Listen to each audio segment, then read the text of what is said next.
Hello. So the Roman Empire. Been doing it tonight constantly. I had to. That's fine. we do a similar thing. Absolutely. And then it wasn't even his bucket. Right. Hello, everyone. I know you're not expecting to see my face and not Mike's face in this position, but here we are. Things have happened. Due to Mike not being available this particular Saturday, we have decided to step in with a short one-shot of a World of Darkness game. I am Dior, Night Wanderer, Wanderer with an O, and these are my lovely players for tonight, venturing into a completely different, non-heroic, and potentially a little bit scary world. Let's go off with John. Oh, hello! I'm John. I am here today playing Sam Sutton, the writer. And Adam? Hi, I'm Adam, better known as Soulbind. Today I'm going to be playing the utterly competent Police Deputy Joe Bass. And Glitch. Hey everyone, it's Glitch. Once again, you know my face. I'm everywhere in your walls all at once. Also, depending on when this comes out, happy Pride Month. It's technically the first day of Pride Month as of this recording. And I have to say that because I am in fact so queer. Absolutely. Today, I will be playing also probably the equally queer Avernus Corbin. Unless otherwise stated, just assume all RPG characters are queer. Yes. All of my RPG characters, at the very least. If in doubt, queer. Alrighty. And with that, we can start off our story. Taking place in a nondescript village, a little hamlet of houses of more or less older inhabitants, as the younger generations just leave the village as soon as they can due to its lack of prospects. A place that has been almost forgotten by the progress of time, almost as if it were refusing adamantly to accept the modern day age with relatively weak internet connections, and in the year 2017, still most often incapable of delivering to their addresses Amazon service. We have a calm setting for most of the time. Nothing really happens here. Some people sometimes end up having a baby. The baby gets born. That is a big thing for the village. The next big thing for the village is the baby growing up and leaving the village for the bigger town. Is he freezing for anyone else? Yeah. Freezing? Oh, I know. Keeps cutting out. Okay, how about now? Well, I will have to talk, but I think it should be a bit better. Yeah, seems better. Okay, good. Yeah, I forget about detail. I'll check the recording later on and just re-record or something for the voiceover. Anyway, as we delve into this little collection of houses, one lonely police station that basically used to be someone's house before they moved out.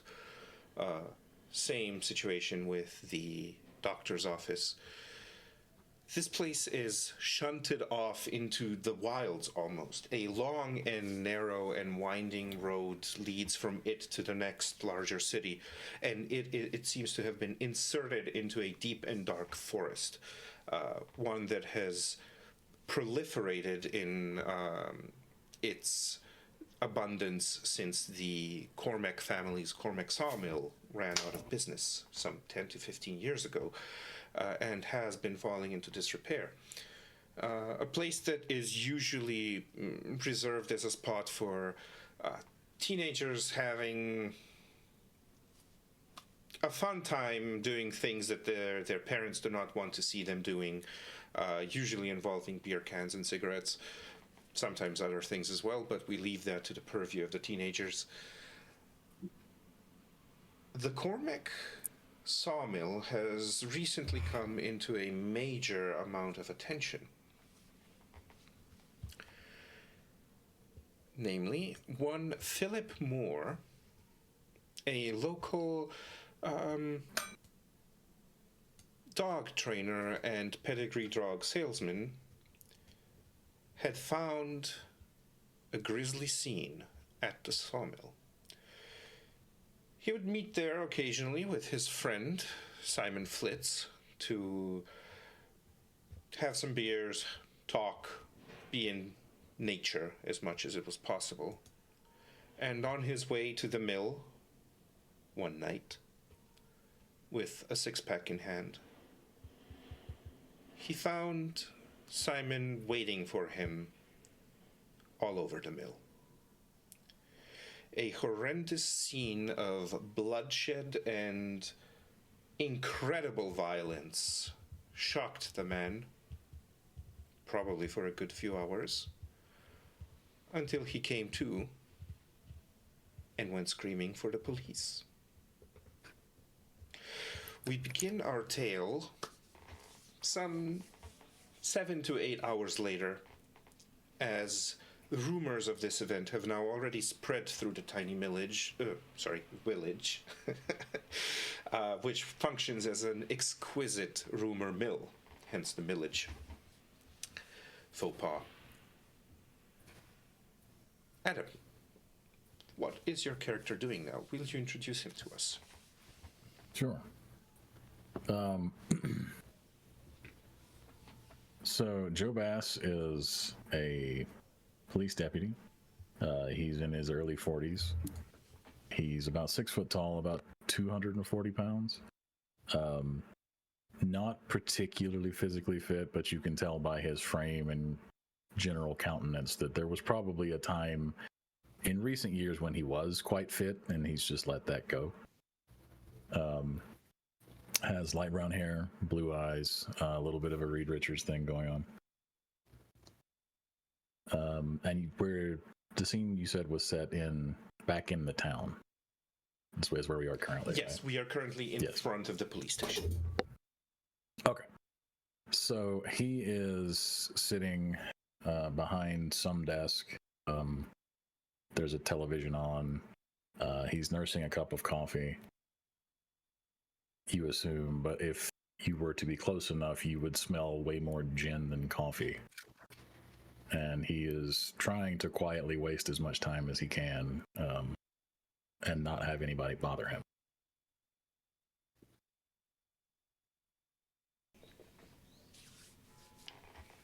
Alrighty. There is a knock at the door of your office, one that you are familiar with because it has a specific and highly irritating rhythm. You know, the only person in this village to have knocked like this was the person that has knocked like this 7 times since Philip came in and reported the crime. This is Sandra Michaels, who is a journalist who has come from the city in incredible time and perfect timing to scope out things about the murder.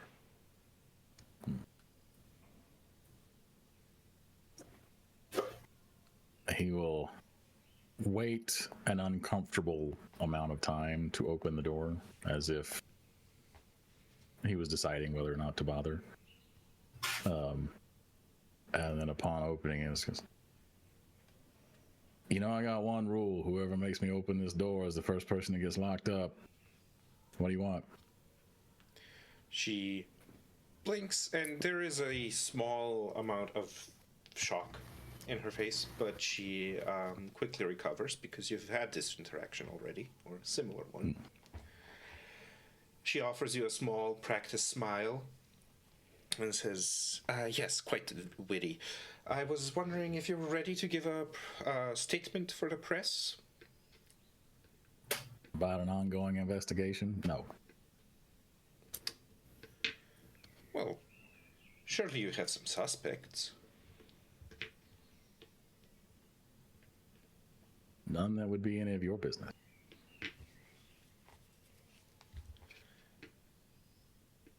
Look, I get it. You're from the city, right? I spent some time there. relatively new to the scene, trying to make a name for yourself, come out the ass crack of hell and break a big story about some podunk that got murdered by probably their husband or wife or best friend, and you think it's going to crack your career. It's not. Nobody gives a shit. Stop wasting my time. She sighs. I have to say, it is incredible how uncooperative you are. That's literally what they pay me to do.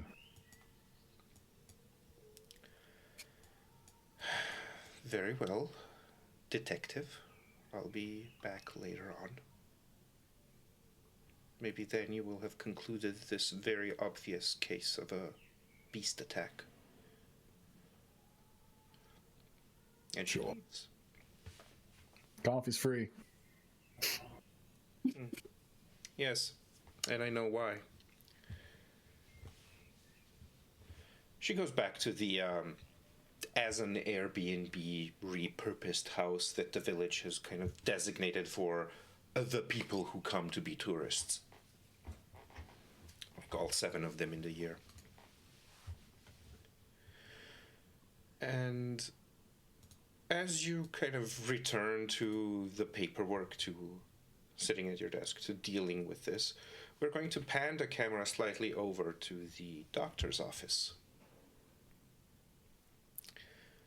where upon a table there are some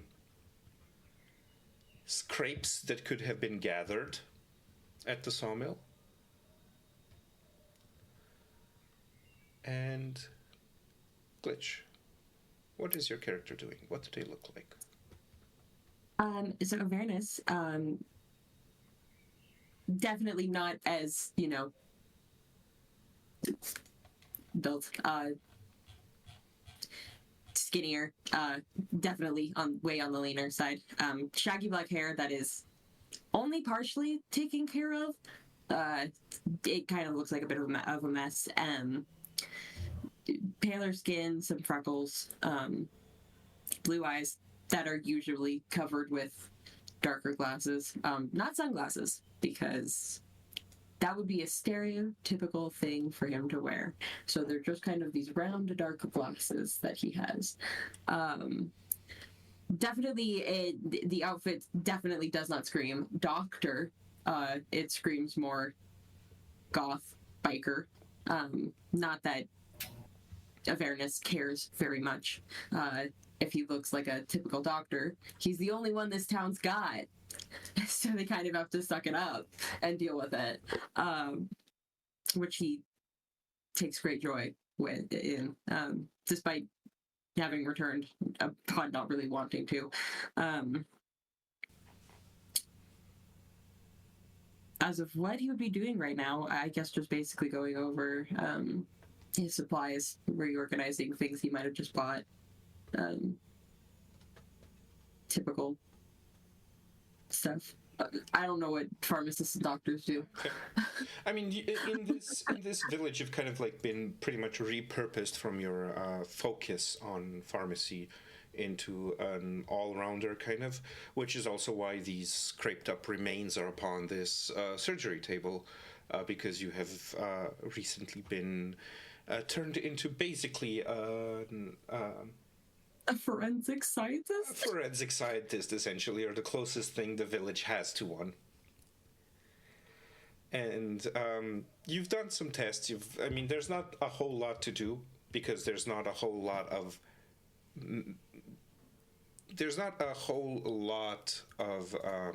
Simon that you have to work on. Gross.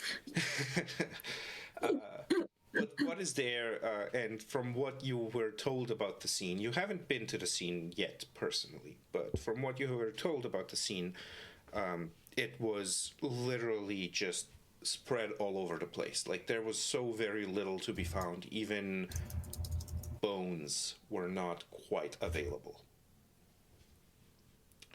to be gathered. Yeah. So Avernus would just be looking over all of that, attempting to glean any knowledge that he hasn't already gleaned from what little he has. But also, knowing vaguely, little details and stuff, knowing that it's come, from the sawmill definitely would set some alarms off. It's a little weird, especially because he knows the sawmill so well. Yeah. At this point, so he's like, don't like that. That's not good. Probably just muttering to himself as he works, like the sawmill. Come on, why? Please. You eventually receive a knock at the front door. Avarius will probably look at the table and be like, should probably just go answer that so nobody walks in here. And then walks over and opens the door and is like, yes, hi, sorry, I'm a little busy. Can I help you? Yes, in front of you stands a woman who is definitely wearing what you, with both your experience of your past of this village and with your experience of the city, would definitely describe as city garb. Definitely not something for this locale. And she smiles at you in quite a friendly way. She says, yes, hello, Sandra Michaels. I am a journalist. I've heard that you are investigating the terrible mauling that happened at the Cormac Sawmill. I was wondering if you might be able to give me some information about that for a story. I can't exactly give out that information yet. One, I'm still doing my examination. And two, I'm pretty sure I'm not supposed to say anything to you while the police investigation is still actively going on, technically. I haven't even, given a report to the actual police. I probably can't give it to you. But is it really an ongoing investigation if the sad sack has just sat behind his desk and doing nothing? I'm gonna keep my opinions about that to myself, because I live here and will have to deal with the consequences later. It's still technically an ongoing investigation. It's not just a one and done deal. We know what happened, because the most I can say, no animal did that. Definitely not. No animal could do that. So it's still ongoing. Just because he's not actively there at the crime scene doesn't mean it's not ongoing, ma'am. And I'm not gonna be the one to leak info to the public about an investigation that we still have virtually no answers for yet, because it's only been. He looks at a watch that isn't technically there, but he's gonna pretend it's there. 6 or 7 hours. So. Fine. She makes a note in her little notepad and says, I suppose I will have to talk to someone who's not from around here. You're not gonna have much luck with that. This town, it's not a city. This town is not tight-lipped, but if an active police investigation is going on, not many people are gonna want to interfere with that, so you might not really get anywhere. So, I guess good luck. I have lived in the city too, and not just this town, so I know the difference. You're not gonna really get anywhere with this if you keep just knocking at people's doors and bothering everybody. So. Very well. Thank you for the input, Doctor. And you're welcome. Stomps off. Now, you have basically managed to acquire for yourself a rudimentary setup in which you are capable of at least digitizing certain results of certain tests. so that you can then, when the internet is willing, send them over to a larger kind of like station / laboratory / larger city, basically, and then to wait for their results. Now, you have done some certain amount of this. You've sent it pretty much very early on in the morning, basically, and at this point, there's not much else left for you to do other than like finish organizing stuff, and then you basically just need to wait for a response, whenever that is.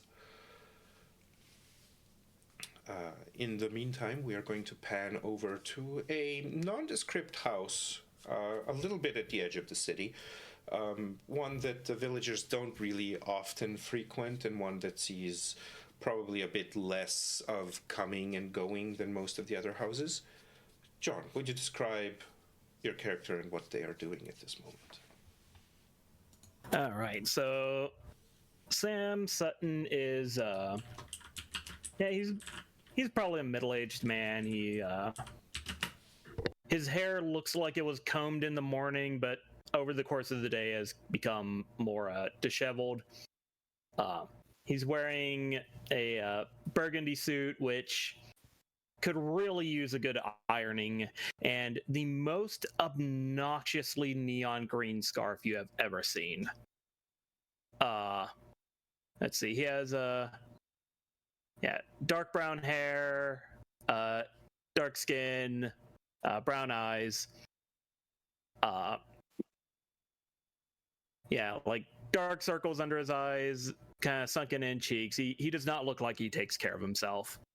And he is probably sitting on his on the porch of this house with just chain smoking cigarettes, cup of coffee next to him, and probably just this large like notebook that he's been scribbling in while like on occasion just looking up like at the surrounding nature, probably down the road to the village.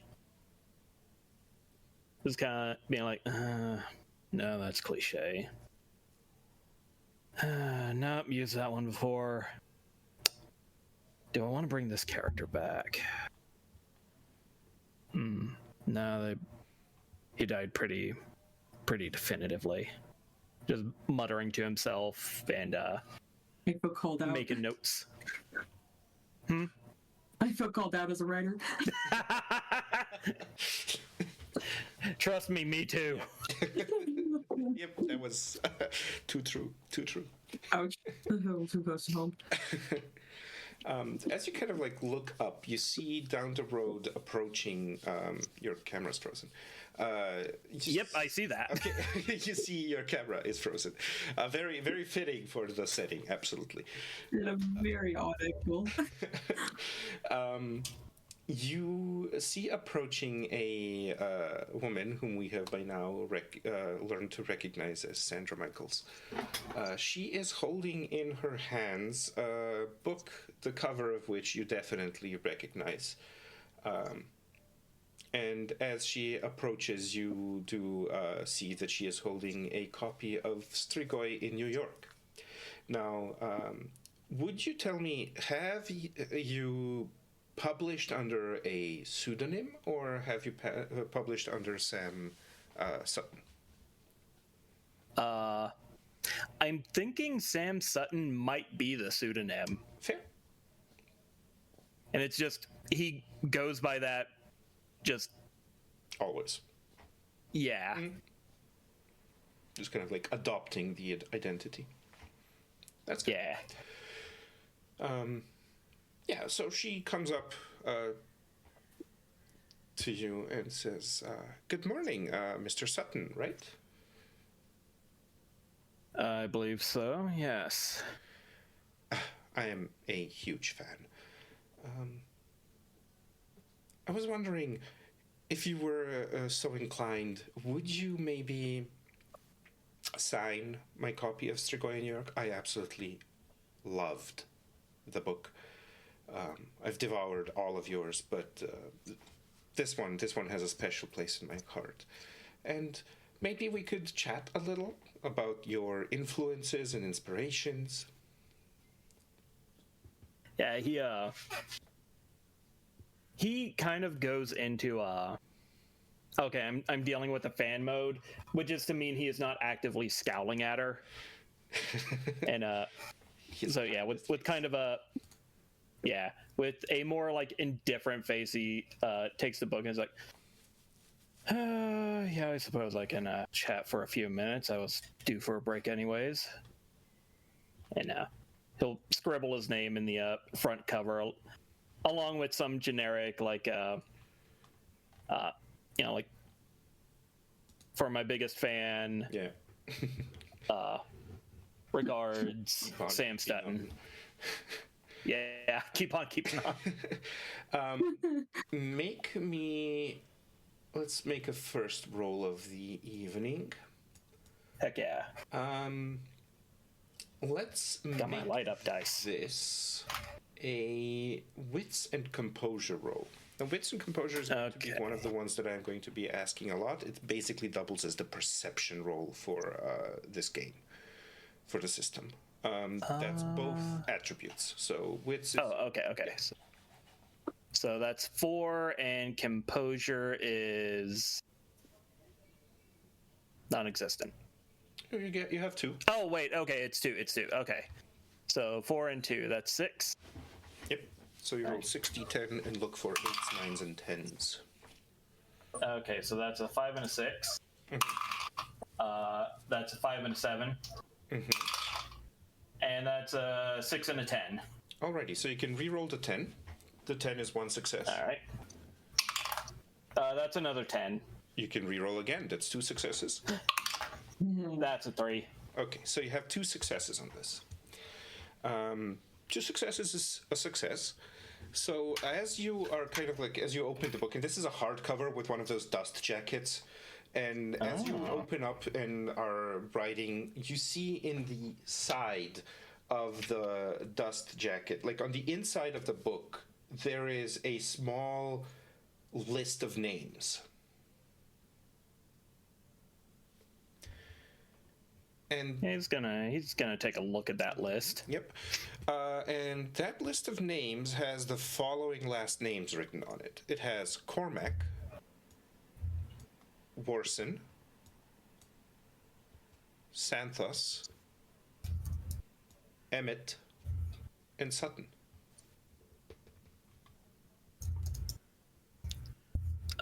Emmett. Okay, what was the second one? Warson, Orson. name familiar to you.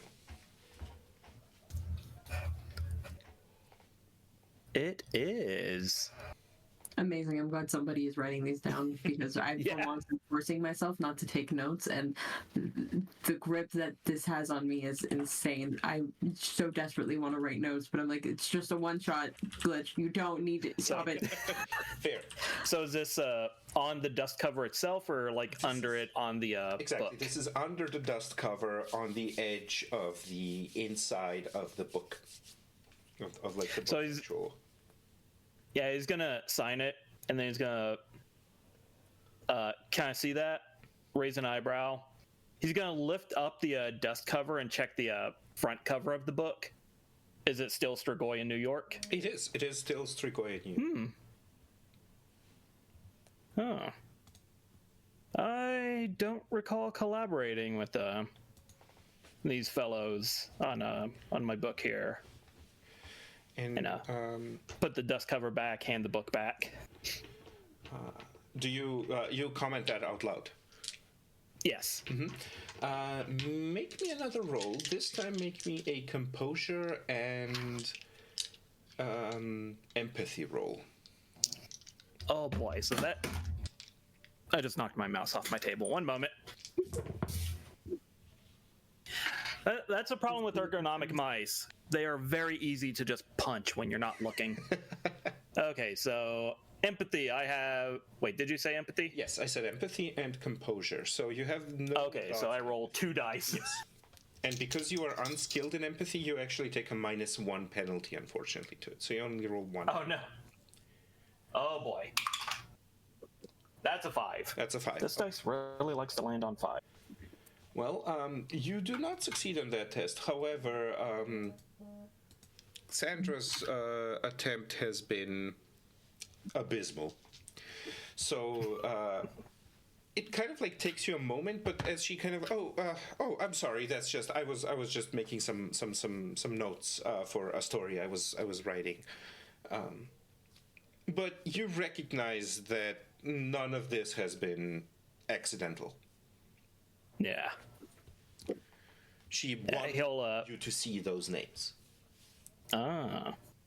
Yeah, he'll reach into his pocket and pull out like a little 50-cent notebook and hand it to her and say, these are usually much better for taking notes. He'll give her a look up and down and say, you're not a local, are you? No. And she kind of like looks down and smiles. Does it tell? Mm-hmm. It's the shoes. People around here wear more practical shoes.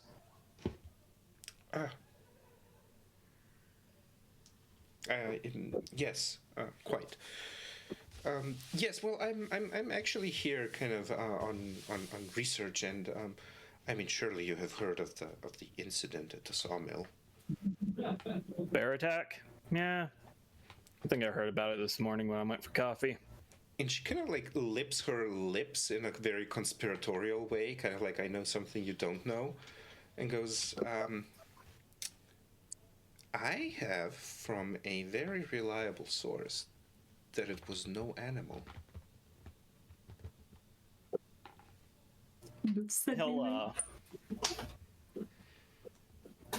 He'll look up at her and look back down to his book and keep writing and say, well, I heard from several people that the young fellow was splattered across a wall.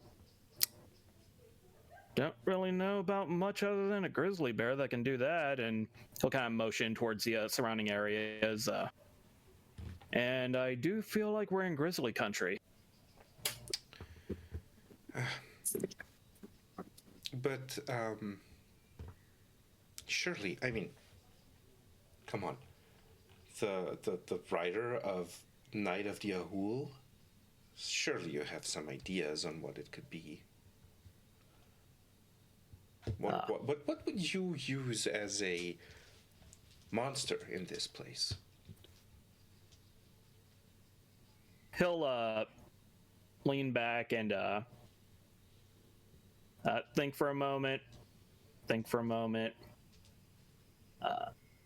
Look back at her and say, all right, a small village deep in the woods. Bigfoot would be too trite, so you'd want to go for something more regional. Let's see.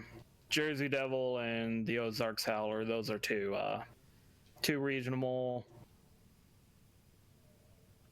He'll shrug. Maybe Bat Squatch.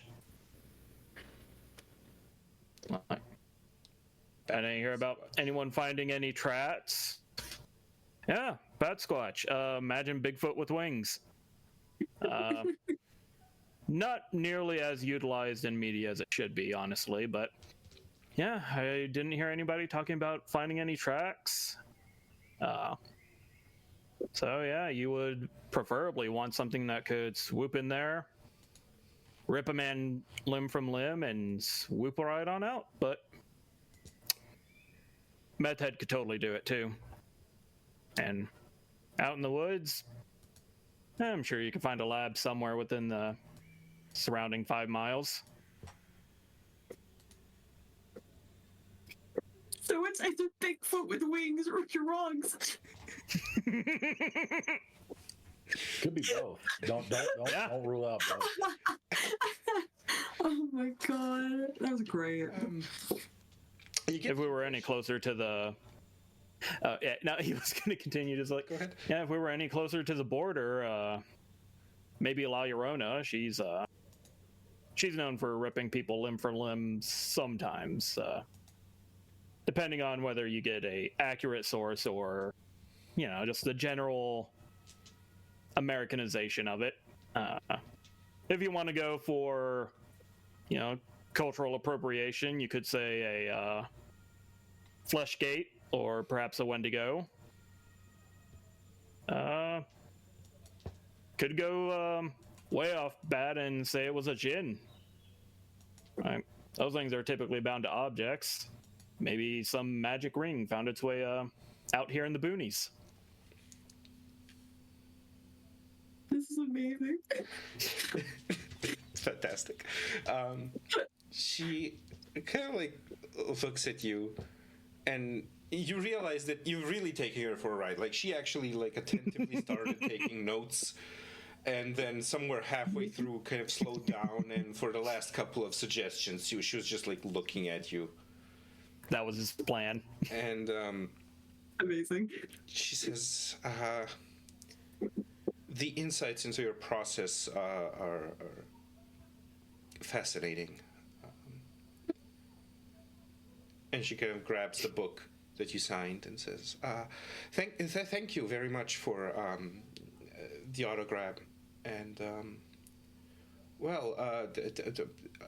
I look forward to reading your next fantastic tale. He'll flip to a page in his notebook and say, I could use more proofreaders, if you wouldn't mind giving me your contact information. If you've read my books, and you're probably aware of the kind of quality I'm shooting for. And he'll hand his pencil and a book to her on this empty page.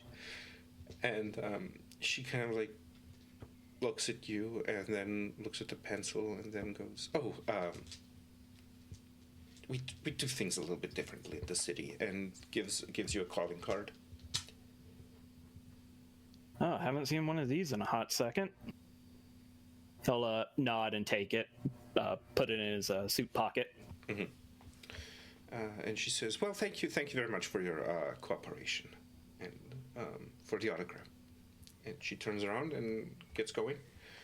And the way your house is set up, you can actually watch the road for quite a while before, and watch like people come and go for quite a while before they're actually there. And somewhere in the distance, you see her passing Alex, who has gone to the shops basically to get groceries.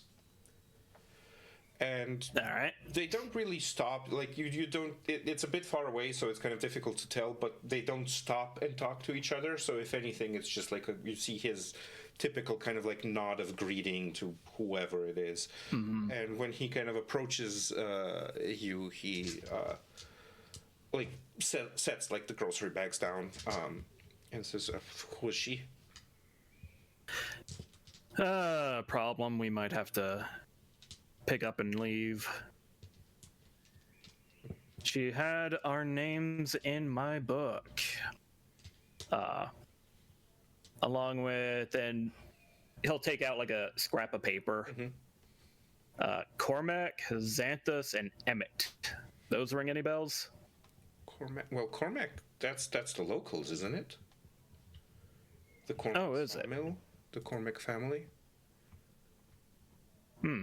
All right, that's where that man died. Yeah.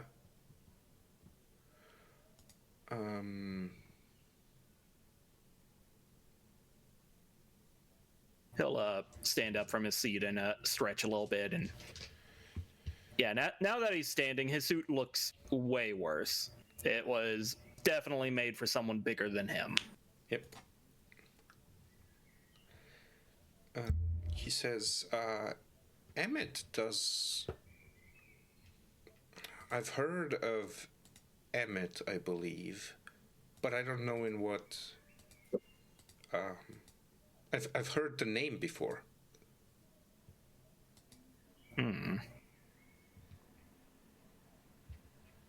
Well, I guess I could go around town, check with some people.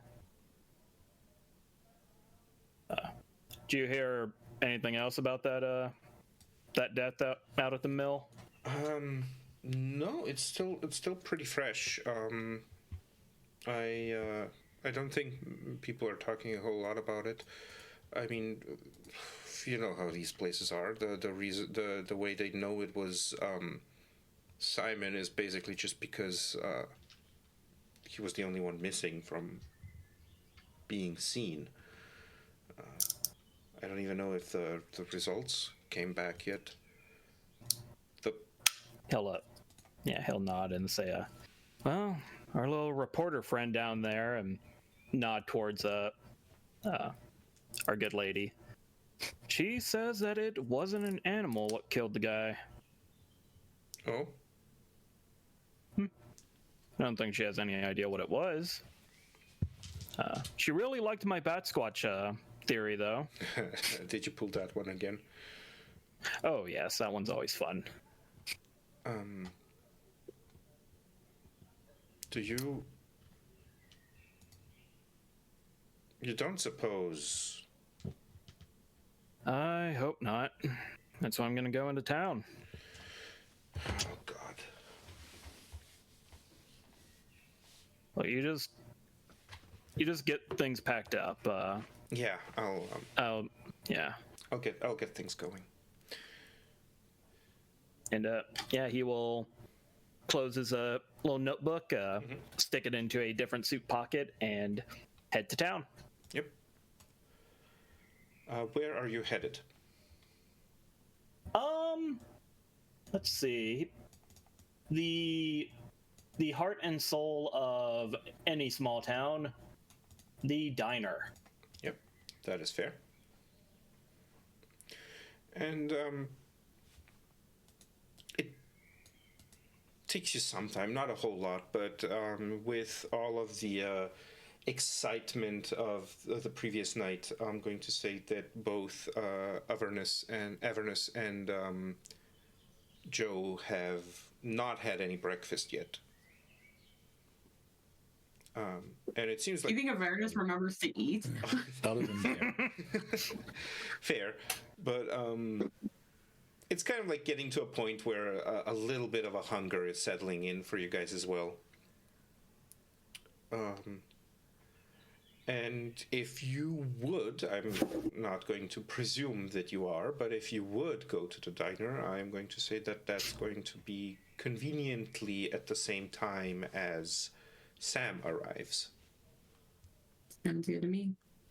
makes sense. I would say on Joe's way out of the office, he would yell to someone at the front, "Hey, Duncan, run the plates on that reporter's car. Let me know if she's got any criminal background or history. It might come in handy later if she keeps being a pain in my ass."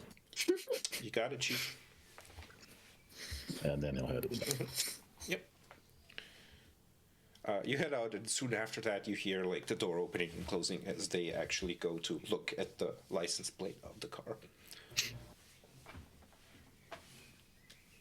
which is not the... Yeah, suck on that, city lady. Yeah. Your car's parked in one spot, and you can walk everywhere easily. Yep. The diner is as busy and or not busy as it always is, or perhaps rather isn't. There's a couple of usual faces in there.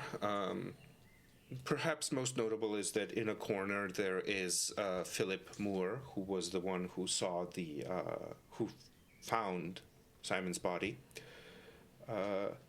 Sat in the corner, pale as death himself, cradling a hot cup of coffee.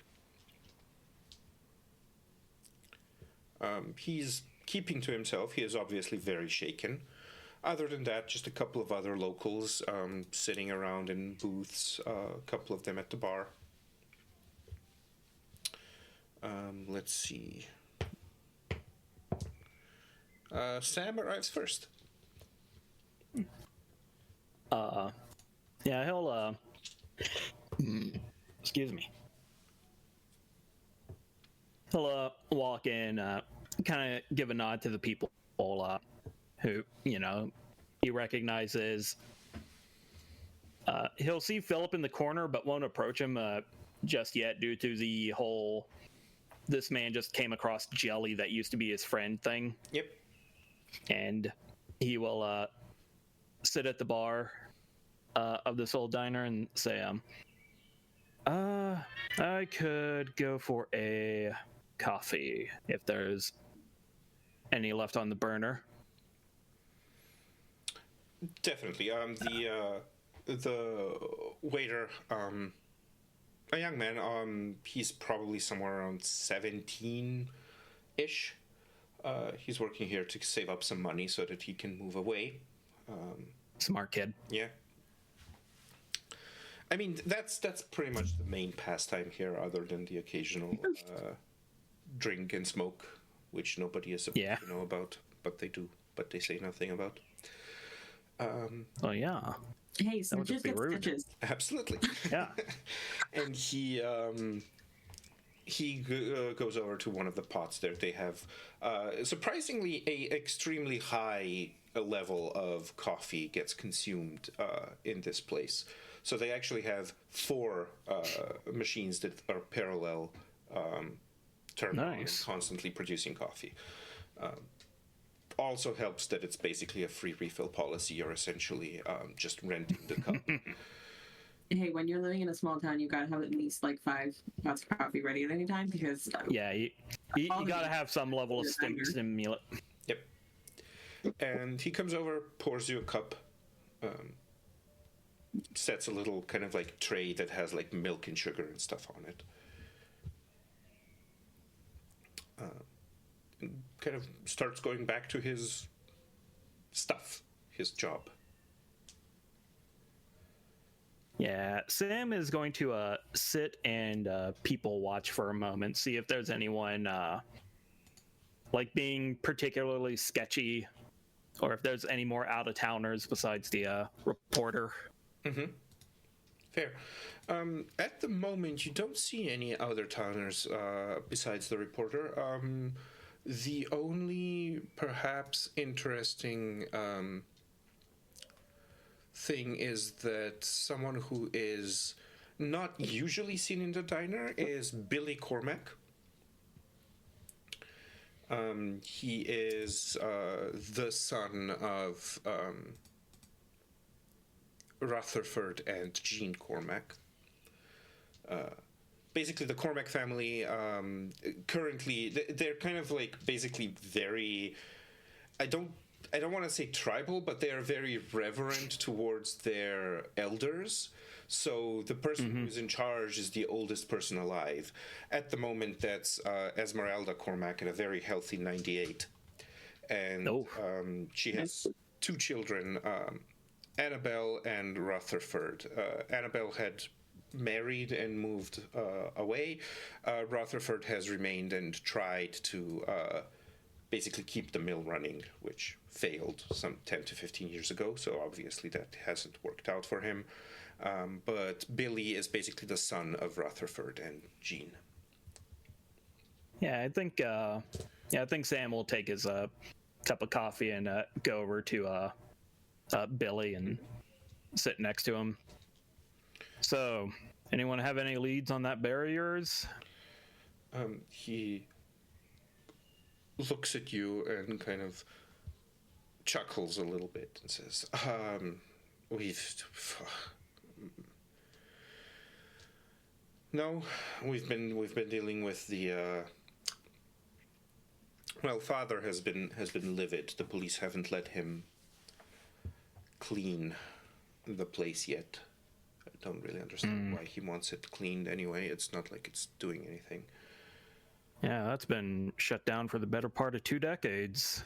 Yeah. Kind of surprised your family hasn't sold it off. It seems to just be giving your granny more gray hairs by the day. I mean, I don't know if she has any more hairs left to go gray, but she's not allowing it. She doesn't want it sold. Old structure. Maybe it has a sentimentality to her. I mean, probably. Grandpa basically built it into the empire that it was for the time. That's why we have so much money and can still live. Plus, the fact that the village is so cheap. Yeah. Yeah, don't need too much to live comfortably here. No, well, unless you're seeking, adventure and excitement. People don't, well, pardon me, in my experience, people don't move to places like this for adventure and excitement. No, they don't. I'm just glad. I'm just really glad that Avernus came back. So, has there been a reporter bothering your family today? Oh my God, she is like a hound. Yeah, she came to me of all people. Yeah, Why? he'll kind of lean in conspiratorial and say, "She thinks it's a monster. What did it?" A monster. Yeah. I came in here this morning. Jeremy told me probably a bear. So, Yeah, that guy's older than dirt. So I assume he knows what he's talking about. yeah. I mean, Jeremy's seen his fair share of bears, honestly. Yeah. Jeremy tells me it's a bear. I'm gonna believe him. Yeah, that's fair. That's fair. Yeah, no, my mom literally chased her away with a broom. It was quite a sight to behold, actually. I don't think. Oh, that's she's ever lovely. had someone pull a weapon on her, but it is at this point that Avernus comes in, and closely after that, Joe, just feel free to step in at any point in time after that. Yeah, I think Avernus would walk over to the counter and ask for his usual, which is a singular plate of French toast and an inordinate amount of coffee, like a concerning amount of coffee. Just leave the pot. Yeah. Avernus clearly looks like he hasn't slept in probably like a week, because, well, why? Well, there's work to be done, so why would he? Yeah. He's the only one in town who's doing the forensic science, the pharmacy, the regular doctor. Yep. What sleep? House calls. Don't forget the house calls. Exactly. So what sleep? And then, kind of scanning the room, would see Billy, and just kind of be like, "Okay, all right, better do this now." And then would grab his food once it's ready and walk over and sit. It's probably like a booth that they're sitting in, yeah, or something. That's what I okay. was We thinking, probably yeah. would move to sit across from them, and kind of just give a nod to Sam, be like hi, like a weird little nod of recognition, and then look at Billy and be like, "Hey, bud, how you doing?" Well, not the best of things to get the news of whatever that was that happened. Home's a bit, Yeah. Mom's upset about the reporter. Dad's upset about the deputy. Yeah. Yeah. The reporter seems to be making rounds. They also came to me Oh, trying to get info about the results that I had not had yet. So that's a little concerning. We should probably keep an eye out for that. But also, we should talk privately at some point. Oh, would you want me to? Not right now. Head off? At some point, Oh. you're fine if you. I don't want to interrupt your guys' discussion. Just at some point in the next was day just- or two, a private discussion just- would be that's that'd fine. be great. I'll come to you. Cool, great. Honestly, I don't mind the company. It's yeah, like I said, it's not fun back home at the moment. Kind of not. No, well, no, I'm either. sure it's not. Yeah. Although I would have paid money to watch your mom run off that reporter with a broom. Yeah, it was quite a sight. It was quite Amazing. Why is your dad mad at the sheriff? Because he's not letting him clean up, basically. He, Well, yeah, yeah. your dad does realize it's a crime scene, right? I don't think he does. I don't think. Concerning. I don't think. Yeah, that. I mean, he's. Yeah, that. He's literally No, yeah, that sounds like your dad. 70. He's ancient. He doesn't care about crime scenes. He just wants things never to change. And the blood in the sawmill is. Like, he keeps going on about how the wood's gonna soak it in and be stained forever. And if you even mention to him that the sawmill isn't active, that it's dead, he just. You know how he gets. Yeah, no, yeah, that sounds about right for your dad. It still is actively a crime scene though, and I still have a lot more forensic analysis to do. So, like, if you could try to like make sure he doesn't clean. I mean, I'll try. That, You know that. trying your best is really what counts. Just keep your dad from getting shot by any of the law enforcement. Yeah, I don't want to spill any of that bad blood. So what was the reporter asking you guys about? Monsters. Monsters? Yeah, she thinks a monster did it. I gave her a rigmarole and gave her a bunch of random miscellaneous cryptid names, but yeah, she doesn't believe that it was an animal what did it. Avernus kind of buries his head in his hands. Is just like, oh my god! I made one comment. I made one simple little comment. Jesus Christ! At that point, I think Joe walks in. Perfect. Yeah, but Avernus just looking as stressed out as possible. You see the scene. You see Sam and Joe and Billy all sat at the not Joe. Sam and Avernus and Billy all sat at the booth. So he will walk in, still carrying his coffee from the office. He'll just sort of stand over their table and just like, "Hey, Billy, Doc, Steve, how's that book coming? What was it? It was a Mothman erotic fiction or something? Is that how you doing? Are you almost done with that?" Almost. Don't worry, Ted. You'll be the first one to get a copy. Yeah, I appreciate that. And then he's going to wait just long enough for Avernus to take a giant bite of food.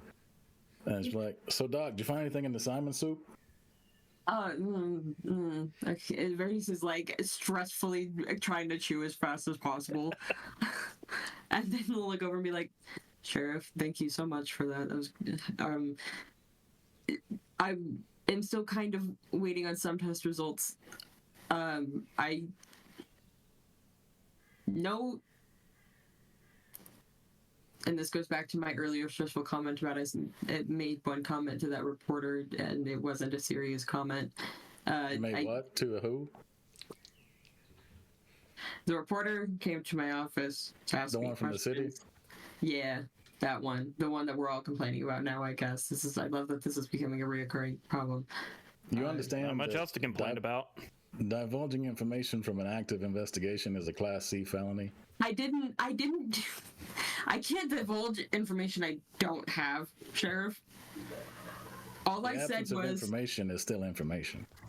all I said was I didn't believe an animal could rip a person to complete shreds like that with bones missing and all, which is not leaking information. It's actually a pretty, I would think, like logical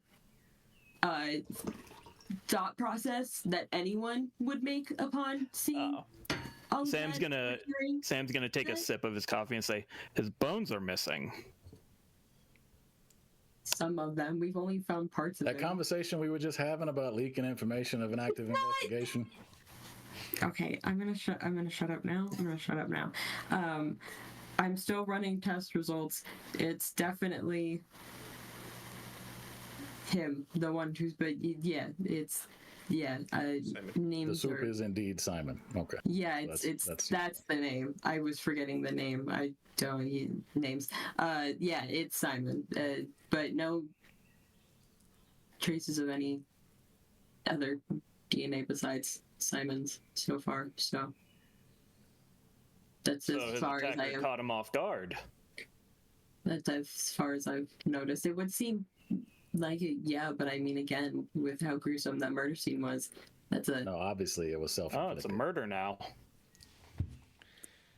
I don't know what else to call it besides a murder because again, that it can't be self-inflicted. It was pretty gruesome. So You've never Yeah, seen but a bear maul a man, have you?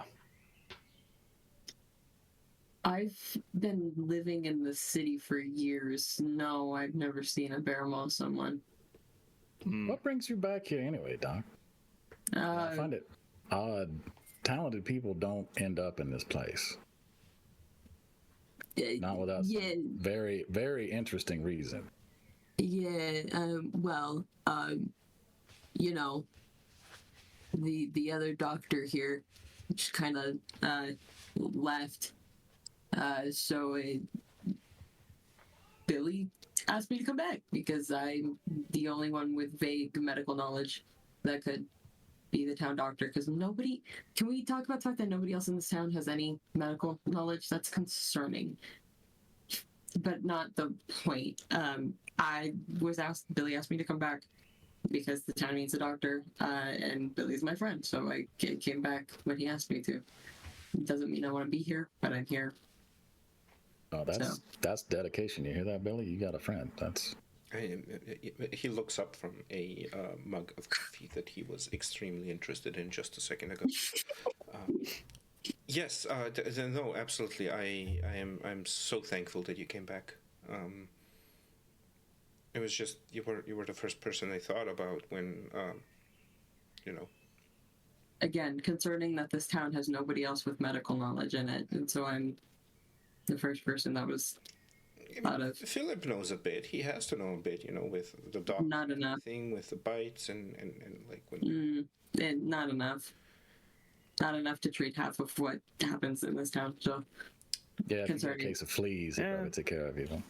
Concerning. Yeah, Speaking, Billy, could you tell your dad to stop calling my office? Look, he thinks I won't lock him up because he's geriatric. He's wrong. We have orthopedic beds in the jail cell. I will strap his ass in there for a month if he doesn't. When did you guys get Hang on, when did you guys get orthopedic beds in the jail cells? With what Yeah. money?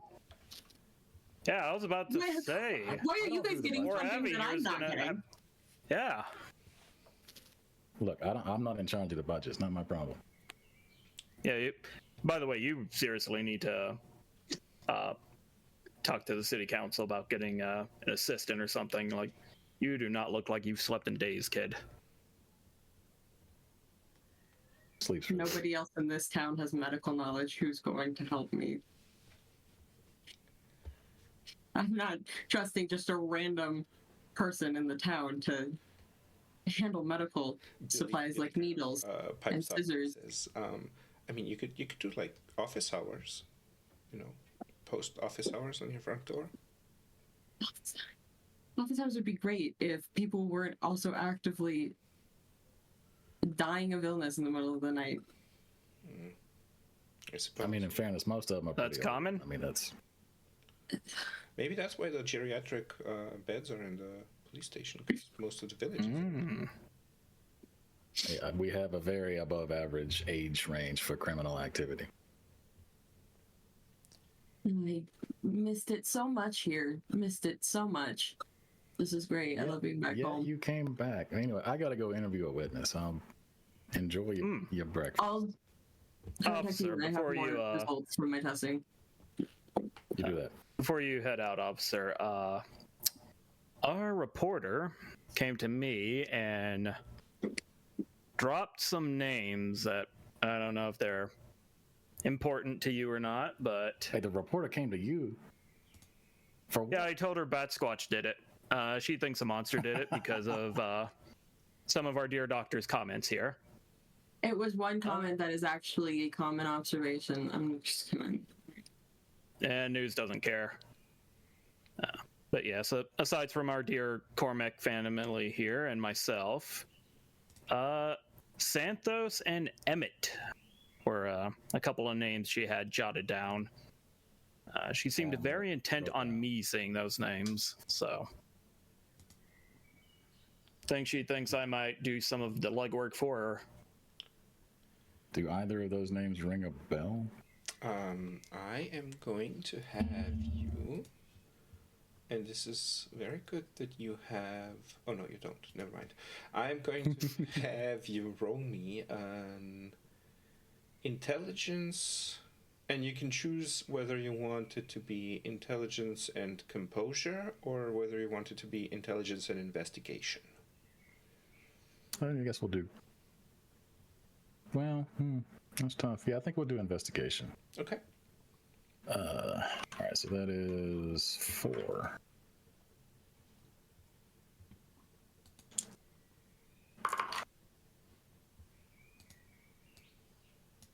Ooh.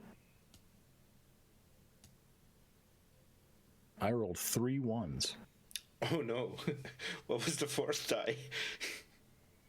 A 6. Oh no. Okay. So that is unfortunately a dramatic failure. Luckily, nothing all too bad is going to happen here. But no, unfortunately, those names absolutely do not ring any bells. Neither Emmett nor Santos. That's fair. Yeah, well, that doesn't ring a bell. I thought I knew most of the folks around these parts, but I don't know. I'll call it in, see if we got anything on the books. Who knows? If it came from her, it was probably a wild goose chase. Trying to make a Almost story certainly, of it. but I figured I'd do my due diligence as a community centered civilian. Yeah, no, that's appreciated. I like people who respect their civic duty. What's your last name again? Sutton? Oh, that's right. Sorry. Been a long night. Yeah. Well, I appreciate it, Mr. Sutton. I'll take a look. So he will walk away to go talk to Philip, but as he's doing that, he's going to radio back to the office and ask for some background info on those 2 names, in addition to the last name of our dear writer friend and doctor friend. Yep. Okay. That's fair. Absolutely. Yeah, you get a quick response of like, yep, just running the plates as we speak, and then I'll get on the Perfect. names. Yeah, and so then he will walk over to the table where Philip is sitting, and he's going to casually sort of withdraw a flask from his vest and open it up and just sort of dump it into Philip's coffee and then take a sip. And you're going to need something stronger after last night.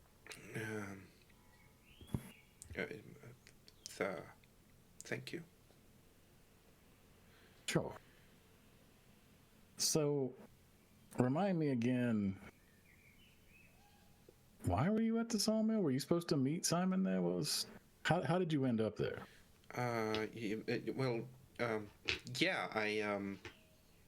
Simon and I, we usually, we have a, we share a 6-pack on like a Saturday evening, and we've been doing that since forever. And just kind of like, it was always the sawmill since we were kids, and just remained the sawmill. So just getting together for after work drinks kind of thing in an abandoned sawmill as a grown ass man. Well, yeah, it could just kind of like a tradition. Just never moved on to another place.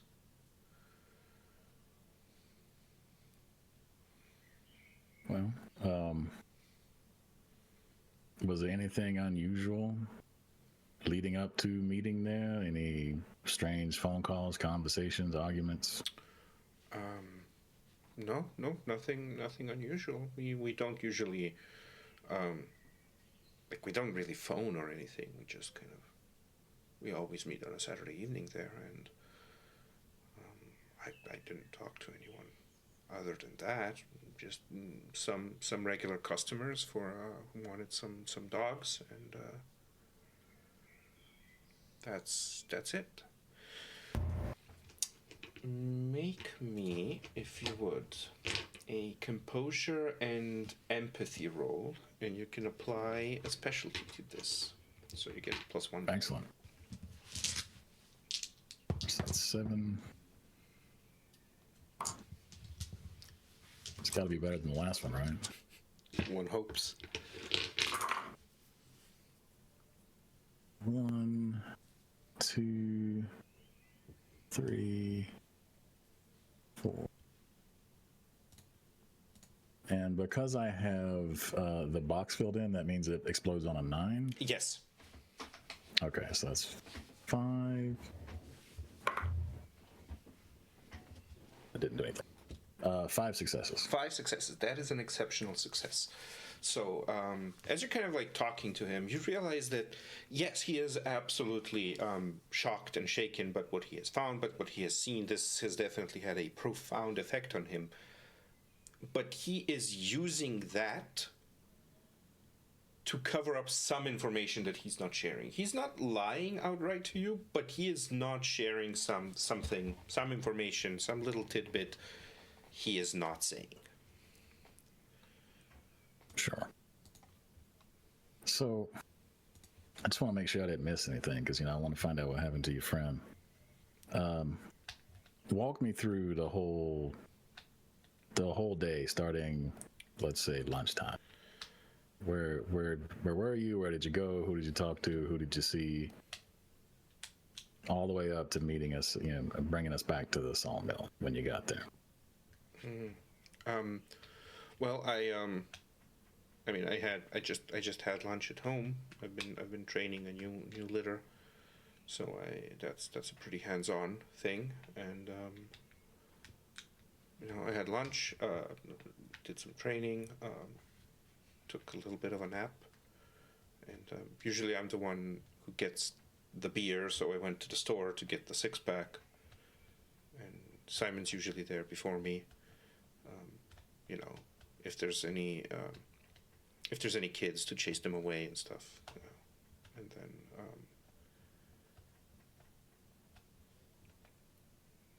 So you drink beer and chase kids? Not like that. Why do you have to say it like that? I'm just trying to make sure I got the facts. It's just He starts writing it down. Simon, it's not like he just gets them to go away because they're not supposed to be drinking anyway at that age.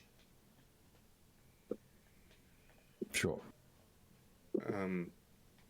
So the shopkeep can verify you stopped by to purchase alcohol? Yeah, last evening? Absolutely. Of course, Beth knows me. Like, if anything, she'd be concerned if I didn't show up on a Saturday for a 6-pack. Sure. No, that's good. That's good. Anytime we can corroborate evidence, it helps rule stuff out. So it's helpful. Right. Yeah. You were some. Sorry. It's just you talk differently from the previous deputy. Like. Probably because I've worked somewhere that wasn't the devil's butt crack. Fair. Yeah, I got the 6-pack, went home, made sure that all of the dogs were inside where they needed to be in their kennels, and then headed out to the sawmill.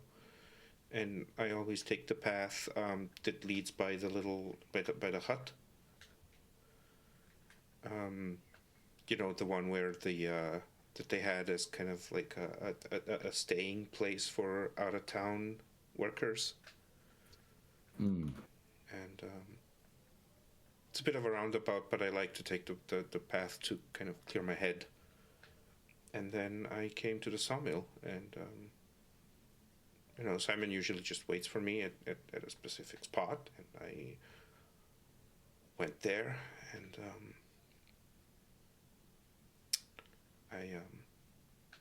He kind of like trails off. So when you got there, were there, doors open, lights, flashlights, anything out of the ordinary before you got inside, obviously? No, nothing out of the ordinary. And when you got inside, you found Simon like we saw. Yeah. And on that exceptional success from before, I'm going to tell you that this is where you kind of like realize this is the detail there where this is where a detail is located that he is not telling you. So was there anything else that you brought with you to the sawmill? Was there anything else there that shouldn't have been there?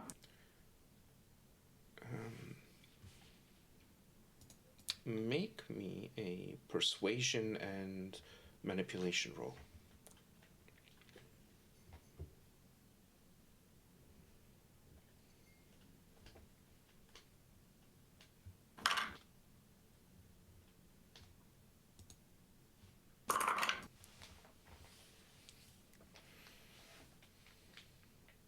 That is one success.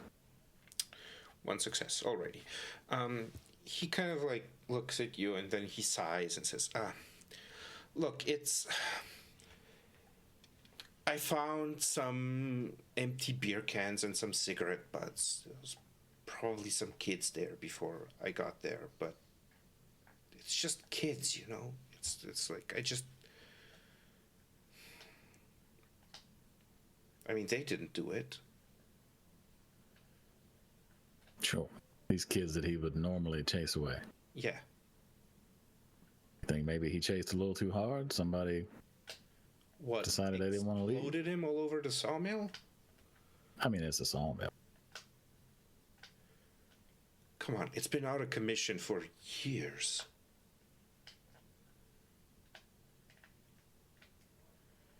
It was just a couple of beer cans and a couple of cigarettes. And So did you leave anything? If I go back up there, any beer cans and cigarettes I find are going to be the ones that you found, not ones that you left? You're not gonna find any. Why is that? Look, most of the kids here, they really want to leave this place. And to leave this place, they usually need scholarships or help or some sort of something. And you don't get that if you have a record or if it says that you've been investigated by the police or whatever. And I just didn't want them to get into trouble. Did nobody checks records in Podunk's vein yet? What did you do with them? I threw them away. Where?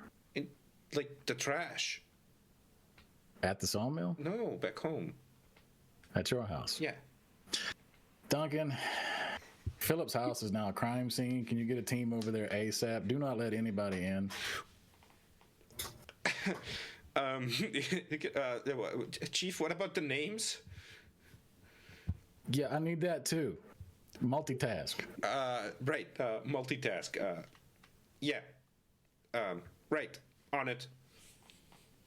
I just imagine this poor young guy like listening to this and going, "Oh God, I'm the only one who can do all this." That was the theme. Like of the this panic town. stuff. That's the theme of the town. Yeah, it's always like never show proficiency in anything. He's like sitting at his desk going, "Which one am I supposed to first?"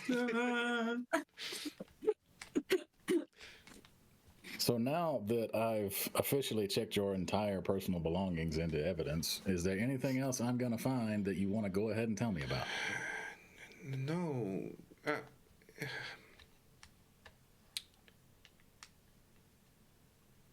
Look, and he like reaches into a pocket on the inside of like his jacket and pulls out like a folded piece of paper, very old looking.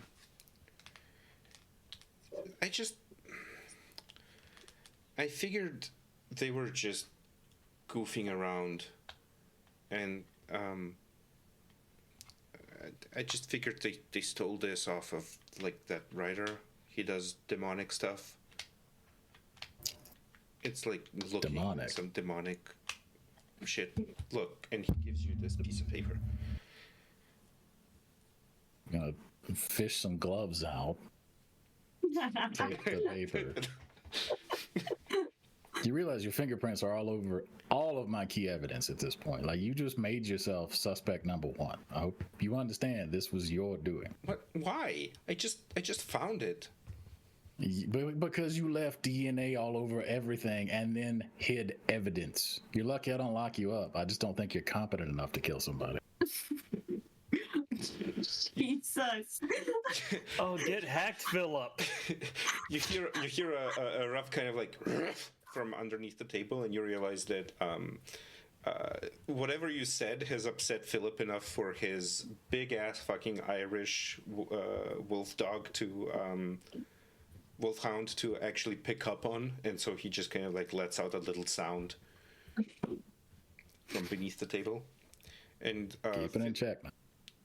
and Philip just like puts his hand down, like strokes him. He's like, "It's fine, it's fine."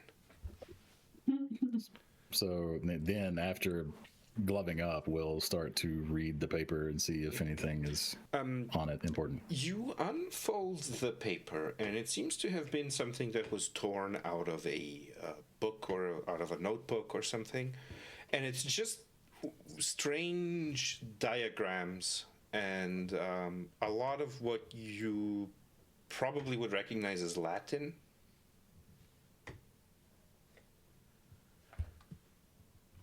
And it's just like this seems kind of like strange circles with like all sorts of diagrams on them and stuff. Like something that someone who is not particularly well versed in all of the myriad things that are out there would just go, must be Satanism.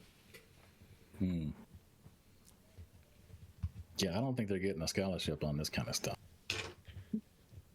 It was probably just like one of that Demon Writer guy's comic books or whatever it is that he writes. I'm pretty sure he just writes horror porn or something. I don't think it's this advanced.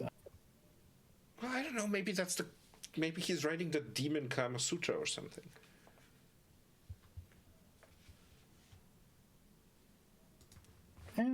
I could see it.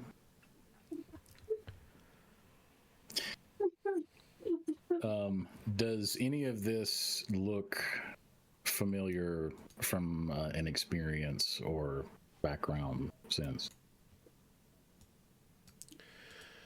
I mean, you've definitely encountered papers with diagrams in Latin.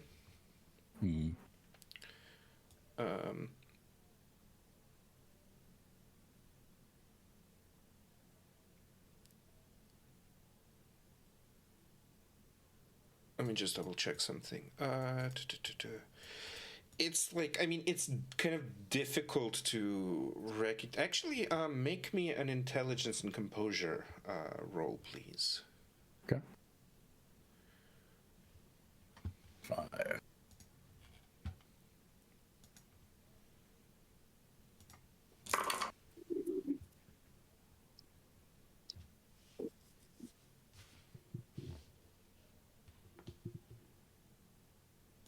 Sorry, I couldn't help if it was a 6 or not. That's a 6. We got 1, 10, so that's 1 success.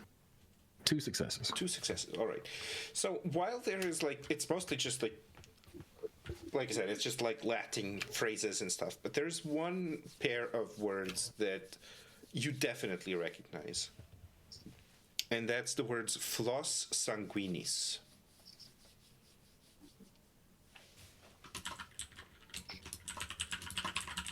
I'll write it in the chat so you know.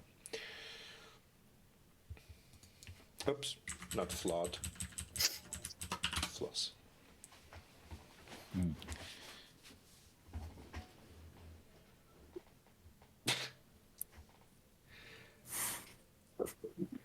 Thing. This whole thing is just starting to stink the more I look at it. This is why I don't like digging holes. They just keep getting deeper. Listen. Don't leave town. And for God's sakes, don't touch anything else. How would I leave town? I don't have a I don't car. know. And don't go home because you're You you said to you lock better find a room or something. I don't be where I can find you. Yeah, I guess I'll just board up in the hotel house. Good. I'll give you a This poor call. kid. Come find you if we need anything else. Yeah. At which point, I will walk back over to the table, assuming they're all still there eating. I mean, Avernus is definitely not yet done with their coffee. Definitely not. They literally Yeah. the diner literally has an Avernus dedicated jug, which is just like one Yep. of those 2-liter units. Yeah, Sam's probably gotten a sandwich at this point. Yeah. Like, Avernus came home and they were like, "Oh, Avernus, welcome home." And Avernus was like, "I'm gonna need you to set aside an entire pot of coffee for me at all times." Yep. And they were like, "What?" Yep. This is the price for having. Like to think that was Avernus's first interaction Yeah. upon returning to town. Probably, was just having dedicated pot of coffee to me. I promise you will regret it if you don't in the long run. Yeah, the town used to only have 2 coffee pots. Yeah. Exactly. And then Avernus came home. Yeah. Yeah, So, Avernus should probably still, at the very least, still be drinking coffee. For sure. Probably finished food. Maybe. So, we hear back on those lab results yet? I'm not at the lab, so I don't know how we would hear back on the results since I'm the only one who You got runs a it. cell phone? That's not You how don't it have works. anybody that works for you? No. What This is it is- with this fucking town? That is what I have been saying since I got back. I Billy pipes will up. finish Could've this just- We're coffee. just simple folk living a simple life. So I'm Billy, noticing. don't say it like that. What? It just doesn't. When we had with everything going on right now, it just sounds weird. So just don't. Everything going on right now is weird. Yeah, so don't say stuff that makes it sound weirder, like we're just a simple town. Clearly, not anymore. Well, Yeah, that phrase has been used to death in horror. Like, just Speaking of, you write about spooky shit. Have you no. done any research into demons and so forth? Every now and then when I need oh yeah, when I need something new for a book. You know what? You might like Beyond the Pale Sign. It's about a hardworking cop who's having to fight off demon cultists.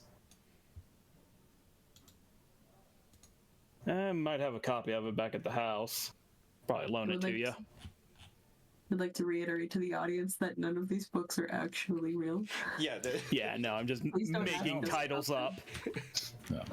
Please don't ask us Yeah. about them. Don't ask us Actually- what they're about. I got something for you to read. He's gonna pull out another pair of gloves. He's gonna hand them to Sam. And he glove up. Fancy. Doc, keep an eye on him. If he touches this, he's under arrest without the gloves. I got one more thing I got to go ask Philip. Here, read this.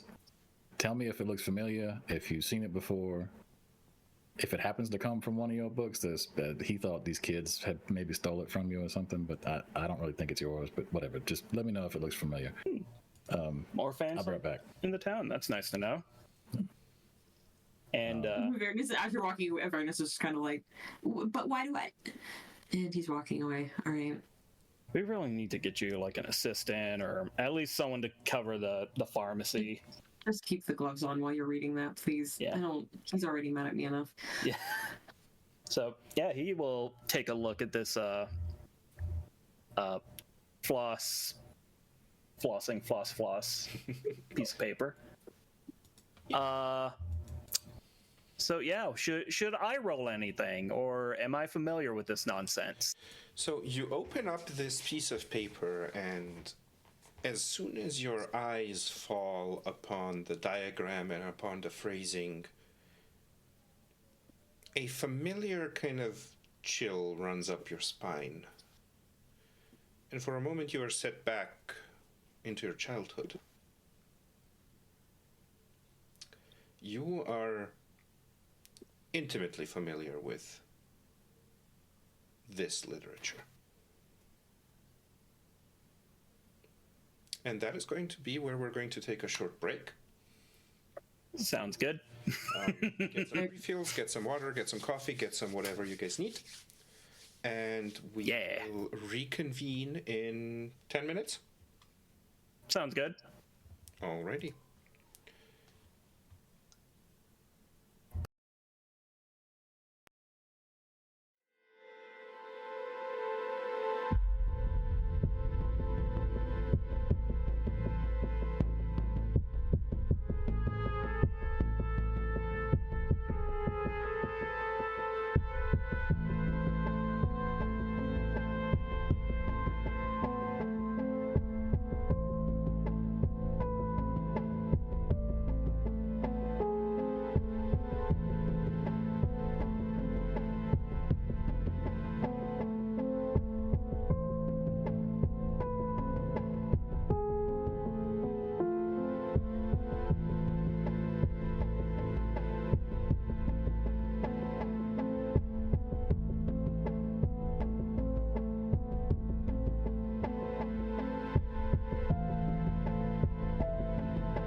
Alrighty.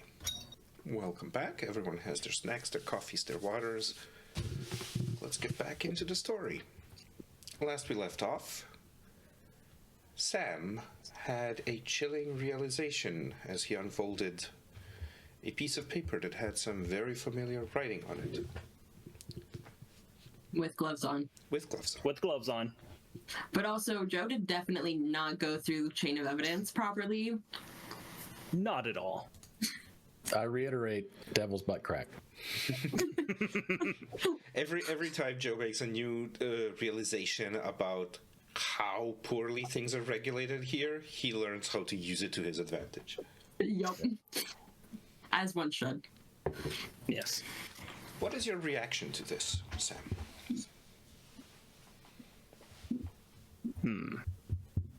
Okay, so he is going to look at this. He is going to fold it up, stand up, and be like, "Excuse me, doctor." Walk. Make sure you're still wearing the gloves. Yeah, he is still wearing the gloves. Like the awareness is just kind of like watching you go, not trying to stop you at all, just going, at least keep the gloves on, please. Thank you. Okay, bye. He is going to walk over to Philip and hold up the piece of paper and say, "Where did you find this?" Hi. Well, don't answer that. But what do you know? He is going to grab Philip by the collar and say, "Where did you find this?" Whoa, hands off, buddy. Like, this is just a peaceful interrogation. If anybody needs their head knocked, I'll knock their heads. I got enough people running around. I don't need to lock you up, too. Plus, he's got a pissy dog. He'll let go of Philip's collar and turn towards the officer, kind of get in close and say, "You have to burn down that mill." What? He'll hold up the paper and say, "Give me that." Yeah, you go take go this. sit with the doc. I'll be right there. I need to finish talking to him. Don't grab anybody or burn anything. He'll Get down. yeah, like Duncan, he'll just did you get kind of anything glare back at on that Philip. rider yet?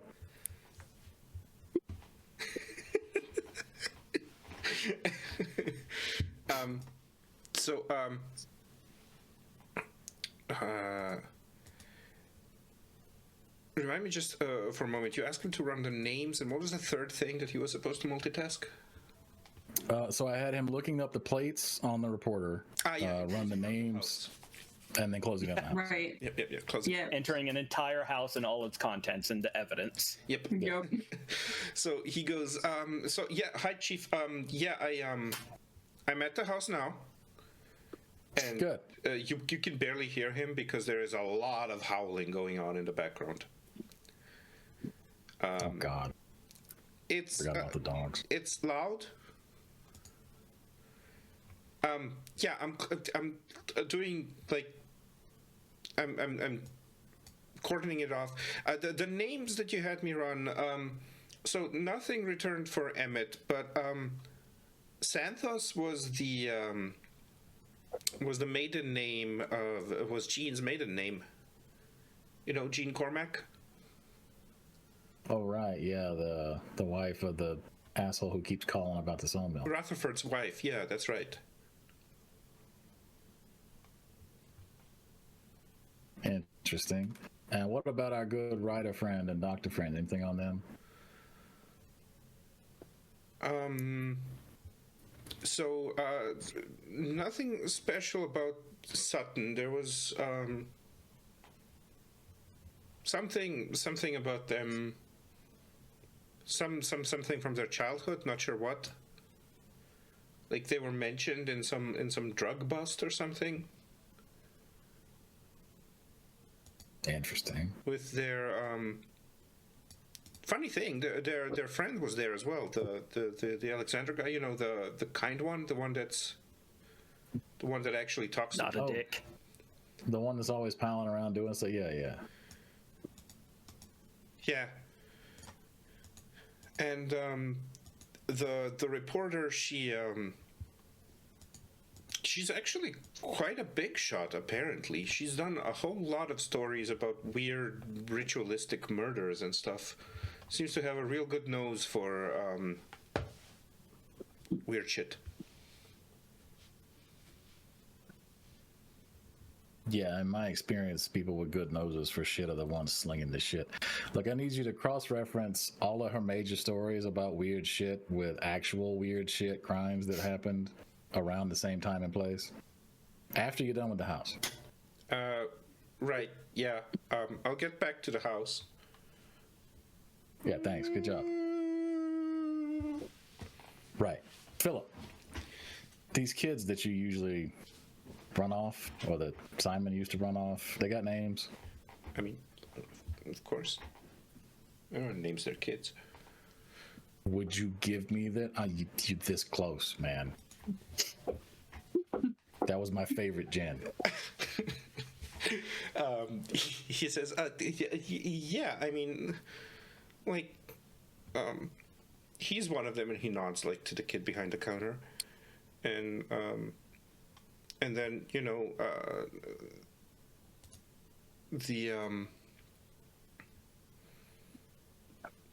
Anna from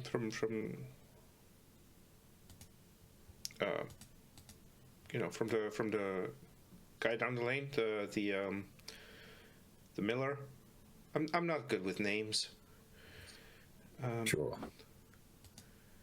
And then there's that friend of theirs who drives in from the city. He usually brings the drinks for them. You know his name? Joel, Jonathan, John, something like that. And you didn't see them, right? You just saw evidence that made you think they were probably there at some. Yeah, it's like I didn't see them. No, I just saw like the cans of beer that you can't get here. That's usually the stuff that they drink, because the friend from the other town brings it. And I just saw that stuff, and they usually clean it up. So they probably left in a hurry. I mean, they weren't. You would leave in a hurry too if someone if that happened. Yeah, that's my point. They might have saw what happened. Oh. Which is why it would have been helpful if you'd have told me they were there 8 fucking hours ago. Oh. Sit tight. He's gonna walk back over to the other table. Oh man. Yep. So, all right. Look, what was that all about? What do you know? What is this? So yeah, Sam is kind of sitting back. His arms are crossed, and he's just kind of like chewing on the inside of his mouth, and he says, "Okay, look, there's some fucked up people out in the world. I've come across them in research for my books. They're monstrous. Like, if that came from them," and he'll kind of motion towards the piece of paper, like, you have a massive fucking problem on your hands. Like, one guy getting splattered on the wall is going to be the least of your worries. So you're telling me you've seen this kind of thing before? Yep. That didn't seem like pertinent information at any point during the evening? No, it didn't, because I was informed that a bear had done this, and unlike some people,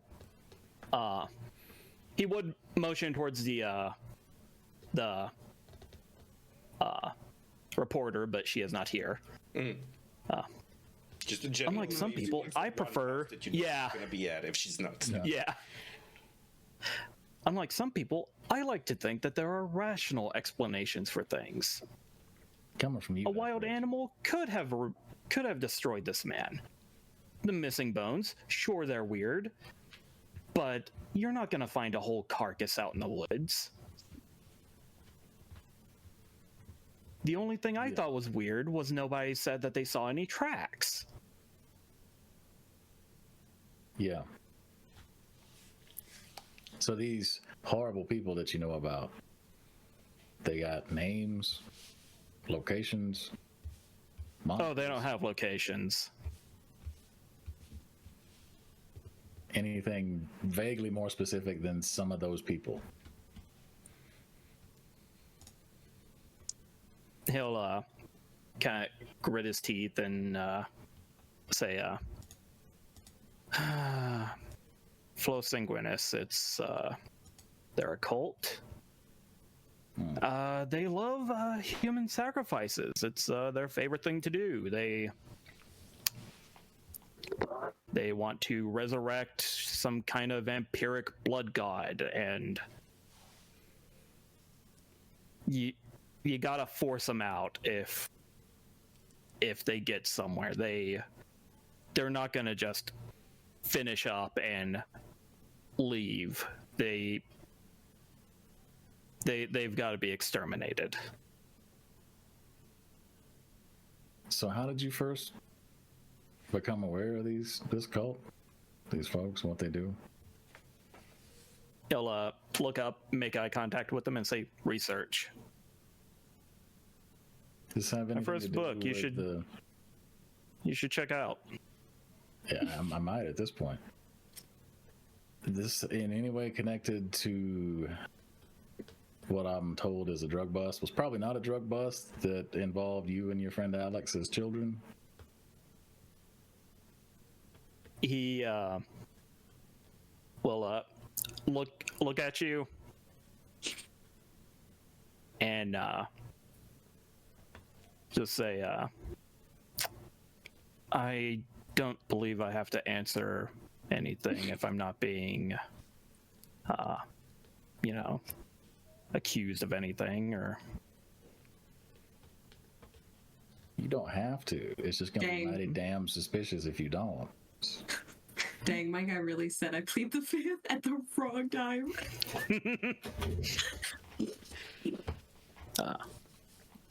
When you plead the fifth, 7 questions too late. yeah. I take my right to stop incriminating myself. Yes, Now, halfway through incriminating myself. halfway through. Wow. He'll say, if your friend says it was a drug bust, then I guess it was a drug bust. Yeah, well, my friend says a lot of things, usually what I tell him to. So I imagine whoever told him it was a drug bust was told to tell him it was a drug bust. I don't mean it was true. I've investigated my share of drug busts over the years.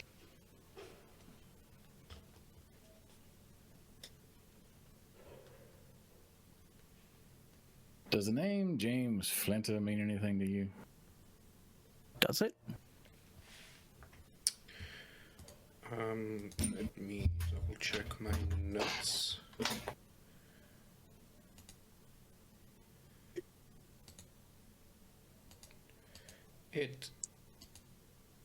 Let me see something. It doesn't to you, but Avernus, would you please roll me an intelligence and composure check? Oh boy. Okay, so remind me how I am rolling again. It's So you take a number of d10s equal to the total pips that you have in intelligence and in composure. So for you, that'll be 7. 7. Okay. And you're looking for an 8, a 9, or a 10 on each die. And if you roll a 10, you roll again and add if you have another success. Okay.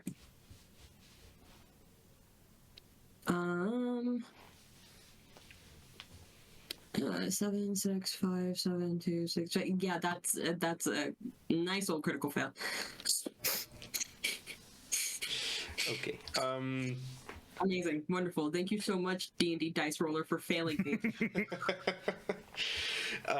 Okay, so you kind of... There's an inkling of something there, but you have no idea what like, it's... You know, it could just have been a patient that you had at some point. Or, like, a recipe that you gave out, or like... Could have been anything. Got it.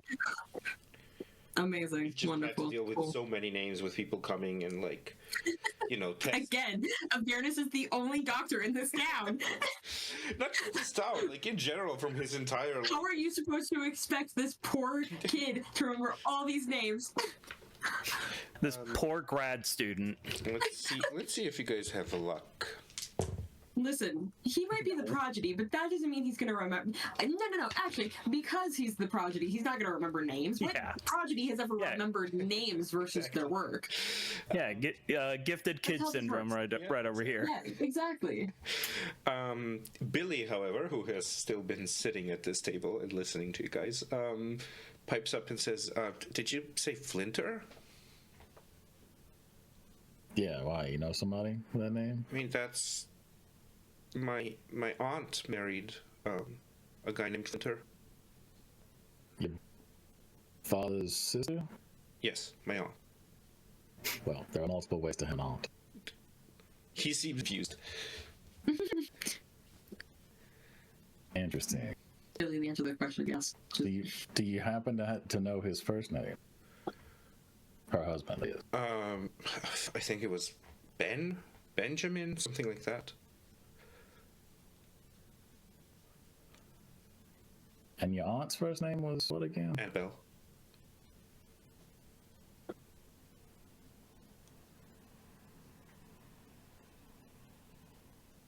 Yeah, we're gonna have to come back to that later. They had a son. I think What was his name? Jim. I think. We always got to call him Jim anyway. I see. Like And they Will. live. Yeah, that track. They live in the city, right? Or did? Yeah, she moved away.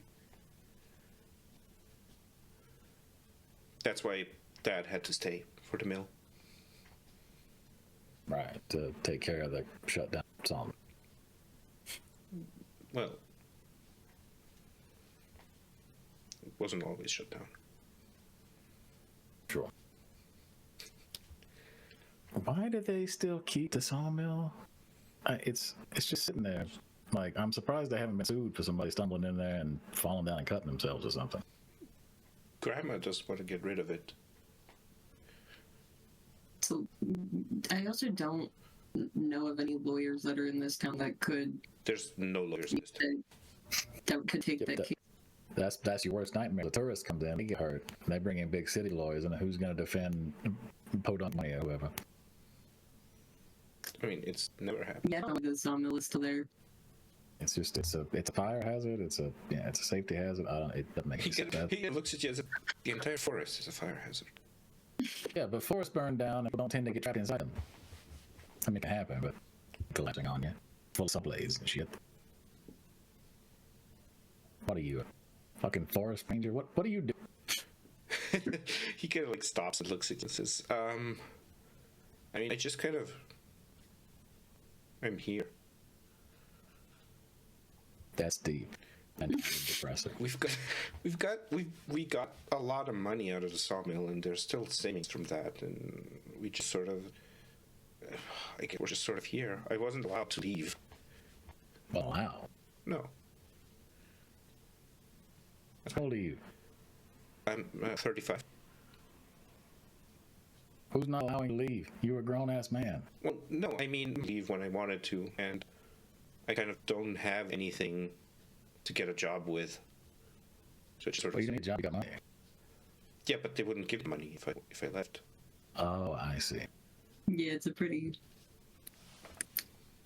I'm not gonna say anything because I don't want your dad mad at me. I mean, Grandma was he will- very pissed about my aunt leaving too.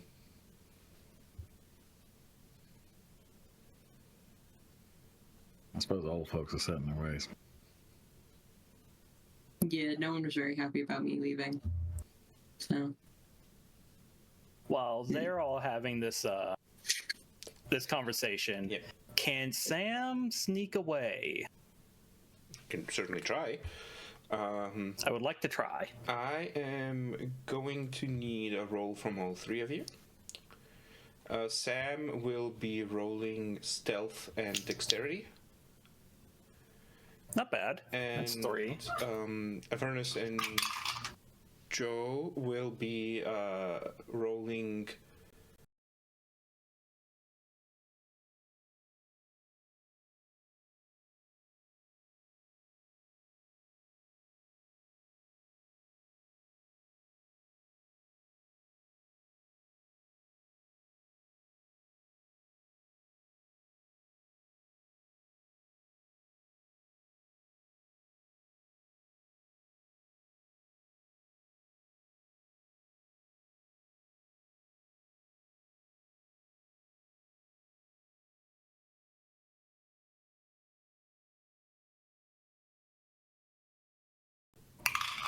wits and composure.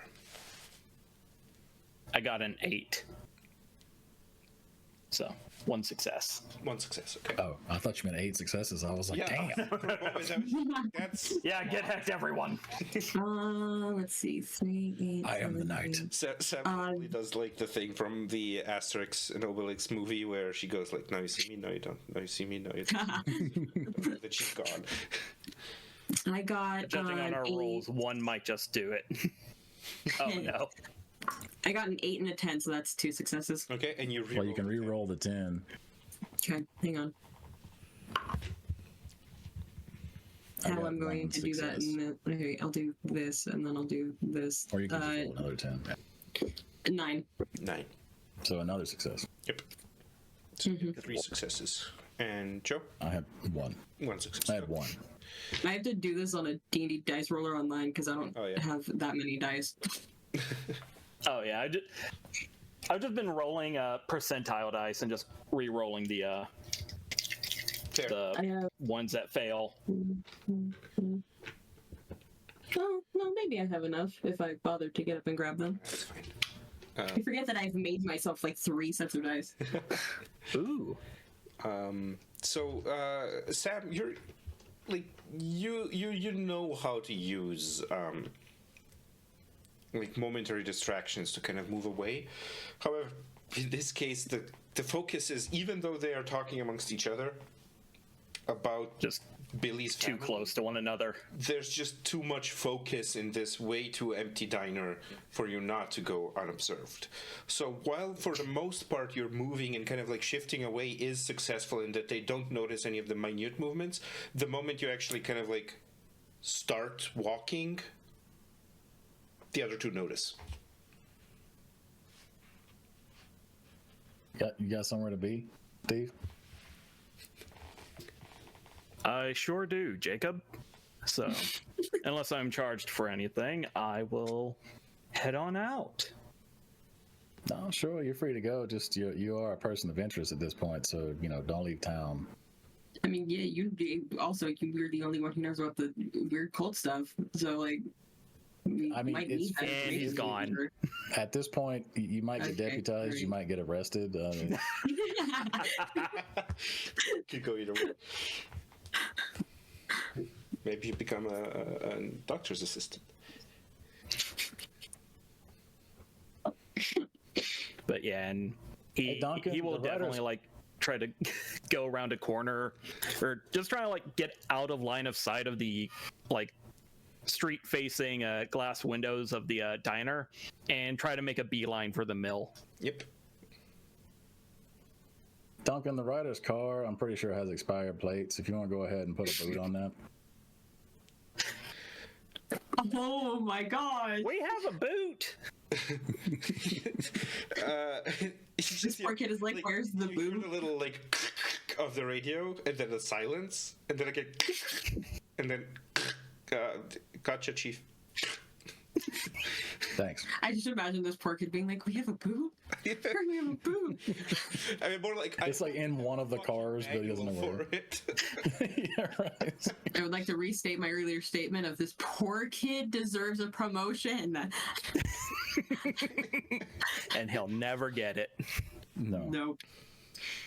He'll just get more responsibilities. Yep. Okay. So, So Duncan's running like Harrods. He's gonna have a 24-hour shift today. yeah, he's getting OT for sure. He's fine. Okay, as long as you're giving him OT. Oh yeah, I mean, Yeah, if it's they a can afford union thing, geriatric beds, they can afford overtime. Yeah, he's fine. This is the one murder per 12 years or something. Yeah. This is where you spend the money. The money in the budget is literally dusty. Yeah.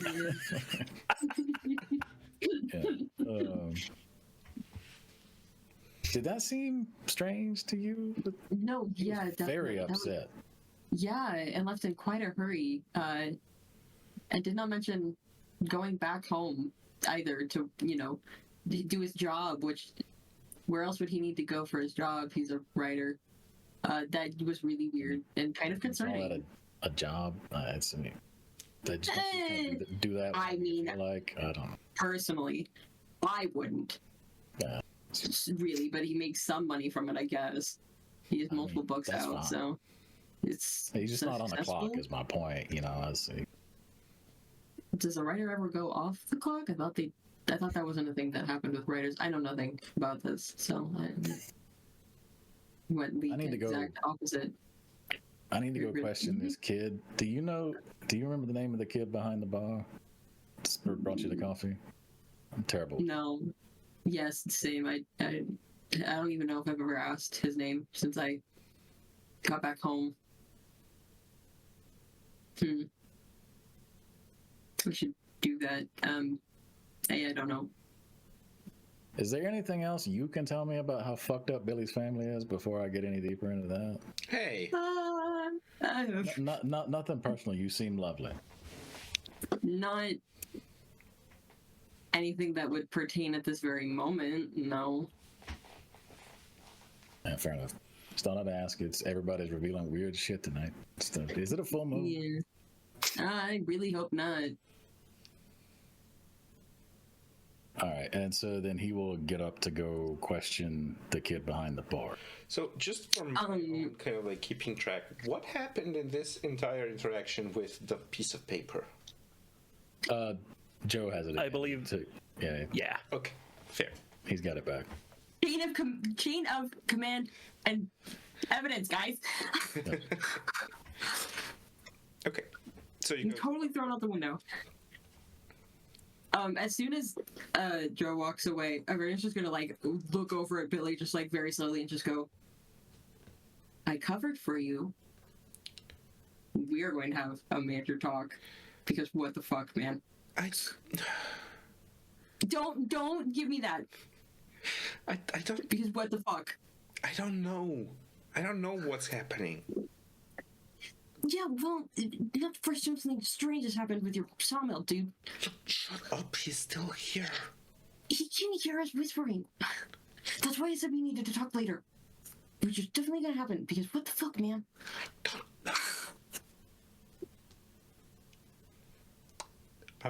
But don't like come into my office at midnight. Freak me out. fine. Thank you. I also don't know if I can leave because he's still here. Just, I can. I'm gonna go. I don't know if he still needs me. I can't stand this place. I'm gonna go.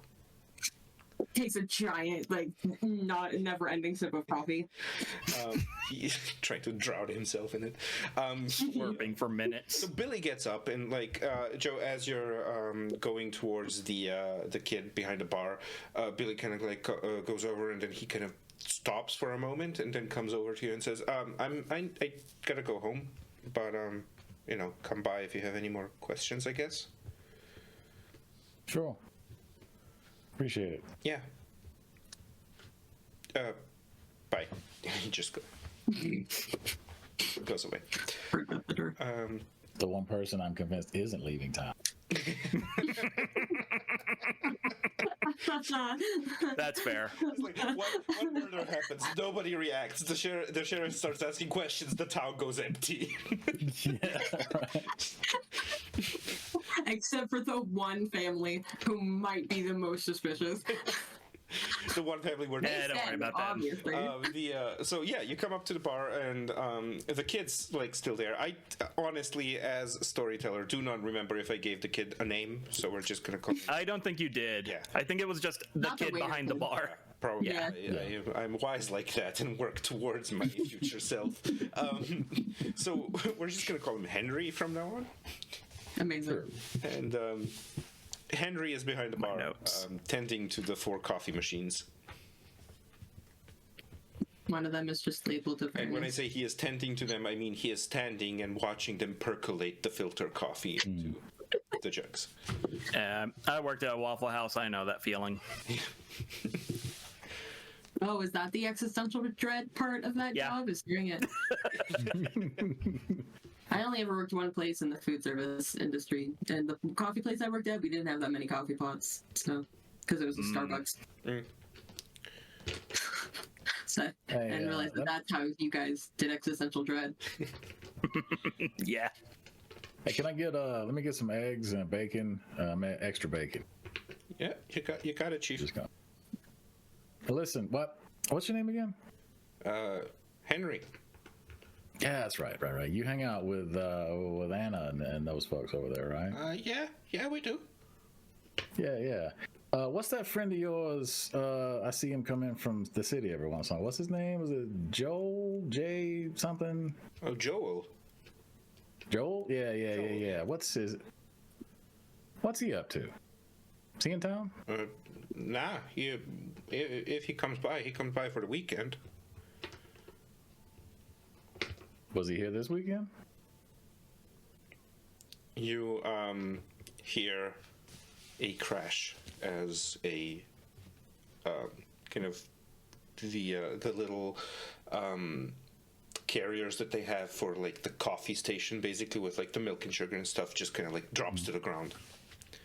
And he goes, ah, shit, and kind of like goes down and starts kind of cleaning up and says, sorry, I gotta get this cleaned up. Yeah, you're all right there. You seem a little jumpy. Yeah, no, I'm fine. Not the Listen, voice crack. I don't want to interrupt your work or anything, but No, I figured it'd be more. eggs are coming up. Yeah, no, that's great. It's just I figured it's easier for you if I ask questions here than if I take you back to my office. What? We need to have a conversation. We can have it here, or I can take you somewhere more private with handcuffs. And you see kind of like he stops kind of messing around with the thing, and at this point you realize that basically, whereas you would normally get like some sort of rag or something to absorb all of the fluid that's been spilled and then like squish it out, what he has been doing is kind of basically smearing it around the floor. And he kind of like gets up, and the rag is still kind of like hanging in his head and drop dripping onto the floor. And he goes, and he's giving you like his very best innocent, unknowing child look, but that look usually stops working around 14, so he's 3 years overdue for that. And he goes, conversation? What about? Well, there's been a lot going on this weekend. I just wanted to make sure everybody was okay. I'm not even sure if, some of you younger folks are even all accounted for. I haven't seen everybody today. I want to make sure nobody else is missing or hurt. Yeah, no, Joel's home, and Anna too. So Joel went back to the city. Yeah. About what time did he leave? Saturday. Remind me, today is Sunday. Sunday? Yeah. That's what I thought. So this morning, last night? No, last like in the afternoon. In the afternoon. Hmm? So before you all went to go drinking at the sawmill, like you usually do on Saturdays? What? What? Drinking? Look, I'm not here to bust you up for underage drinking. At our age. There's a man, listen, kid. There's a man splattered all over the wall in there from top to bottom like a goddamn soup. I am not worried about your underage drinking. I just need to know who was where and how long they were there. I need you to make me a composure and empathy roll. It's giving very what? Innocent little me? Moi? Yeah. Sacre bleu. I could never. Is this one of my specialties? This is not for like hidden info. Please. Not okay. So composure and empathy, it'll be 6. You do still get the 9 again because it is one of your assets.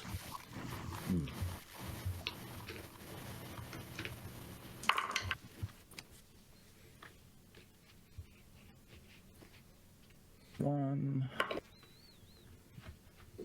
That is 1 success. 1 success. Okay. So I will actually. I'm curious. I'm gonna burn a willpower. yep, you burn a and- willpower. You get to roll 3 dice extra. Yes, I will roll 3 more.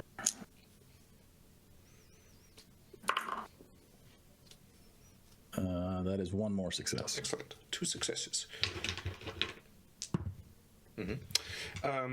So you notice something weird happen, and then the only reason you kind of sort of recognize it is because you've seen it happen once before. And so there's this point where he kind of like starts talking, and he starts kind of like saying, what, the drinking, what, that's illegal, blah blah. And then you realize that there is a moment where his eyes kind of like go almost kind of like glossy, almost like there's something weird happening with his search of his memories. And what comes back at you is an actual, honest to God, lack of knowledge what you're talking about. So he literally does not remember whatever it is. But for a moment, there was this kind of like almost a little shimmer across his eyes, like almost like his irises dilate, I think, or pupils. One of the two. Pupils? Yeah. Thank you. Pupils. His pupils dilate a little bit, and his eyes kind of like almost seem to jitter around a little bit for just a split second. And then he goes, no, we didn't meet yesterday. No. Okay, look, so let's start over. Where were you yesterday? Describe to me the events of your afternoon and evening. I mean, Joel came in the morning, and he and Anna and I met up at her place, and we played Xbox, Sure. Street Fighter.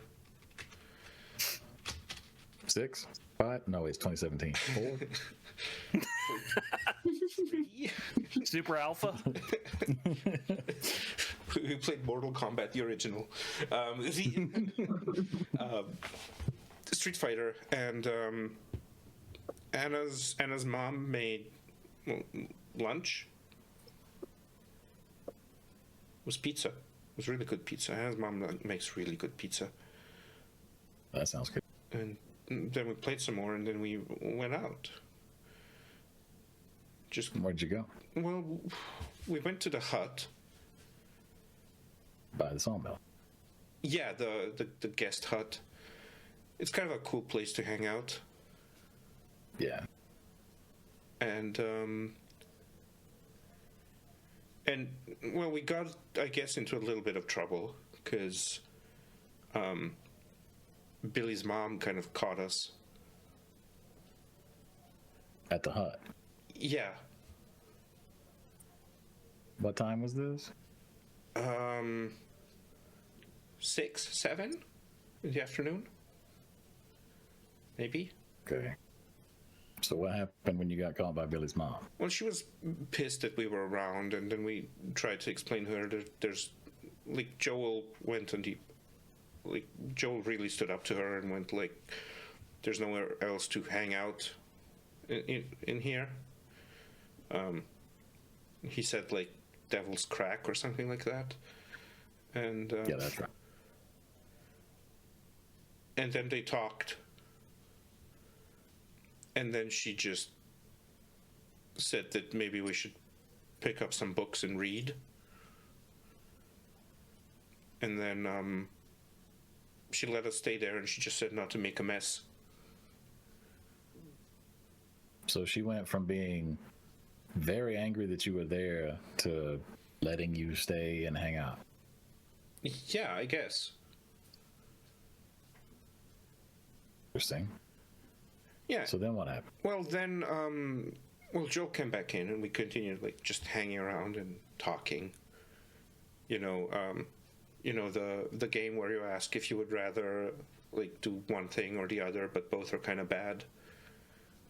Sure. What kind of things were posited as part of this existential questioning? What?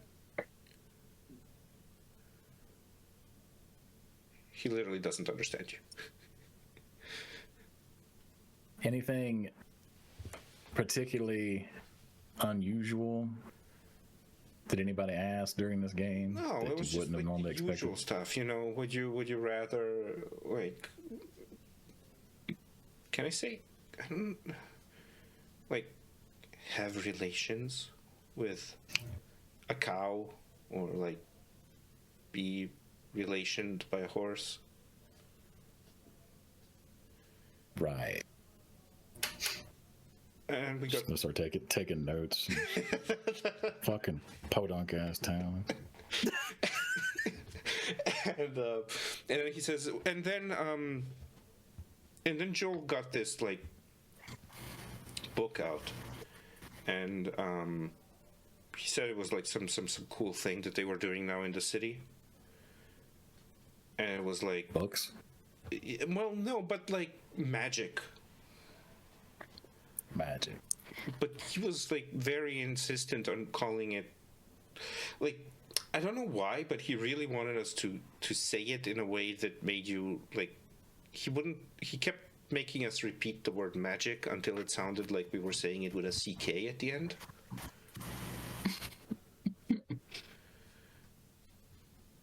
So he's pretentious. Sure. I mean, it's Joel. He's from the city. And Joel got a last name? Joel, I think he does. I never asked. I mean, of course he does, but I never asked. Right. How long have you known him? How long has he been coming out here? 3 to 4 years, I think. And you know, we did like that like stiff as a board, light as a feather thing. And it was really cool. We kind of we levitated Anna, and then he said that we were really good at it, and then we read from the book something. And I guess we went home then after that. So you read from the book and then you just left. Yeah. Did something happen when you read from the book? No? And you went home by yourself? Yeah, well, we escorted Anna to her place, and then I went home. About what time was that? Probably like close to midnight, maybe a bit earlier. Doc, we get a time of death yet? Can I go back to my office before I answer any of your questions that you keep asking me?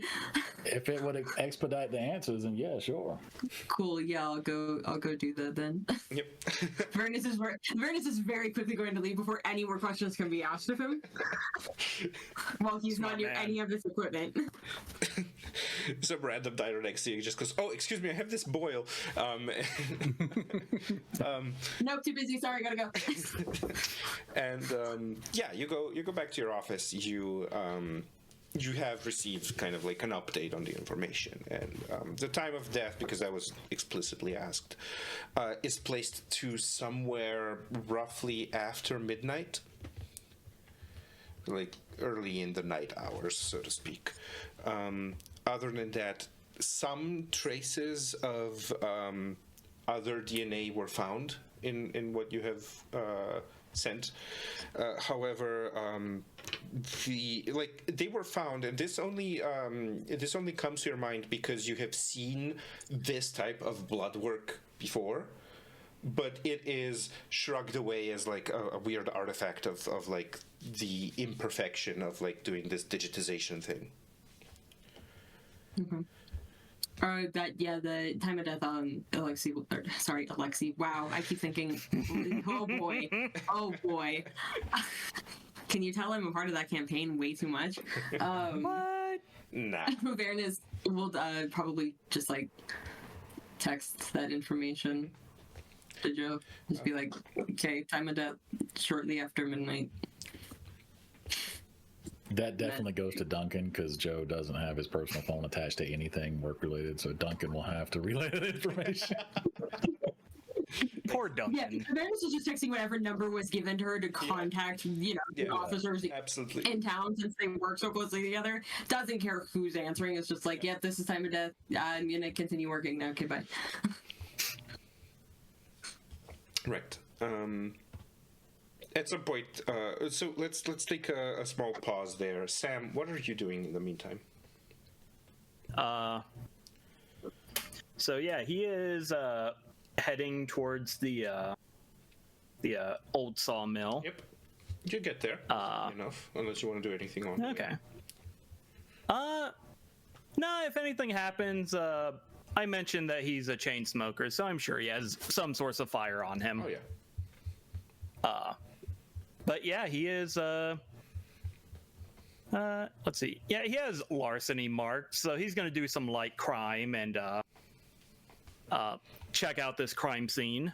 Yep. Just how I like my writers, with a small Yeah. side of crime, and larceny. Yeah. So yeah, he is going to look around for anything of Flossa sanguinis or anything that's just beyond the pale. So this be some form of investigation check. Yeah. Of This some is going descriptor. to be an investigation and wits roll, please. Oh hey. Oh Jesus. Okay, that is going to be 5 dice he can roll. Yeah. And you can spend willpower to add 3 dice. Just reminding you. Oh, 1 willpower for 3 dice. Yes. Oh geez. Yeah, I'll do that. Got a lot of willpower too. Heck it. Yeah. Okay, so that's 5, 6, 7, 8 I have now. A 7 and an 8 for the first 2. So it's 1 success. All right. So 8 and up is what I'm looking for. Yeah, 8 and up is what you're looking for.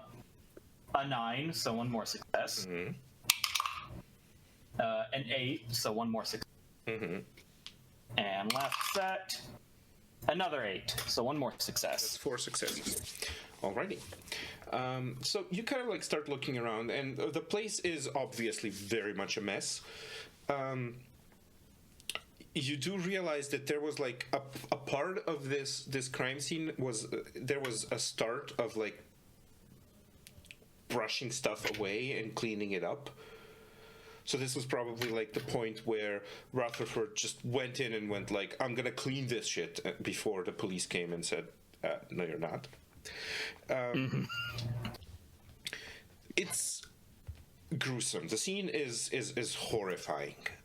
This is literally what it looks like if a person gets exploded literally upon. It's just splatter everywhere. Pieces of like patches of skin are hanging off of places. It's nasty.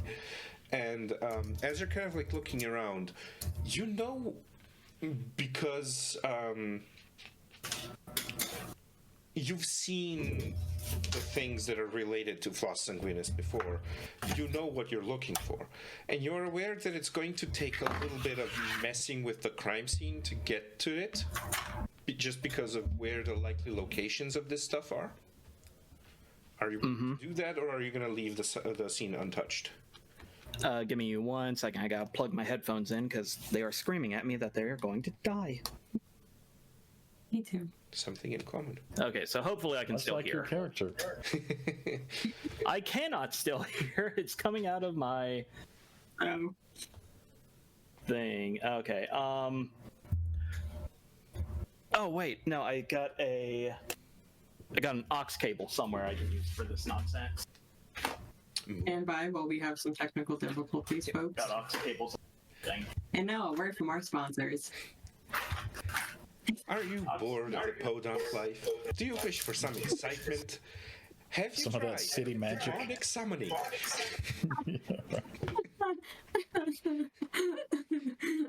Have you tried some light sacrifice?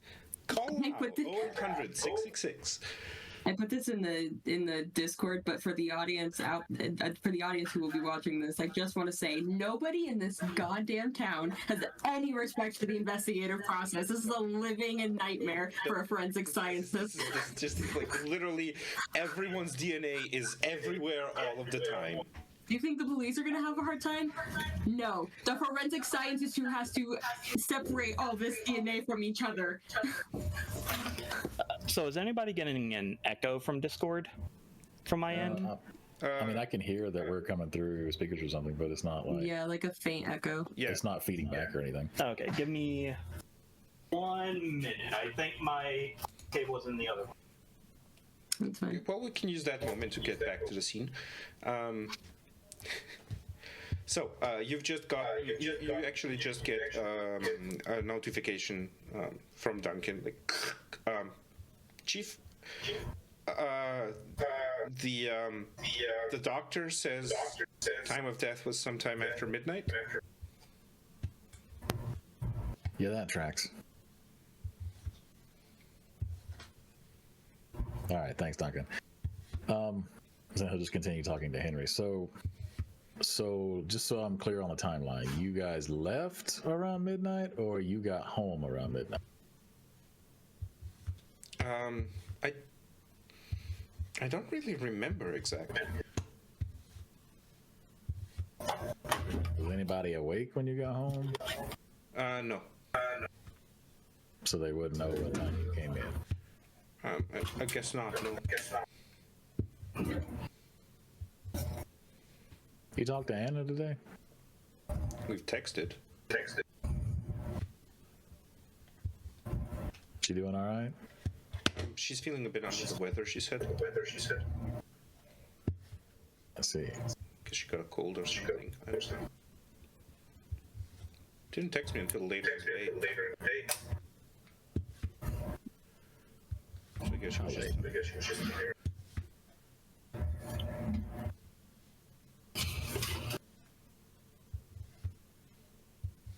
We might need to go get you checked out. Look, you don't feel too great either. What do you mean? Your pupils are dilated. You got lapses in memory. I'm worried you might have fallen and hit your head last night or something. Maybe you just got some amnesia. Amnesia? No, why would I have amnesia? Well, if you fell and hit your head, which you probably wouldn't remember. But I'd have like an injury or a bump or something. Maybe these things take time. It's only been a day. That We'll sounds so grab- vaguely threatening. Grab my eggs, put them in a to-go container, and then you're coming with me. We're gonna go see the doc. Okay. He kind of turns around and shouts, "We need those eggs in a container!"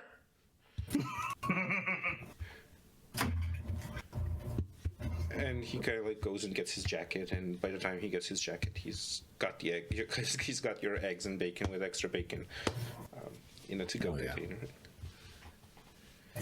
All right, so yeah, then he will take his breakfast and this kid over to the doctor's office to see what we can do about examining him for cranial trauma or something. I'm You sure know, the good as if the doctor will doctor's not already busy. No. As if the doctor's not already busy in the middle of an investigation or anything. And Just be glad you're not Duncan. yeah, truly. Everyone's glad they're not Duncan. I think Duncan wishes he wasn't Duncan. Duncan probably sometimes gets drunk enough to actually be glad that he's not Duncan. Yeah, so we go back to Sam in the sawmill. Did you disturb the crime scene to get to the things that you probably think where they would be, or are you leaving it for now? He's already like in a bad relation with the local law enforcement. But getting arrested does like boost sales. Whoa. He's gonna flip a coin. Okay. He's gonna reach into his pocket, pull out a. I'm gonna say he pulls out a peso, because why not? Oh my god. Dang it. Okay. So it came up heads. So he is going to be a law-abiding citizen about this. So yeah, he will. He will give a anonymous tip to the sheriff's office. To Duncan. Yeah, to Duncan. And so yeah, he'll call the sheriff's office / Duncan's home phone or personal phone number. It's not And- literally a stationary line that Duncan runs to every time it rings. Would he be back at And- the station? I thought he was closing up the house. He's a go-getter. To his cell. He's That's fine. multitasking. Yeah. And yeah, he'll basically provide a anonymous tip of like, hey, that murder investigation. Perhaps you guys should check out like this area in the sawmill. And then hang up Okay. and upsettedly make his way back into town. Okay. So, like I said, like it's all kind of like still covered mostly in Simon, and like you know exactly where like the positioning, like if this was the ritualistic type of stuff that you know sometimes goes down, you know exactly where the positioning of like certain inscriptions would be, right? And this is kind of like the areas that you tell them to look at anonymously. And Yeah. in a town of like 5 NPCs. Yeah. And you, as you kind of like turn around and get to get going, you notice that on the inside of the door, so like the door that you went into, like on the inside side of it, is a phrase that is basically something along the lines of "Flos libertas," kind of like "free the flower."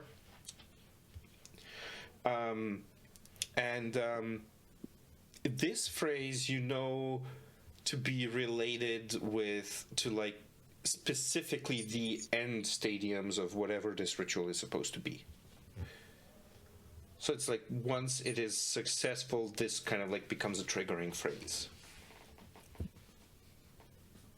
Shit. The urge to burn this place down is very great. Damn it. He is going to pick up, some piece of discarded metal from the floor and like just do his best to ruin this phrase. Just scrape it off. Yeah. On the off chance that someone doesn't have that memorized, or in case that like needs to be here. And then he is going to run back into town because if possible, he would like to convince the sheriff to burn this place down. Okay. So you're running back to town. As you're running, you get a notification on your phone from Alexander, who just writes, "Car's a bust." Shit. He'll text back the word shit about 15 times. Each one a new message. Yeah, individually, each one is sent. Yeah. And Which takes more time, but yeah. As he's running. Well, he's got time. He's running from a sawmill to a Right. country town. Yeah. I'm sure how that. And he'll his actual final like little message before the phone goes away is they're here. If they booted the car, just I don't know. If we need to, we will steal a car. Just get ready. If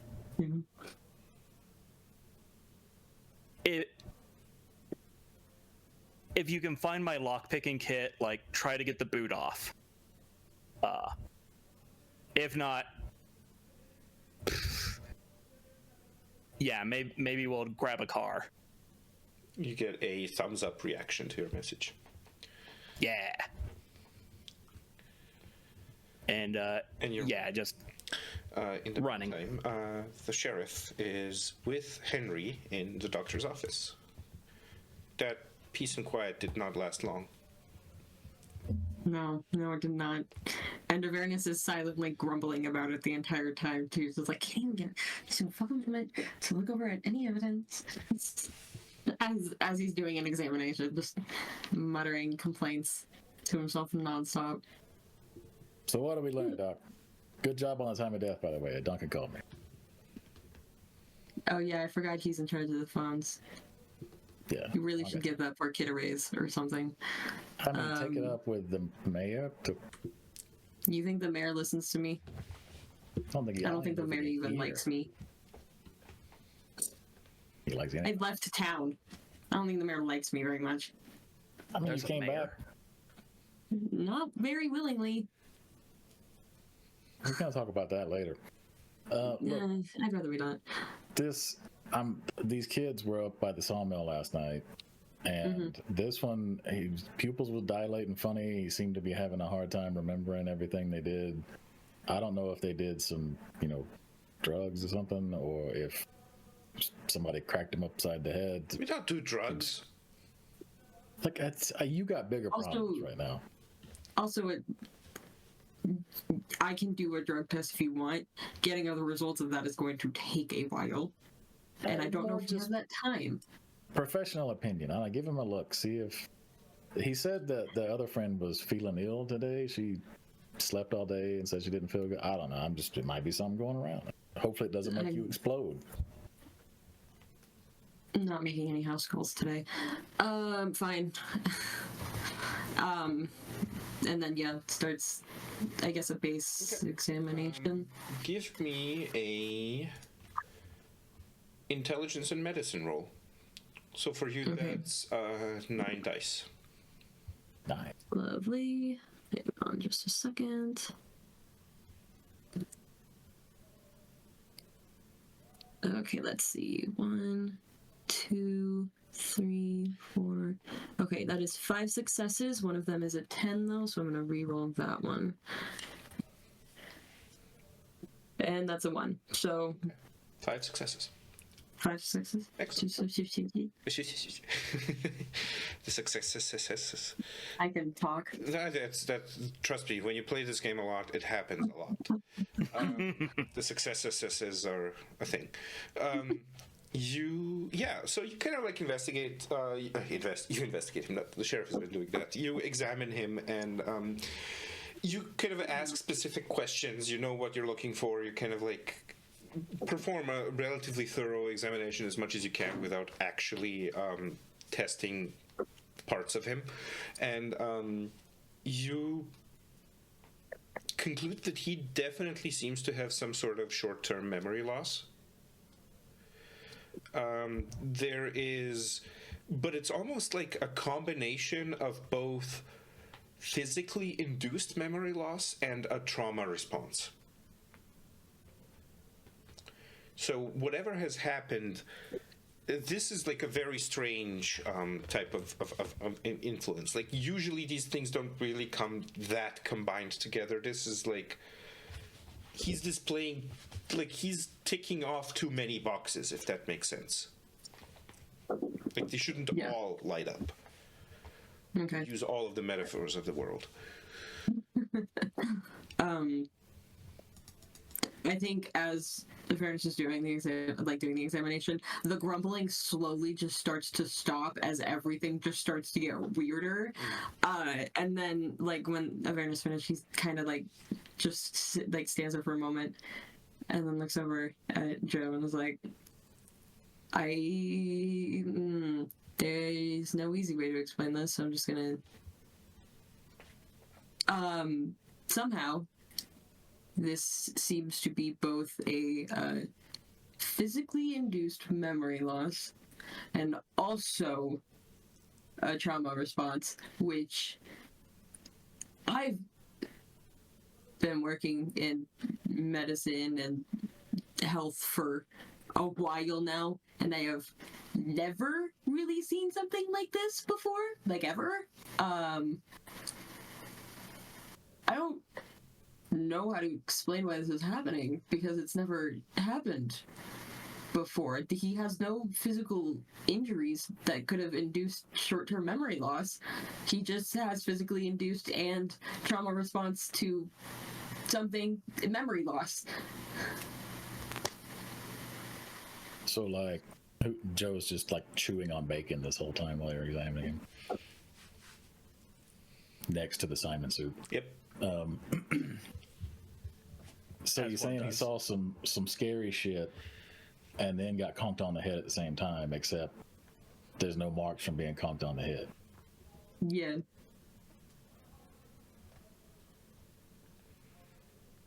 People act like I'm crazy. Questions. Okay, well, what do you know about helping people recover lost memories? Well, It's at this point that, spurred on by the diner people telling him where the sheriff went next, Sam barges into the doctor's office.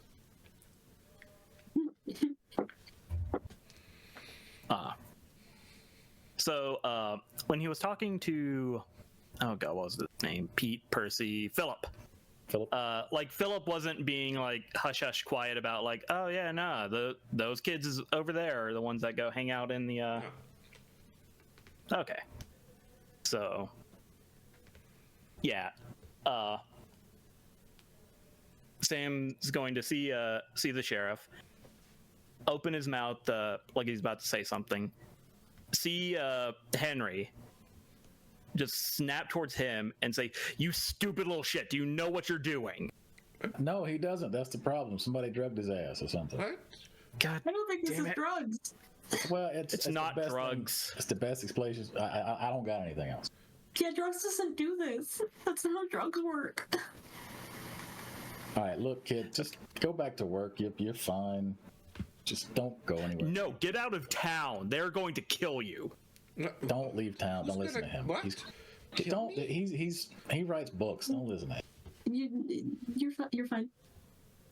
No, the guys who killed Simon, yeah, they're gonna fucking kill this whole town. And it's probably gonna be tonight if what I saw at the windmill is anything to go on. Wait, Sawmill. At my crime scene? Yes, I went there because you guys missed so much fucking evidence. Look, that Duncan, go pick up this Alex guy and hold him for questioning. okay. Can we not? Can you? Can we There- not be talking about this in front of the literal child? Yeah, just go. You're fine. Hey, literal child, leave town. Don't leave town. Go back Leave to work. Just go to work. Just Fine, call your mom and tell her goodbye. What? Look, Could you not say these this to the psychopaths. He's gonna like look at Avernus and then look back to the chief. Look, these psychopaths are here in town. They're gearing up for their big dumb sacrifice for their big dumb demon, and they're going to fucking kill each and every one of you. So you need to get everyone out of town and burn that mill to the ground. Probably arrest the Cormacs, or at least the older Cormacs. They might be in on this. Okay, That's what I I'm starting highly to doubt the say. Cormacs are a part of it. I know that. I know them. They wouldn't. All right, let's He'll, put some cards on the table. Everybody here seems to have at least one key piece of information about what's going on here, and it's all connected. So, a long time ago, I had a case come across my desk, a string of murders back in the city. Nasty shit. Bodies torn apart, splattered all over the place, guts, gore. Simon soup. Everybody kept suggesting it was an animal. Oh, the animals did it. Like in the middle of the damn city, there's a damn bear tearing people apart and turning them into paste. So, the prime suspect in that case, which I could never convict because there was never enough evidence to tie the asshole to it, or never a witness, even when there should have been witnesses, was one James Flinter, Flinter. whatever I said earlier. Yep. Which, as it turns out, your friend Billy and he will look at the doc, has let us know is his cousin who lives in the city. Mhm. Now, here we have the same damn murder in the town where the rest of his family live. Done in a way that you, looking at Sam, seem to be intimately familiar with. So there's no way in hell the Cormacs aren't involved somehow, whether they want to be or not.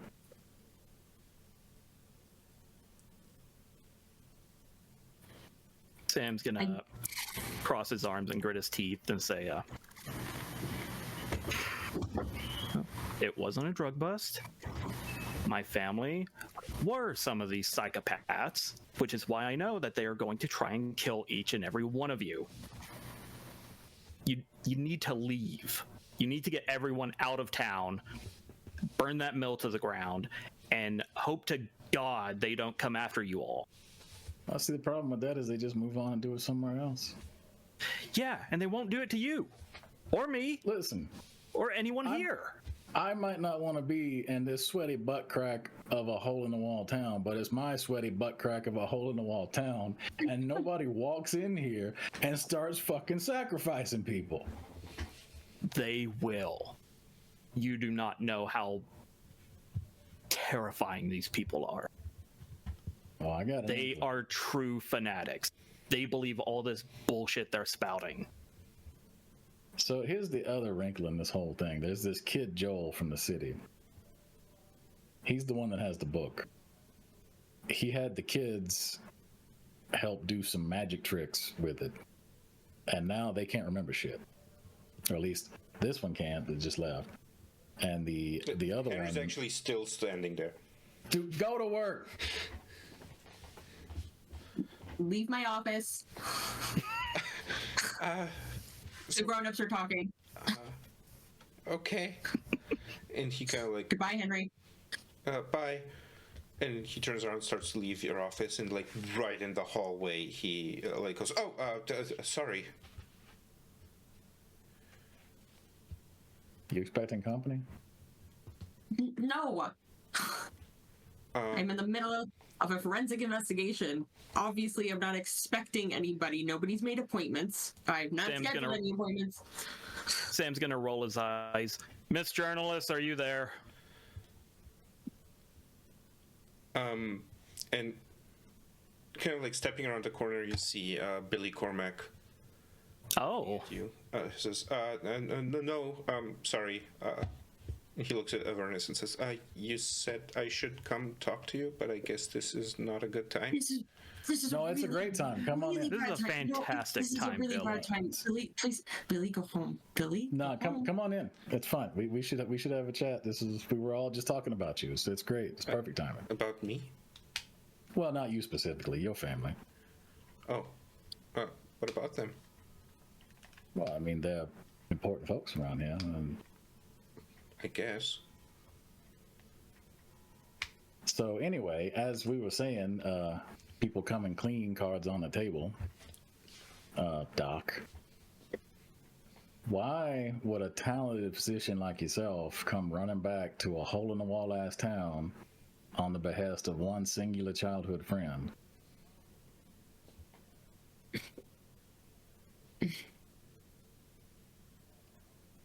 There's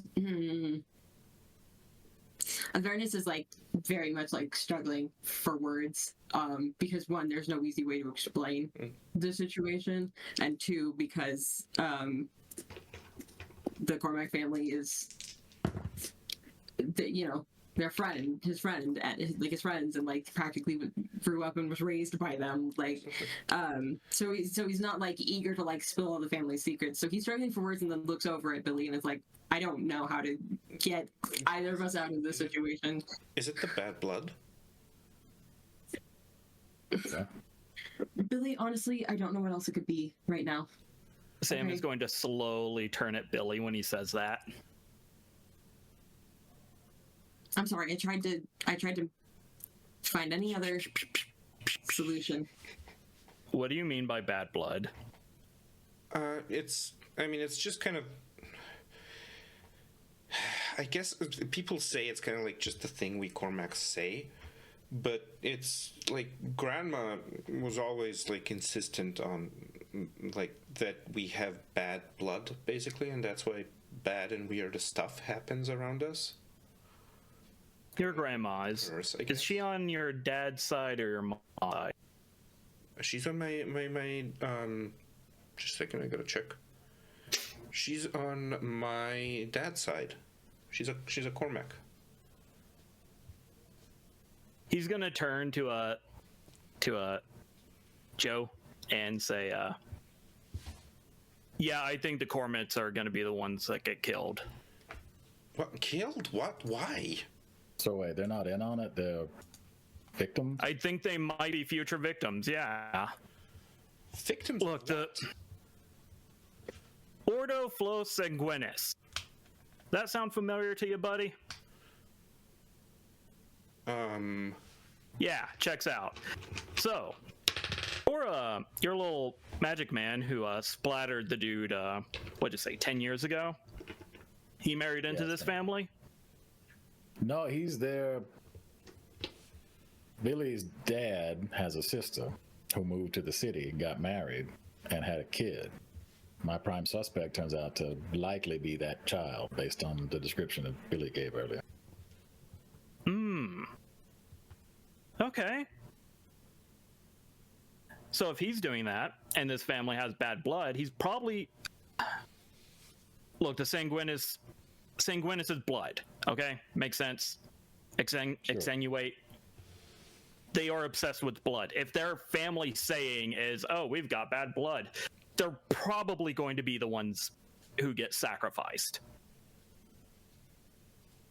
Where did Simon come into all this? Was he just wrong place, wrong time? Probably. Or he was the first sacrifice to kick off the real party. Here's the other thing. So this Joel kid was at the hut outside the sawmill last night. Your mom caught them out there and was very upset. And they apparently had an altercation or a discussion, and then she agreed to let them stay and hang out and left. What? That doesn't make sense. That's what I said. And Grandma and that, actually, that's one of the few things that they both agree on, that nobody should be anywhere near the hut or the sawmill because they're hazards. They're falling apart. That too. But no, Mom didn't say anything about that, but I can't imagine her just agreeing to let them stay. Yeah, I don't know why she would ever do that. Have you ever seen this Joel kid, Billy, around town? A couple of times. Just Did he look familiar? Do you know him from anywhere else? no, not really. Just a normal, like, city punk. How old would you say he looks, give or take? Probably a couple of years, like maybe 19, 20, maybe early 20s.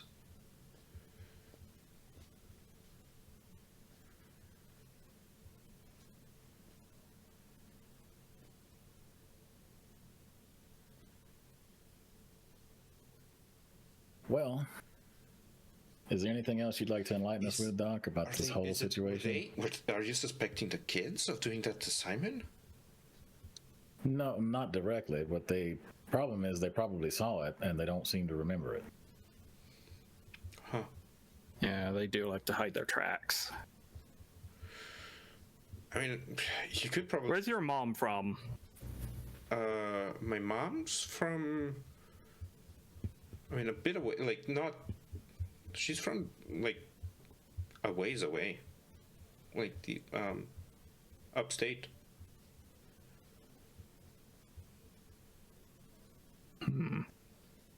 She married into the family too.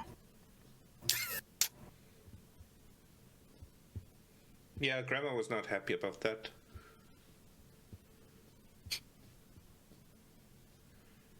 Look, I always thought the bad blood thing was just could be explained away. by simple facts and science. Right. And then it couldn't, and I... What do you mean?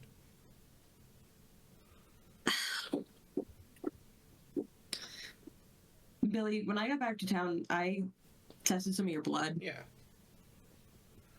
Yeah, I don't even know what to make of the results. And then Avernus will walk over to like the nearest computer, laptop, whatever, and bring up the results of Billy's blood test.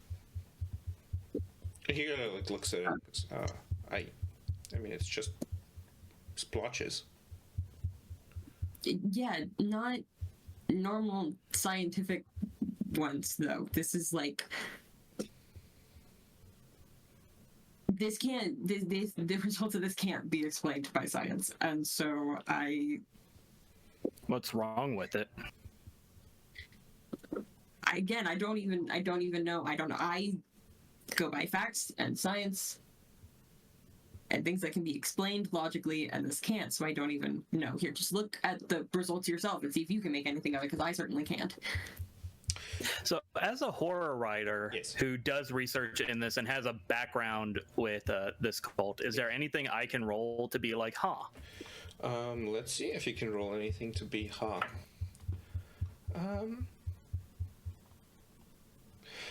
Actually, you know what? You can roll me an intelligence and occult roll, and you can apply your specialty to that. Oh boy, so what does specialty mean? You get +1 die to your pool. Okay, so I get 7 for this. Nope. Wait. Yeah, okay, so that's a 10. Nice. That's an 8, so I get 1 more. And that one was a 2, so I got 2 successes. 2 successes. Okay. So there is one thing that you remember, and that is like the teachings of this cult are kind of like somewhat weird, basically, because the teachings of the cult sometimes seem to differ from the book itself, which has been considered the what is it called? The Libram Flos Sanguinis is like considered the like holy relic of the cult, but the teachings of the cult sometimes differ from the book, and that's where some weird stuff kind of happens. One of the things is this demon that they worship and that they're trying to bring into the world, essentially. It feeds off of blood. It is an exsanguinating demon. It doesn't care about basically the rest of the body. It just cares about the blood, and it needs tons of blood to kind of like materialize in the world, right? Usually the teachings are something like from a pool of blood he shall arise and stuff like that, right? However, the book itself defines like fitting and unfitting types of blood, sort of. Like the book itself is a large parts of this book remain kind of untranslated, right? Because it's an ancient relic written in like very weird Latin. Probably partially also in other ancient languages. And the book itself, however, differentiates that there's like blood that is okay to get the demon to come, and blood that is not okay to get the demon to come. And like that the issue is finding the right kind of blood, basically. Right? And this kind of like very like this is one of the most obvious countries. This is actually probably one of the things that set you on the path of kind of extricating yourself from the cult, because it didn't make sense. If it's a demon that feeds on blood and needs massive quantities of blood to kind of like materialize and to exist, then why the hell would it be picky?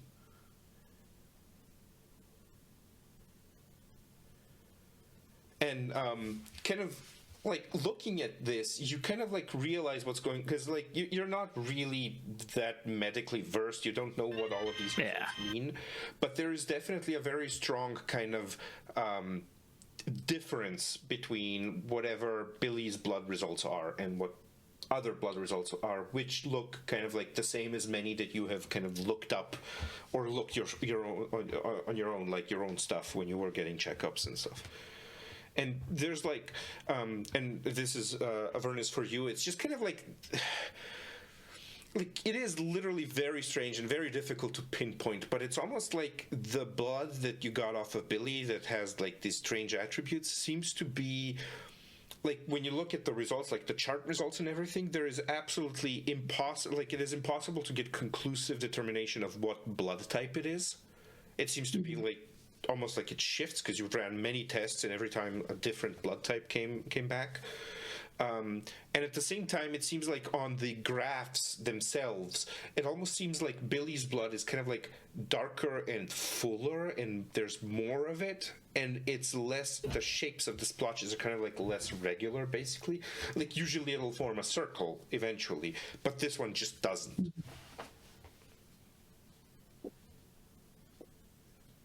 So is this the same for the rest of the blood-related Cormics? Is that information I would know? I mean, you would probably have like some records of their blood work available somewhere in the office. I guess you would have pulled it up. Yeah, make me an intelligence and medicine check. Okay, so that's 9. 1, 2, 3. Okay, that's 3 successes. One of them is a 10. So I'll re-roll that one. Okay, that's a 7. So 3 successes. 3 successes already. So because this is your medicine roll, and medicine has your investigative aid merit to it, 3 successes are enough for an exceptional success. So you have. You pull up some records, and there is similar behavior to it. It seems like the deviance of it seems to increase with generation. So, like, Grandma Cormac, Esmeralda has like a very slight indication of that, right? Mm-hmm. And then the results for Annabelle and Rutherford are kind of like slightly stronger. Mm-hmm. And then you also happen to have the blood work for both Benjamin and James Flinter, because at some point they came to town on vacation. Kid got sick, kind of spread through the family. And James's blood work is actually, which you never looked up because, you know, the name is different. The Flinter name doesn't mean anything to you. James's blood work is identical to Billy's, basically. It's like the same degree of deviation to it. I think upon like pulling all of that up and seeing that, Avernus would kind of just under their breath, like mumble, quiet, holy shit. But okay, so I guess a small explanation.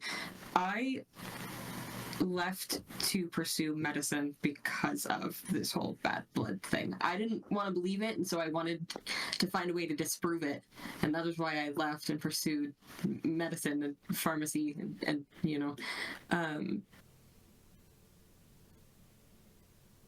and I never was able to prove or disprove it because I never really thought about it, and then I had to come back to town, and I've been so busy that I never really even stopped to think about it. But 2 of these blood works are exactly the same, and then Avernus will turn the computer around to face everybody and bring up both blood works of the 2. Is this the cousin? Yeah. Identical, like they have the same weird shit in them, or identical like they came from the same person? Identical as in it has the same amount of whatever is going on. The exact same bad blood. The exact same amount, and it is the strongest in these 2.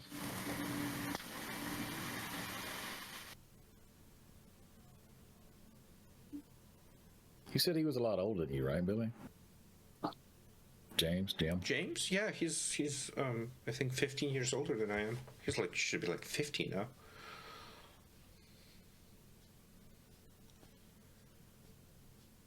again, I've never been able to make sense of any of this. I didn't even want to believe it was something that couldn't be scientifically explained.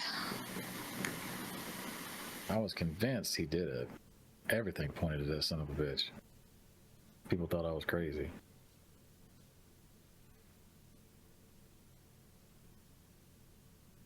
But here's what we know. Pretty much everybody in this family is either involved or a target. And something's going down at the sawmill. So you know what? Let's have a party. You and Billy call every member of his family, round them all up. We're going to meet at the sawmill. We're going to hash this out. I don't know if that's a good idea, but okay. Sure, I I can. mean, we could do it in the office, but it's not like... I'll get. I mean, you're not. Grandma's. I mean, she's. Grandma comes too. Yeah, but she's. Wheel her ass over there. I don't. Whatever you got to do. What I'm trying to say is, it's more likely we'll get her to the sawmill than here. Right. That's my thinking. Yeah. Okay. I'll go tell my family. Meet us there in 45 minutes. Sure. Yeah. And he like takes out his phone and starts calling as he goes off. So you only have the one deputy, yeah? Yep. Shit. That's a concern. Your guns are real, right? Last I checked. Okay, then. How many? Given what you know about these folks, I always was convinced it was just one person up to no good. How many people would you expect were involved? From the size of what has happened, would he have any idea? So Like ballparking it? this so far has been like to be clear, the ritualistic sacrifices that were made for both the what both Joe had come into contact with and with what Sam had kind of eventually found out Mommy and Daddy were doing on their canasta nights is like they were structured. Like they had much more to do with like exsanguination and stuff. They did get like rip apart eventually and stuff. Like the night in question, that was the one where there was like the horrifying ripped apart murders, right? Most of the ritual sacrifice, at least on paper, because apparently these cults like to document what they do. The stuff that was on paper course. didn't mention any kind of like body horror beyond just sucking the blood out, basically. This has been so far only the one murder, right? So this cannot be the workings of a large cult here in this locale. Now you are aware that the cult had like several kind of like septs that were active in different parts of the country, definitely. Because you know that there were like always talks about like this or that sept falsely interpreting stuff, or this or that sept thinking it was a vampire instead of a demon and kind of like scoffing at it because obviously it wasn't a vampire. It was all kind of like weird talk to you, right? You remember these things because you're very good at remembering these things, but you you never really made the connections, right? So now kind of like retroactively figuring it out, it almost seems like this is more like a This almost seems like it is at the same time a very beginning phase of a small cult that has begun forming, and a cult that is very quickly advancing through the track of their intended objectives. So like yeah, small he'll but say, from what I saw, sawmill, there's can't be more than a handful of them. I really hope it's not the family that we're all gonna gather there and Like most stand of them are around. over 70. I'm not overly concerned what they're gonna do. Gum us to death. You would be surprised what these people can do. Like I said, they are fanatics, but you might be right. A small sect like this doesn't just pop up. Like they would have to build and build and build to it. There would be a lot more murders in the area. This out of town kid, he might be trying to speed up the process, as it were. Yeah, it all seems to point back to him. I'm just trying to decide if he's got any friends helping him, or if he's just been duping the kids into helping him without knowing what they were. Mrs. Carmack seemed to act strangely. Yeah, that was weird too. But what if whatever made the kids forget stuff worked on her too? Yeah, can't discard that idea, but we should definitely get there before the family. There's I wanted to have a look around anyway. That's why I told Yeah. him 45 minutes. So yeah, I guess get your deputy down there and Oh yeah, he went to pick up your friend. I'll have him bring him. Hey, Oh, Jonathan, great. Bring we're all meeting up at the sawmill. Bring get the damn boot off my car. Then we're about that later. I see it was effective if you know there's a boot on your car. Yes, Told you not to. it was very effective because me and my friend are smart and we're going to get the fuck out of Dodge. So, just to get this straight, I am now bringing the arrested person to the sawmill? Detained, not arrested. That's not... Yes, correct. Okay, gotcha, Chief. Motherfucker. What was that? You were breaking up. Roger, Roger. Yeah, okay. Yeah, you guys head over? Yeah. Chain smoking the whole way. Right. It doesn't take you long to get to the sawmill, and you are still blessedly alone as you come to the scene of the crime. All right, so I've seen this once. There's Simon Soup. It's an abandoned building. Not a lot of signs of forced entry. I mean, if you want in here, you get in here. What am I not seeing? Sam will pick up a stick and bring it over to some Simon Chunklets and just kind of scoot them over to show off the Sanguinis symbols. And he's like, that is one of their ritualistic symbols that they sacrifice people on. There's another one over there, and over there.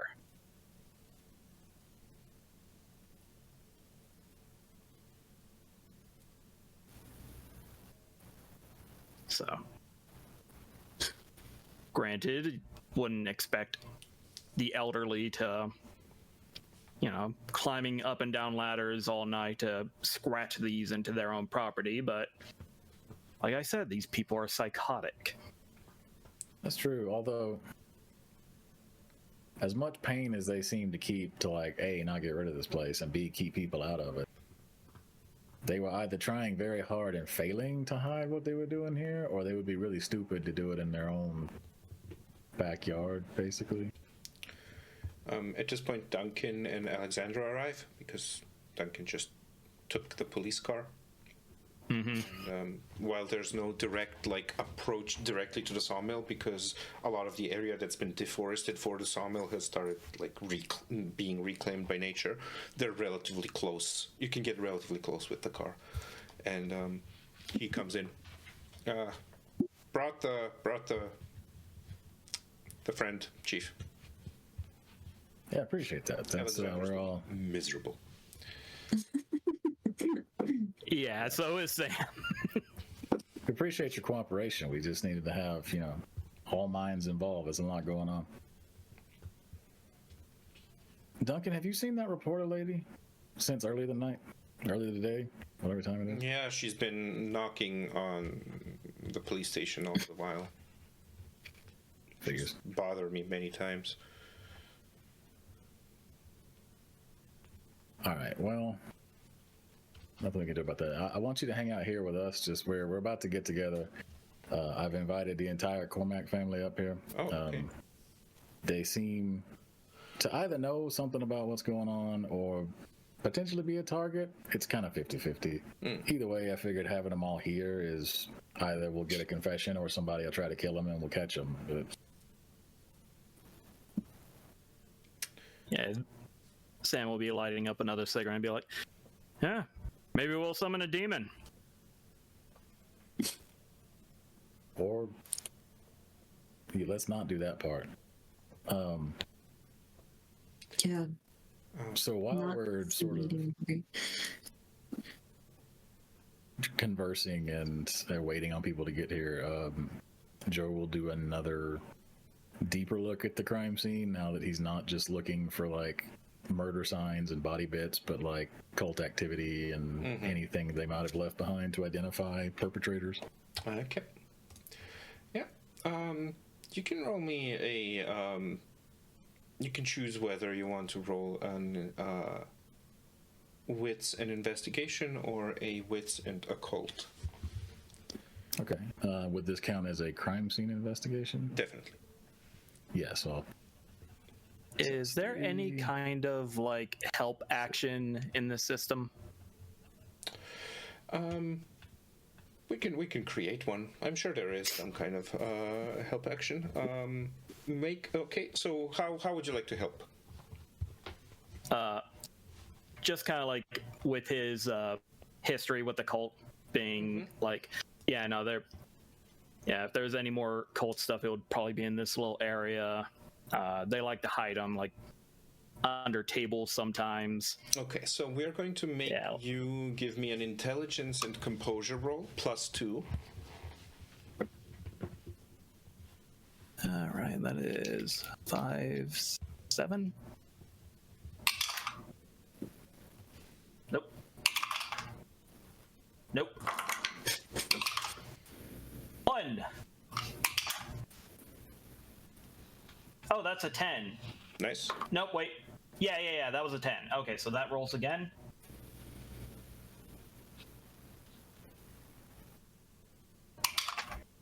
Okay, so 2. 2. Okay. So you can make a roll with 2 extra dice then. okay.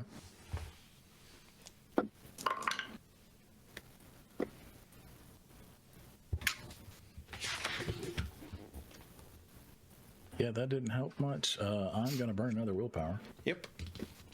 and do 3 more. So far, I have 1 success.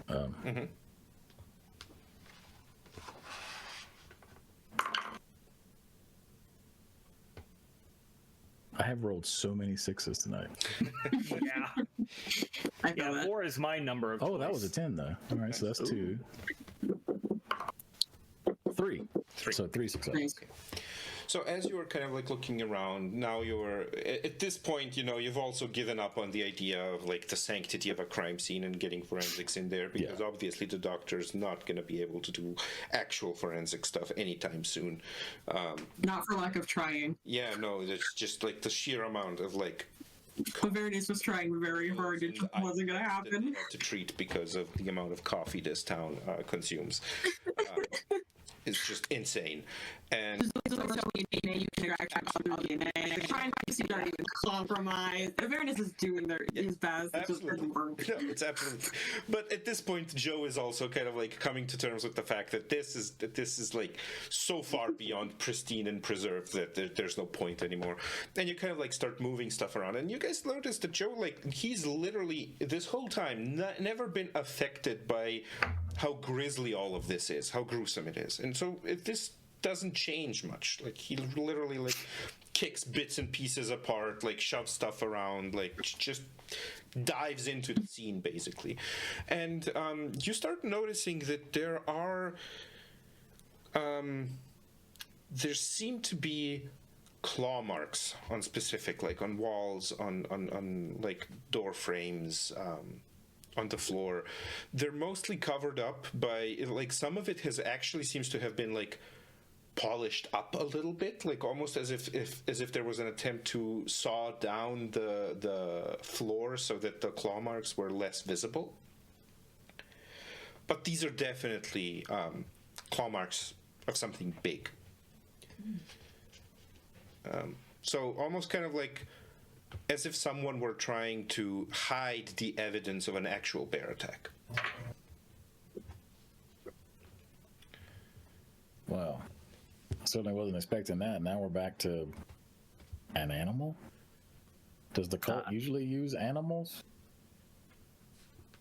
They're pretty hands-on. You do also notice that something has been scratched off of the inside of the door. That's weird. Like scraped off. Yeah. You think they made a mistake? Like they didn't have an eraser? Probably. And as you're looking at the door, it kind of like starts moving and opens up, and you basically have the Cormac clan marching in. Ah, good. Welcome. Basically, you have Esmeralda coming up in front, very spry for her 98, and then you've got Rutherford and Jean and Billy trailing in after them. And Jean is the one to speak up, and she says, "Well, what do we owe this visit to, Sheriff?" Well, we've just had a lot of questions come up, and rather than it, inconvenience everybody individually, I thought it might be faster if we just all got together and had one big conversation. Right. Converse. So I have a question real quick. So when they came in, did they seem at all perturbed with the Simon soup? So, Esmeralda definitely shaken by it. Not as much as you would expect her to be if she were seeing it for the first time, so there's probably a likelihood of her already having seen it. But she is very she's not in a good place emotionally. Billy is definitely Rutherford is completely unfazed. He seems more like he's annoyed than anything else. Specifically by the stuff that by the soup. Mm-hmm. And then you have Jean, who seems to be more annoyed with the sheriff and the whole situation than with the entrails. And then you have Billy, who seems like he has seen this for the first time and is reacting very appropriately in a very shocked way.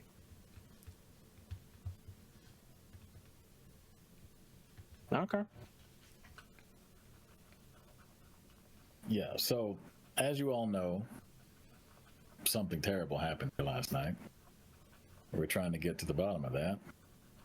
I was speaking with some of the local kids. They like to come up here and hang out, drink some beers, do kid stuff. They said they saw you here last night, Miss Cormac. Mrs. Me? Why would they see me? I go to bed at 8. Well, they said that you caught them and were rather upset until their friend Joel talked to you for a few minutes, and then you told them they could stay. No, I have never seen them. I was at home, in bed. You can make me a composure and empathy roll, and this does have your specialty applied to it. It's 7.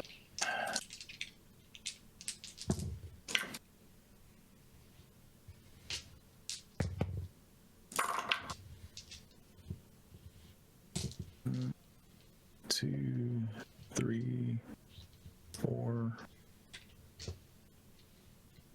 That's 4 successes. 4 successes, beating 3 successes. She is lying. She is outright lying. Now, I'm trying to keep everything polite. You guys have a long history in this town, and everybody respects you, but if you're not going to be honest with me, we're not going to get anywhere.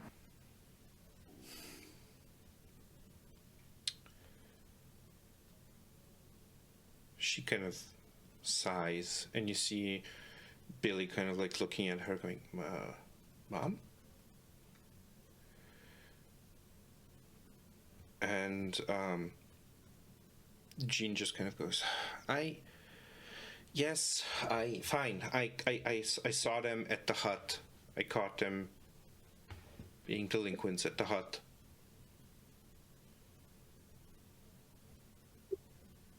And you had a conversation with this Joel kid? Yeah, he stepped up and was being very impolite. That matches the description I got. And after this impolite conversation, you decided to be beneficent and let them continue to loiter on your property? I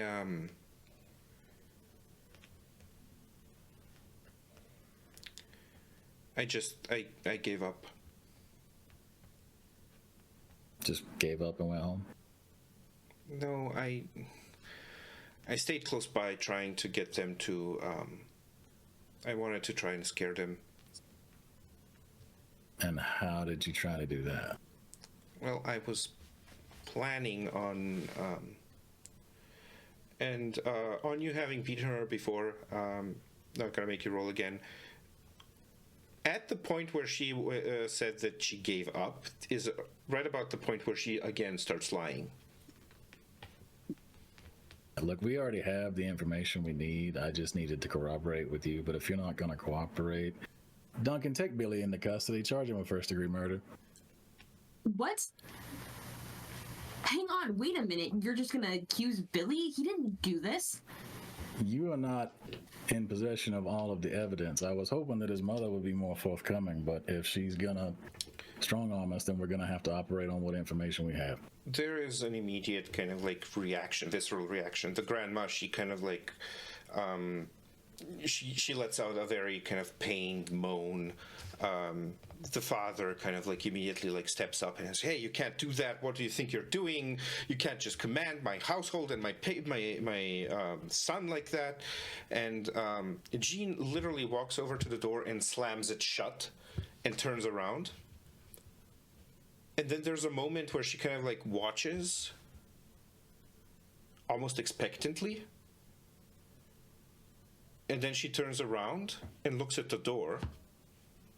And you hear her say, "What?"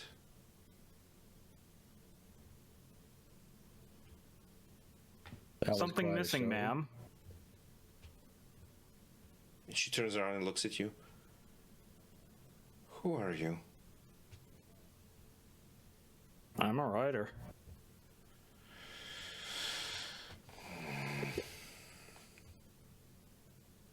Now that your temper tantrum is done with, have you got something else you'd like to say, or am I taking your son into custody? And she kind of, her shoulders slump a little, and she just shakes her head and then looks up and says, "Well, fine. There is one more thing I would like to say." And she says, "Billy?" And Billy kind of like looks up at her from being kind of like already handcuffed behind his back by Duncan, who is surprisingly efficient at doing all of the bullshit that you tell him to do in a day's work. And He's a Sounds hero almost like now. he was conditioned. yeah, and she says, Why is the only other one hired? "Billy, look, I'm really sorry that it got to you. The kids were never supposed to leave the hut. But I guess there's no helping it. Floss libertas." He wants to tackle her. Yep, go ahead, tackle. Let's make that a brawl and strength or dexterity. Okay, dexterity's way better, and brawl is a 0, so I'm gonna burn another point of willpower That's fair. because this seems important. So that is 5 I get to roll. Yep. As a That one's off the reaction, table. Joe would like to Okay. draw his weapon. He's not looking to use fine. it, but Ooh, a 10. Okay. Is okay. Another 10. Okay, 2 successes. Nice. Okay, 2 successes. Successes. Yep, you easily tackle her. You guys see the rider like immediately like lunge at her, tackling her to the ground. She screams out as she is pushed to the floor. Yeah, he is going to shove his hand into her mouth. He does not want her talking. Yep, that is fair. You shove your hand into her mouth. And as all of this is happening, kind of like there is a lot of commotion going on, and the grandma and the father are now completely confused as to what is happening. They're also looking at Jean, kind of like, what the fuck? And then you hear Duncan go, Chief? And there is a crack. And you hear the snapping of bones. And as you turn around, you see Billy on his knees on the floor. And you see something moving across his back. Almost like a fluid motion. And then there is another snap. And suddenly his shoulder seems to kind of protrude out of his back. And he wails in pain, but it is just a whimper, just a tiny little moment that portrays something that has gone and faded into agony that is so strong that he cannot even bring out the breath to scream. Followed by a series of snaps. Billy doubles in size. The handcuffs snap off of him like they were just paper. And you see this massive hulking brute, just a mound of flesh and sinew and bone as various protrusions start appearing and piercing through the flesh.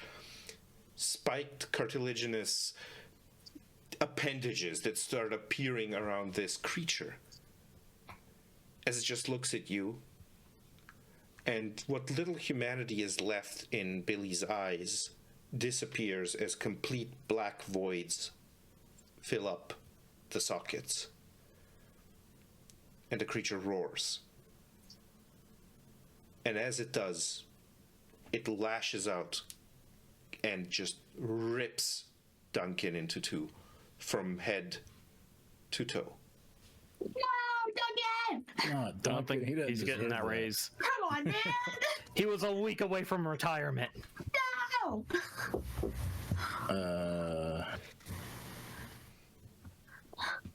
They got Duncan. And we're going to move into initiative. Oh boy. So for initiative, you all have towards the bottom of your first page an initiative modifier. Initiative is the only thing that kind of functions a little differently. You just rolled a single d10 and add your modifier to the result. 5. Was it 10? Mine was a 6, so plus the modifier 7. What is 6 plus 7? 12. 12. 12, yes. No, I 13. can't. It's 13. 13. That was I don't know 6 math. and 7. Okay. Yeah, 13. Wow, I cannot math either. I said that with so much confidence. Yeah. I almost didn't graduate high school because of math, guys.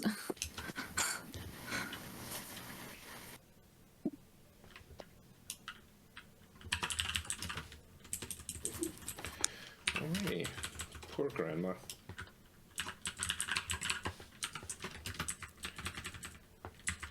Knew it was one of those assholes. Yeah. Okay. So, Avernus, you're the first to react. Oh boy. Well, I mean, in shock and horror, because Varanus' best friend has just turned into a living monstrosity. Like, Varanus' first initial reaction is just like eyes widen, goes pale, like takes a step back in shock.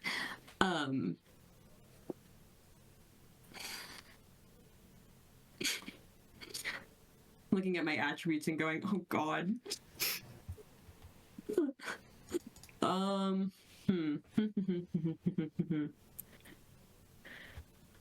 I think Avernus' initial reaction would be after the shock and horror would be to try to find a way to take Billy down without like outright just killing him. So like desperately looking around the room for like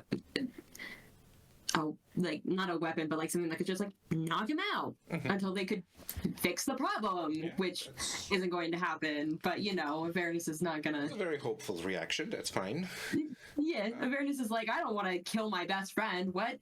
You see a piece of metal piping that seems to have been left very close to the door.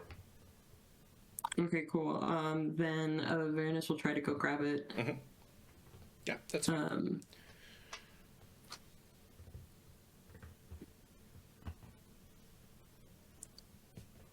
And then from there, I don't know.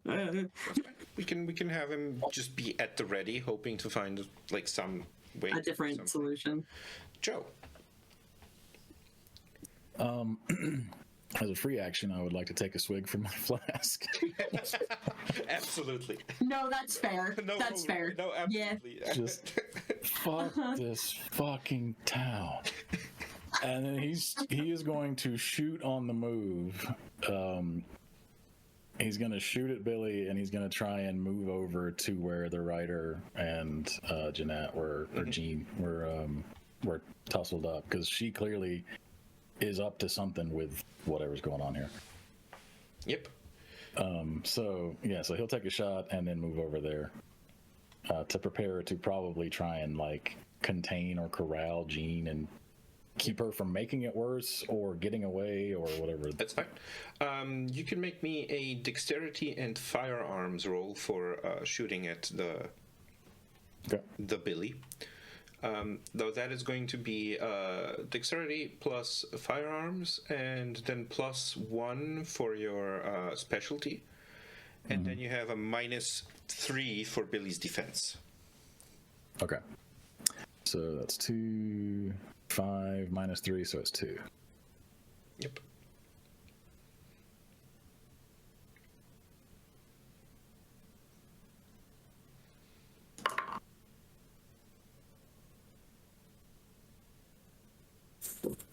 Yeah, that is 0 successes. Okay.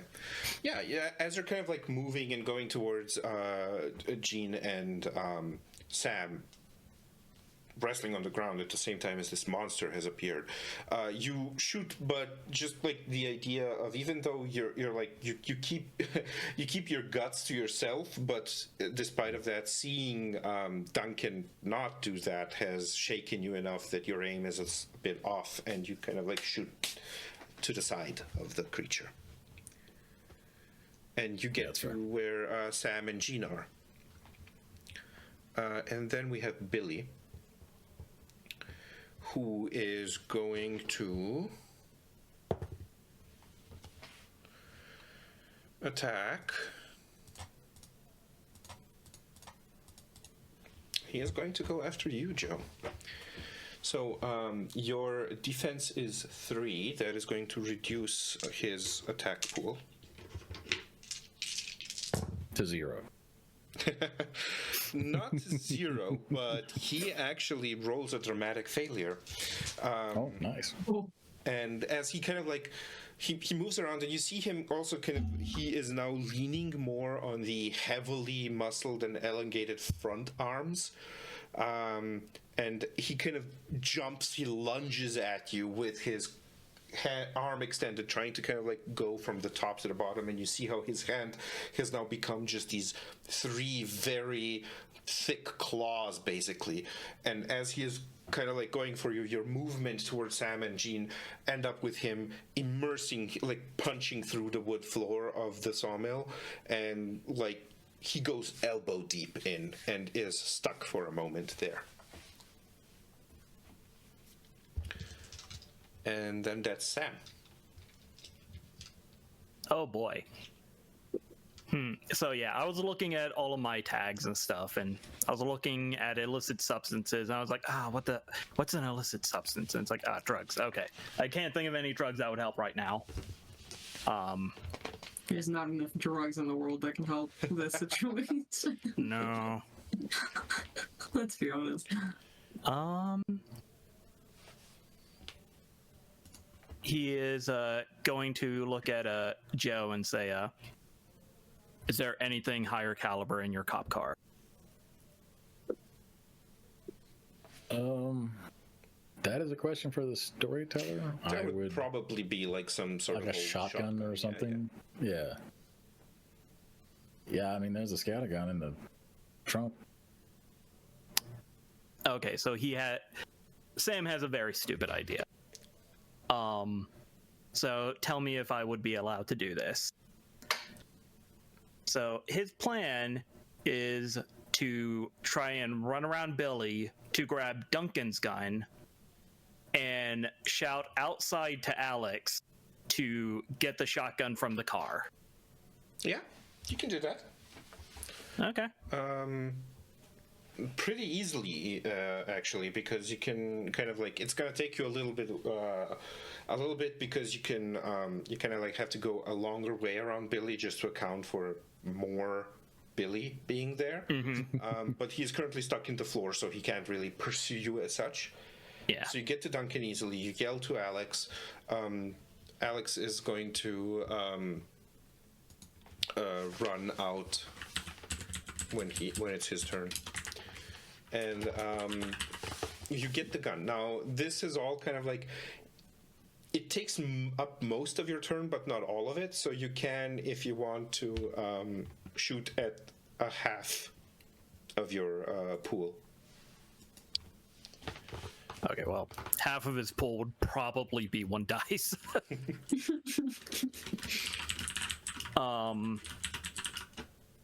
But yeah, actually, yeah, he will try to shoot at Billy to try and like get his attention away from the rest of the blood relatives. Yep. So let's see. I'm assuming shooting is dex, or Dexterity would it be firearms, wits because he? Okay, yeah. So 1 dice.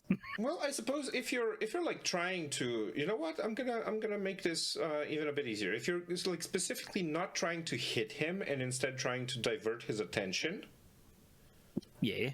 I will let you make this into a wits and expression roll as kind of like trying to be Ooh. performative about it. Okay, It's still so at half pool, but that's it's a bit more. yeah. So half of 7 would be 3. Yeah, that's just 3. So.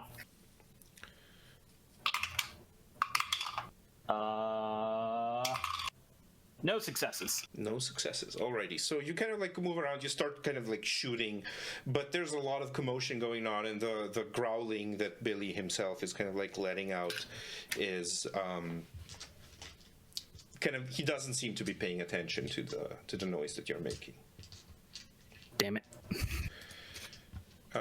Which is going to put us at Jean, who is going to stand up and kind of like, she's not going to leave the sawmill, but she's going to run off into a corner to be far away from Billy.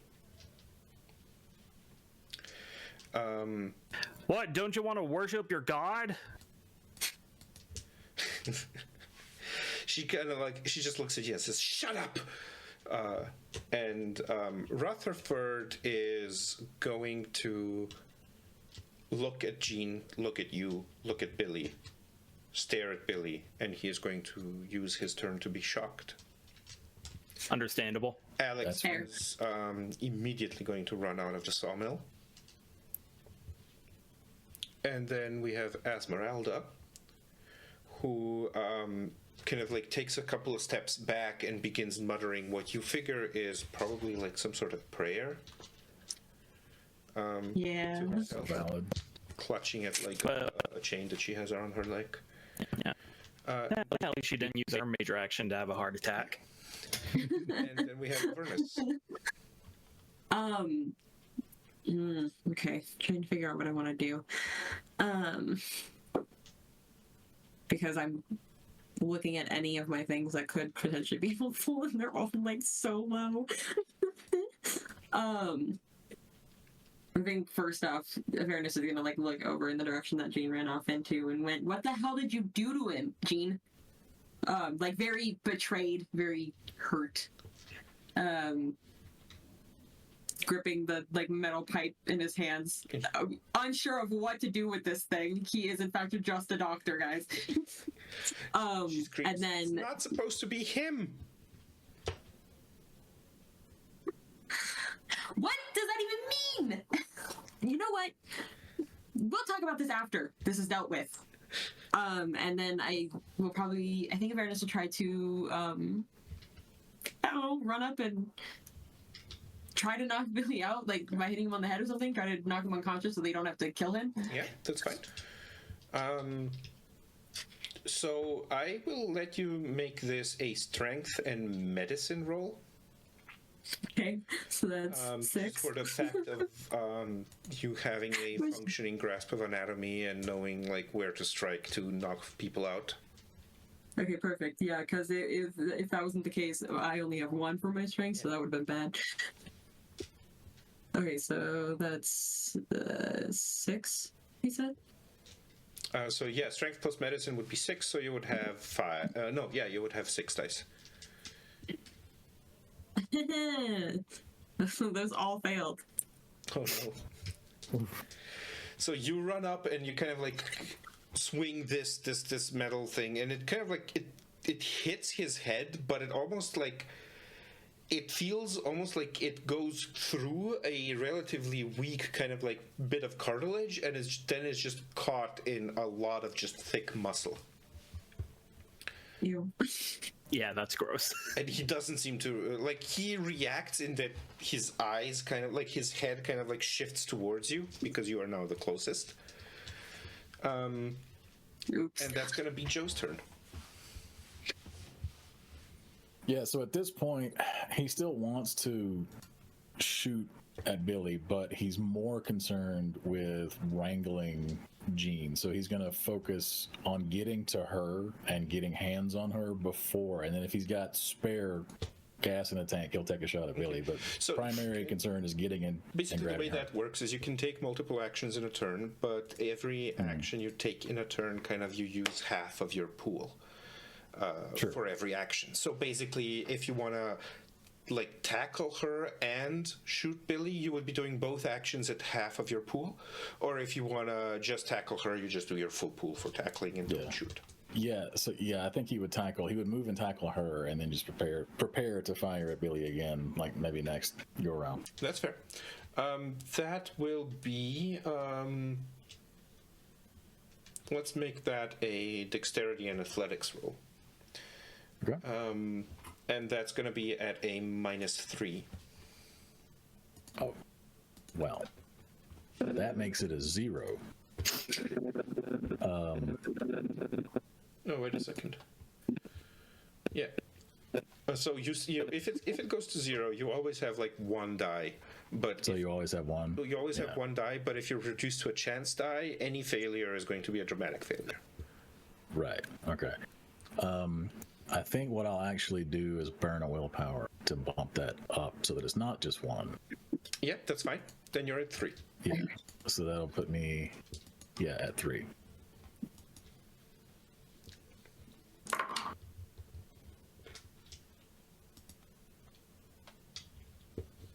You know what? This really has to work. Can I burn multiple willpower? Is it 1 per turn? How does that work? Traditionally, you can't, but I'm going to allow it.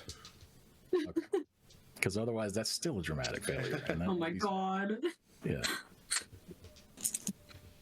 Not going well for us. Okay, so that's 1 and a crit, so that's 2. 3. Okay. So That was worth it. have successfully basically grappled her. Like if I'm guessing you're holding her like. Yeah, so he's gonna get an arm around her shoulders, and he's still gonna have his gun out, ready to deal with Billy. And he's basically just gonna look at it and go, "Look, there are 17 rounds left in this magazine. The last one is for you. So if you don't provide me with a solution before I use the other 16, you're about to have a very bad day." Okay. She And that will be his turn. hisses at you. After Joe, it's Billy, who is going to take a swing at Avernus, whose Alright, time to defense die. is 5, actually. Yeah. So that's amazing. He is, however, still going to hit. And he kind of like, he's still struggling to get out of the floor, so he's still immobilized. But he kind of like, as you come from the side, probably from the side that's immobilized, right? He is going to kind of like swing around with his other free arm, and you just see these 3 thick claws just do a deep gash across your chest. He deals 3 points of lethal damage to you. Ooh. And you feel this kind of like burning sensation where the claws leave their marks. How do we track that on the character So the sheets? character sheets, they're like interactive, but they don't allow you to do it. Basically, 3 lethal damage would just be 3 diagonal slashes under the leftmost filled-in health dots in the boxes. But like for the purpose of this one shot, we don't really have to concern ourselves too much about healing damage. So just kind of like remember that you got 3 lethal out of 5. If you fill up your health boxes with lethal damage, you're unconscious and dying. If you fill them up with aggravated damage, you're dead. Okay. So you get 3 lethal damage. That is Billy's turn. It's Sam. Okay, so defense is the number of successes one would have to roll to. No, defense is just the number of dice that get subtracted from the attack pool. Oh Jesus. Okay then. Okay, he has another dumb plan that I don't know if it will work, but again, it's trying to get Billy's attention away from the now horribly injured doctor, I'm assuming. So you said he had like bony protrusions? Yes, all of his body has had, like, wherever his skeleton is, it has like spiky bony protrusions coming out, literally piercing the skin and the flesh. Okay, so would it be possible to do a perhaps an athletics and or dexterity thing, or perhaps wits again, to try and like get a hold of some of these barbs and just like hang on him and try to like be a nuisance? Yeah, that would be there would be basically a dexterity and athletics or a dexterity and brawl. Okay, athletics is better because it has points in it. Okay, so that is 4 dice.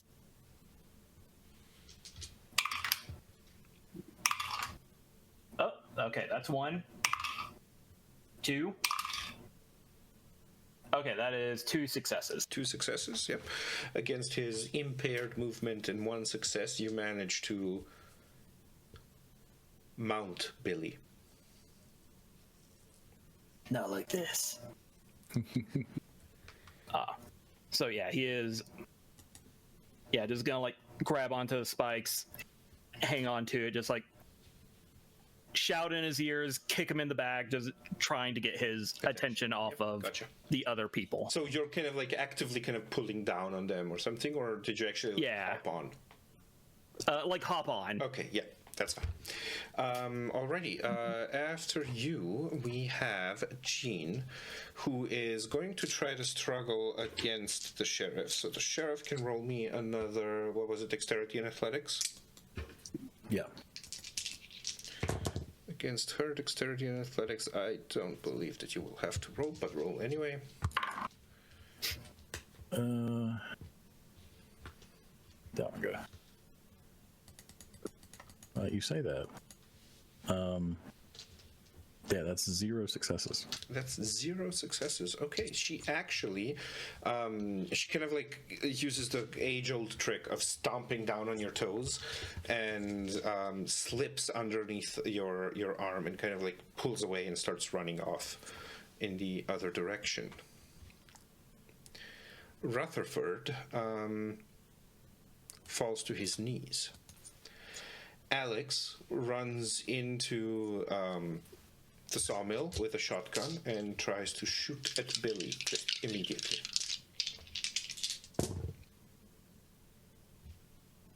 Holy fuck. So Alex actually hits Billy really good with the shotgun. Like, he runs up, shoots the shotgun, is kind of like taken aback a little by the recoil, and you just see this huge chunk of Billy's shoulder just get blown away.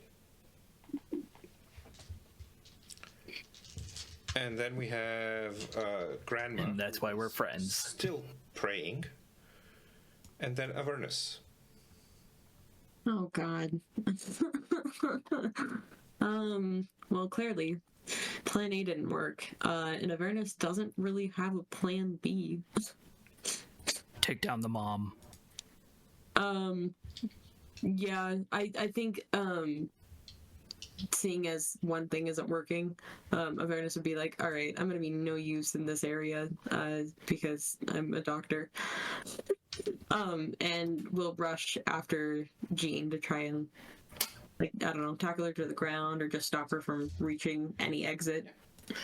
You can make me a dexterity and athletics check to tackle her. It's 4, 5, 6, 7. Okay. Just that. And okay, 1, 2, 3. Okay, that's 3. One of them is a 10, so I'm gonna reroll that. That's 3. 3 successes. Yeah, you managed to successfully tackle her. Kind of like running into her, you kind of like do a body grab, and just from the momentum of your run, you kind of like end up slamming with her against the wall. Yeah. I'm assuming Avernus is doing this all while still actively bleeding from the chest. Oh yeah. But but Avernus is like, I don't think so. You're not getting away with this. That's my best friend. Joe? So this is an old abandoned sawmill. Yes. He is looking for anything that looks like it might still be functional or could be quickly made functional. Mechanical log splitter, giant rotating saw blade. So heavy equipment. most of the you would know this because it was kind of like, among other things, also a safety concern, like you had said, because like tons of kids hanging out here and everything. All of the like larger mechanical equipment has been rendered inoperational. Okay. Not all of the saws were capable of being removed because they were just that massive, but everything that was sharp was basically removed, and the stuff that wasn't removed was kind of like made stuck, at least. Sure. Okay.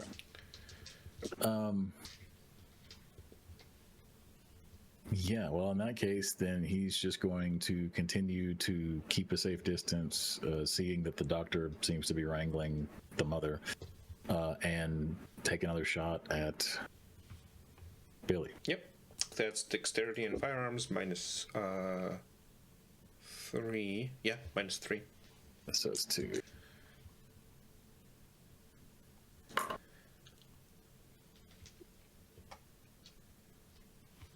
Dude, always with the 6s all night long. Yeah, no, that's 0 successes. Okay.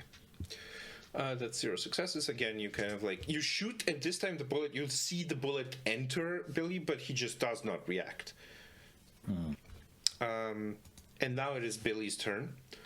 And you see both the bullet that you shot into him and the hole that was made by the shotgun just snap together, like flesh and sinew and skin almost seem like they're reaching for each other. They snap together and regenerate in a grotesque display. Awful. Gross.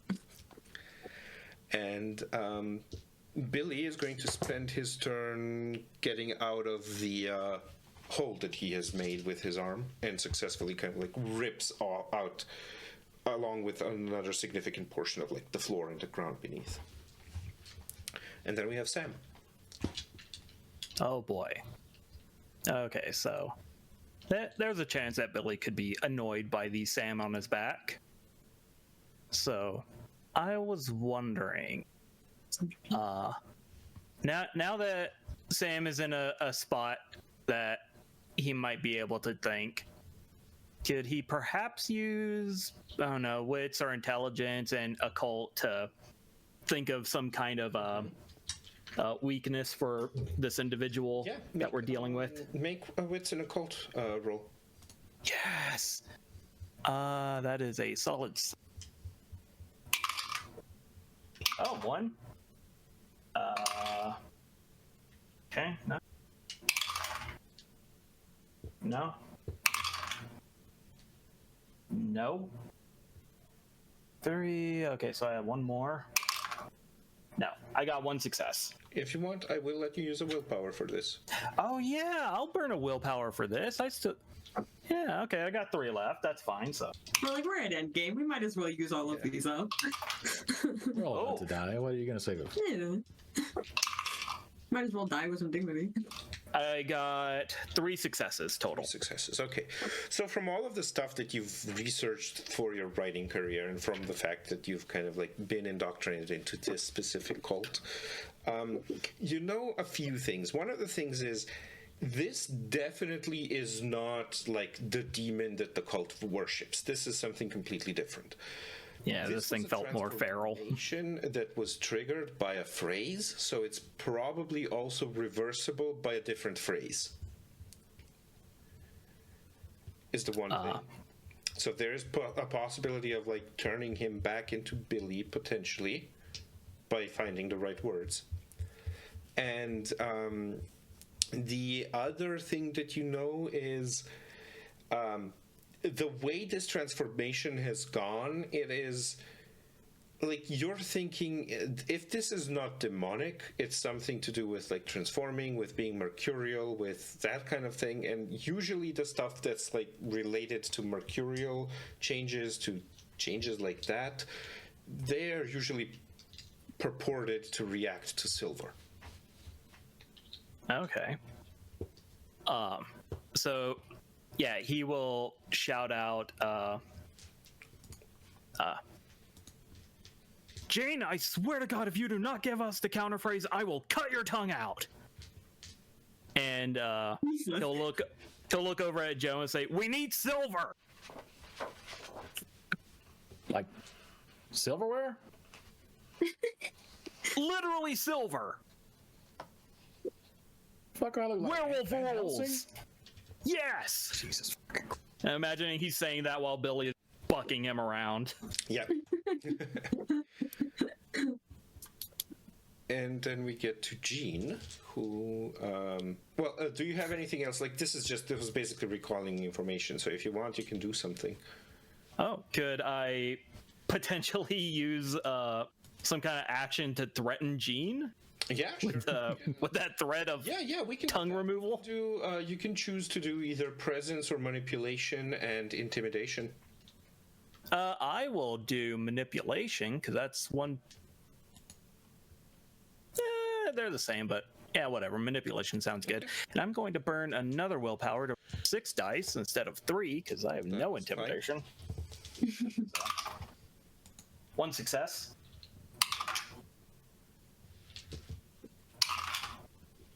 2 success. Is it 7 and up or 8 and up? 8 and up. Okay. So still at 2 success. And last one. Holy shit, 4 successes. 4 successes. Very nice. You see some sort of horror starting to dawn in Jean's eyes. Possibly, like, it's not just like your threat of cutting her tongue out. It's just the fact that so far she has had everyone trying to stop her. Like, she seems to have been kind of like counting on everyone being too shocked by the transformation and just leaving her alone so she can get the fuck out of Dodge. And this has seemed to have backfired because people are tackling her left and right. And it is her turn. And she kind of like pushing against Avernus, she kind of like looks at you and let's just do... Nope. She kind of like literally tries to push her nails into the wounds that you have on your chest. And you kind of just maneuver her and press her against the wall. And as you do, you've kind of like feel the fight go out of her. And she mutters a phrase. And as she does, there is almost like a roar of agony coming from the creature that Billy has become. And you see kind of the creature collapse, and as it does, you see all of these bony protrusions and all of this cartilaginous mass that has come out of him almost kind of like turn to dust and fall off, and you see the rest of him kind of like cramping up and seizing as it reduces in mass. And eventually reduces to being just Billy, unconscious and curled up. And naked, because his clothes got ripped up. Yeah. We're going to come out of initiative for this. Yeah, as he starts shrinking, Sam is definitely gonna hop off of him. The current situation is you have Jean, who is kind of like pressed against the wall by Avernus, seems to have given up on fighting. You have Alex, who is still kind of like wearily pointing the shotgun at the Billy on the ground. You have Rutherford, who has at this point started to kind of like collapse. He is probably suffering a heart attack. And you have the grandma, who is kind of like finishing up her prayer and going towards Billy. And then you have, I think that's it as far as the NPCs are concerned. Then you have just what you guys are doing. Well, Duncan is cooling down. Yeah. Duncan's having a break. Yeah. On vacation. He had to split. Yep. Yeah, so Sam is gonna walk up to Jean and yeah, he's gonna shoot her in the thigh. Then he's gonna turn to Avernus and say, I'd like to preface this is happening. Avernus is taking a few steps back. Yeah, fair. yeah, he's gonna turn to Avernus and say, go tend to the old man. I think he's having a heart attack. So you're taking the shotgun and shooting her in the leg. I think it was Duncan's pistol. Oh, Duncan's pistol. Yeah. Yep. Yeah. Fair. Okay. Less messy. He's not blowing the leg off. I'm not going to make you roll for that. You shoot her in the thigh, and she screams out and promptly actually passes out from the pain. It's hard to question people when they're unconscious. Put a tourniquet on that. I'm gonna start cuffing her because it didn't take long, did it? Yeah. I can only do so much at once. I'm going to focus on the heart attack first. Thanks. Yeah. Yeah, no, I was telling the rider to put the tourniquet on because he shot her. Yeah, Sam is going to take a long second before applying a tourniquet. Actually, I do. I have first aid skills. Yeah, Avernus is going to run over to Rutherford and try to assist. Yeah, I won't make you roll for that. You know how it is, how these things function. Yeah.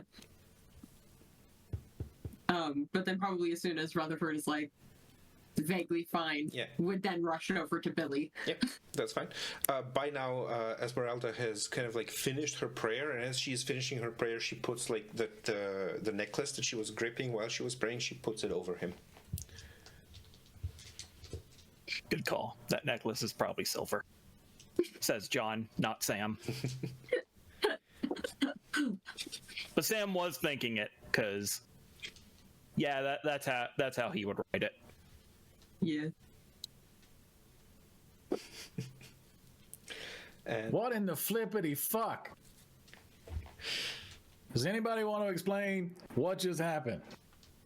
Oh yeah, I would love to. So dumbass thought that she was summoning a demon, fucked up, and turned her son into a living blood monster. That is in fact not the demon she wanted. And yeah, he's probably going to be fucked forever if she can be around him and start spouting off those words again. Right. Look, go check on your friend, make sure he's good. Get the old folks out of here. They're obviously not involved. I'm surprised they didn't die. Put those cuffs back on Billy. Not that they're gonna help, but it makes me feel better. Esmeralda kind of pipes up and looks at you and says, maybe we should all go to the house for a cup of tea. Yeah, I think a good conversation is in order. Everybody, I'll take care of Jean. I'll meet you outside.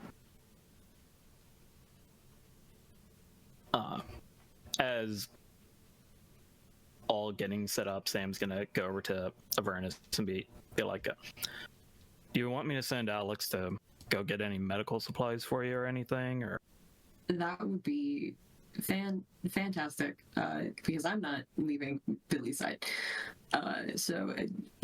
Or the man who just had a heart attack. Well, yeah, but he'll be okay. I checked. He's 70. He's had a good. He's old. He's all right. I checked. I already checked on him. He's fine. Somebody should like help him walk if we're all going back to the house, though. And then my medical bag is like tucked away under my desk in my office. And then somebody needs to help me carry Billy to the house if we are leaving the sawmill. I can help with that. And he'll shout over to Alex. Hey, get the doc's bag from their office. Yeah, sure. Because, yeah, of course. Everything's fine now. And he kind of like goes off.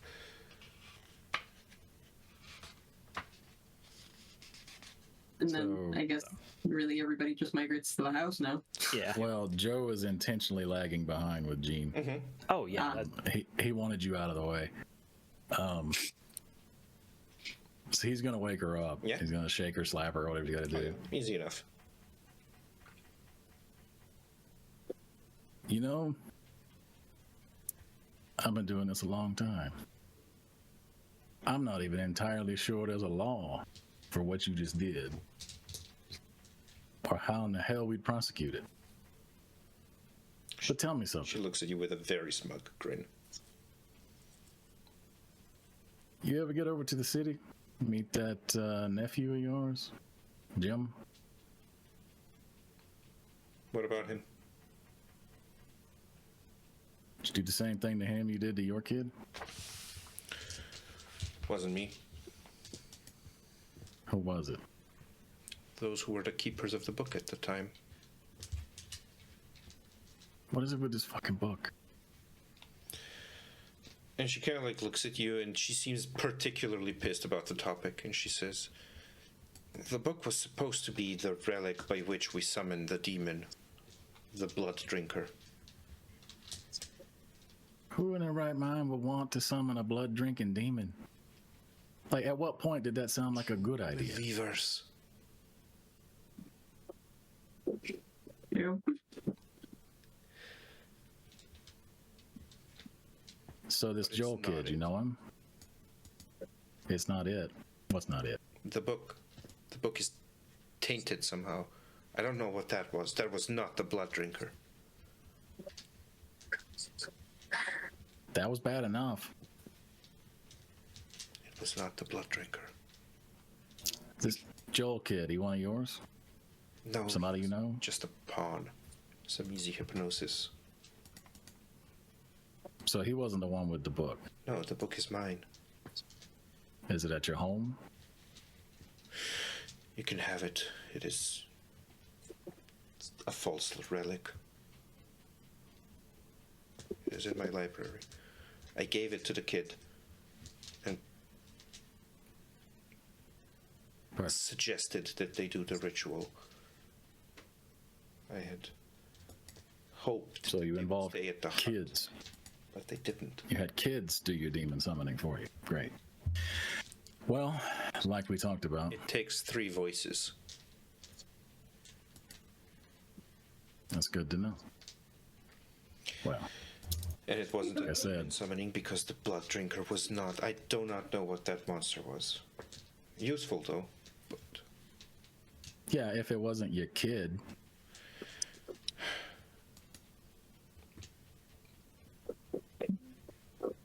maybe that's the point. Maybe it's just maybe their blood is bad. That's why the blood drinker didn't come. well, like I said, there's not a law in the entire fucking universe I could hold you under. So he starts releasing the handcuffs. He's like, I guess we're gonna have to go have a conversation and figure out what to do next. And then as she stands up, he goes, unfortunately, you made a move from my gun, and I had to deal with it. And he's shoot her in the chest. Damn. Oh, weaponized dirty cop. Vengeful. Damn.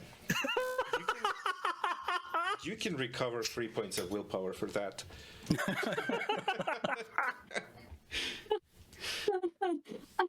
Damn. Oh my god. And then he will leave Yep. and go meet everybody at the house. Yep. No, we were there. Joe comes With Duncan. to the house alone. By the time Joe comes, Esmeralda has already kind of like prepared a tea. It's just steeping at the moment, and she sat all of you around the parlor. It's a huge ass house. Like, this is a proper manor, and they should have servants, but they don't. But it's like that size of a house, and she's like put you all around the parlor, which obviously hasn't been used in a long time. It's like very dusty and stuff, but it's still very nice furniture. And she sits in her armchair, and you see her kind of like reflexively going for her necklace, but every time she remembers, it's now on Billy's neck, and she keeps looking at him with like great sadness in her eyes. And she looks around at all of you, and she looks at you, and there is at you, Joe. Sorry, I forget that Yeah. eye contact doesn't work. It's like, why aren't you reacting? You see a look of understanding and almost approval pass from her to you.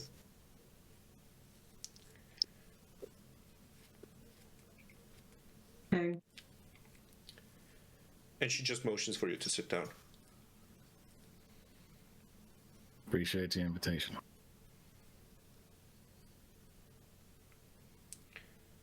And she says, I haven't seen something like this happen ever. But I remember my grandfather talking about it. We are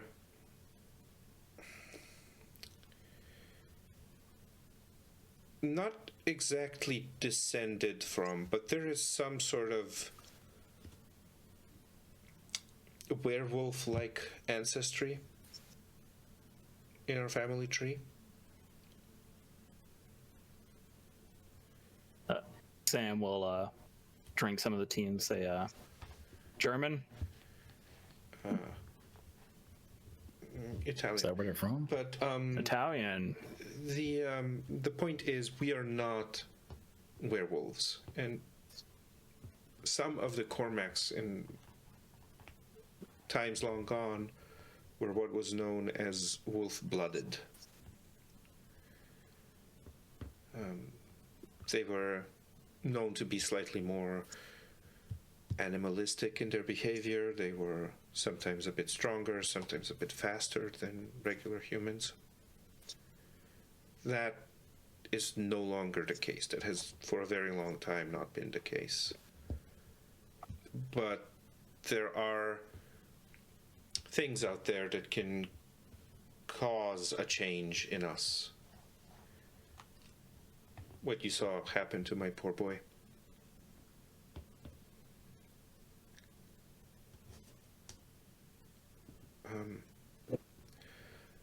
As long as he doesn't hear that phrase, I think he will be fine.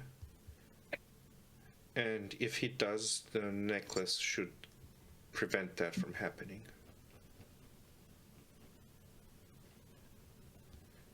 Maybe talk to him about getting a piercing or something, just in case someone wants to try to rip that necklace off. As far as I know, the beast is what we call it, what I have heard it referred to. As far as I know, the beast is a singular thing. It can only exist in one person and can be transferred via ritual.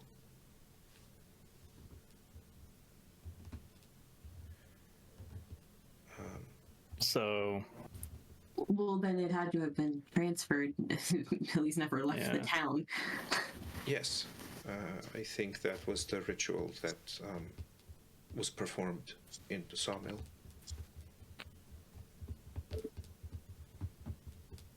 So they woke him up, and he souped Simon. Probably, yes.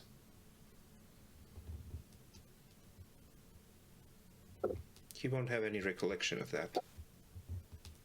He won't have any recollection of tonight, other than that he was arrested. and charged with murder.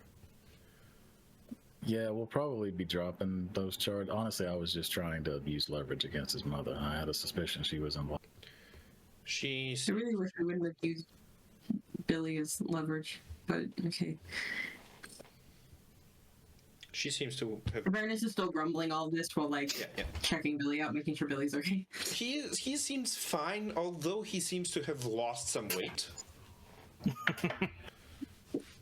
A fair Farming assumption. burns a lot of calories. Yeah, absolutely. He seems to be a bit sallow, so she and she basically explains to you how all of this, and it all sounds like literally, Sam, for you this isn't even good fiction that she's talking. Yeah. This doesn't work, but parts of it resonate with what you've known about the cult and the occult and stuff like that, and she kind of tells you, and as she's talking, you kind of hear you hear a rustling sound from outside of the parlor, and then you hear kind of a small altercation, and then you see Alex, who had just gone up and gone to the bathroom, push Sandra Michaels into the room. Oh, reporter, I was wondering where you were. Have And you been following us? she kind of looks at you guys and she says, I was trying to. And there is kind of a change in her demeanor a little bit. She's no longer kind of she used to have that kind of sweet talky buttery way of trying to cater to everyone's personality in order to kind of sweeten them up, and she drops that completely. And you notice as she kind of walks in, you notice that she actually has a gun holstered at her side, just a light pistol. And she says, look, I've been in this for a while, and I was trying to suss out if it was happening here as well or not. But, look, my stories basically, the articles that I have written have, they've led me down a very strange path. And I am convinced that there is stuff out there that is absolutely unnatural. And I know it may seem crazy, but it looks like you guys had a little bit of a cult thing, and I just want to warn you that this cult is absolutely, it's not fake. I don't know what they can do, but they can do scary stuff. It wouldn't surprise me if they could summon up a demon or a ghost or something, and it's really scary stuff that they can do, and you guys really need to be careful. Sam is, I'm assuming at some point, it was talked about what Jean's book. Yeah. During the expo dump. So yeah, Sam is going to stand up, walk out of the room to Jean's library, come back with that book, and he's going to hold the book up to fucking, what was her name? Sandra? Yeah. He's gonna hold the book up to Sandra, bring up his lighter, set the book on fire, and tell her it was a bear attack. And then toss the book into the fireplace. You toss the book because, of course, a house like this would have a fireplace. Absolutely. You toss the book Amazing. into the fireplace. It immediately catches fire. This is old, dry vellum. This shit. This is straight up parchment. Yeah. Yeah. And Sandra goes, "What? A bear attack? No, it's. I'm sure there's a monster out there lurking and just waiting to strike again." He's gonna look over at Joe. It was a bear attack, wasn't it? Yep. Bear's dead. And from the fireplace, I like- you hear screams coming out. Just ah! Yep, Sam's not reacting.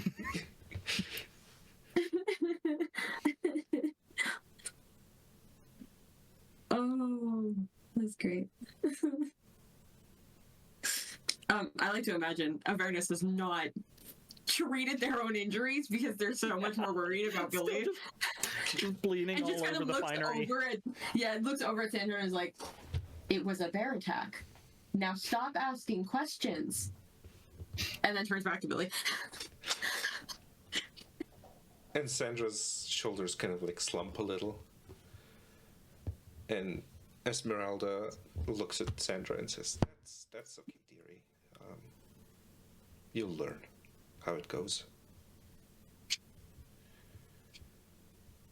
And she looks at the three of you and kind of like nods approvingly, and she says, well,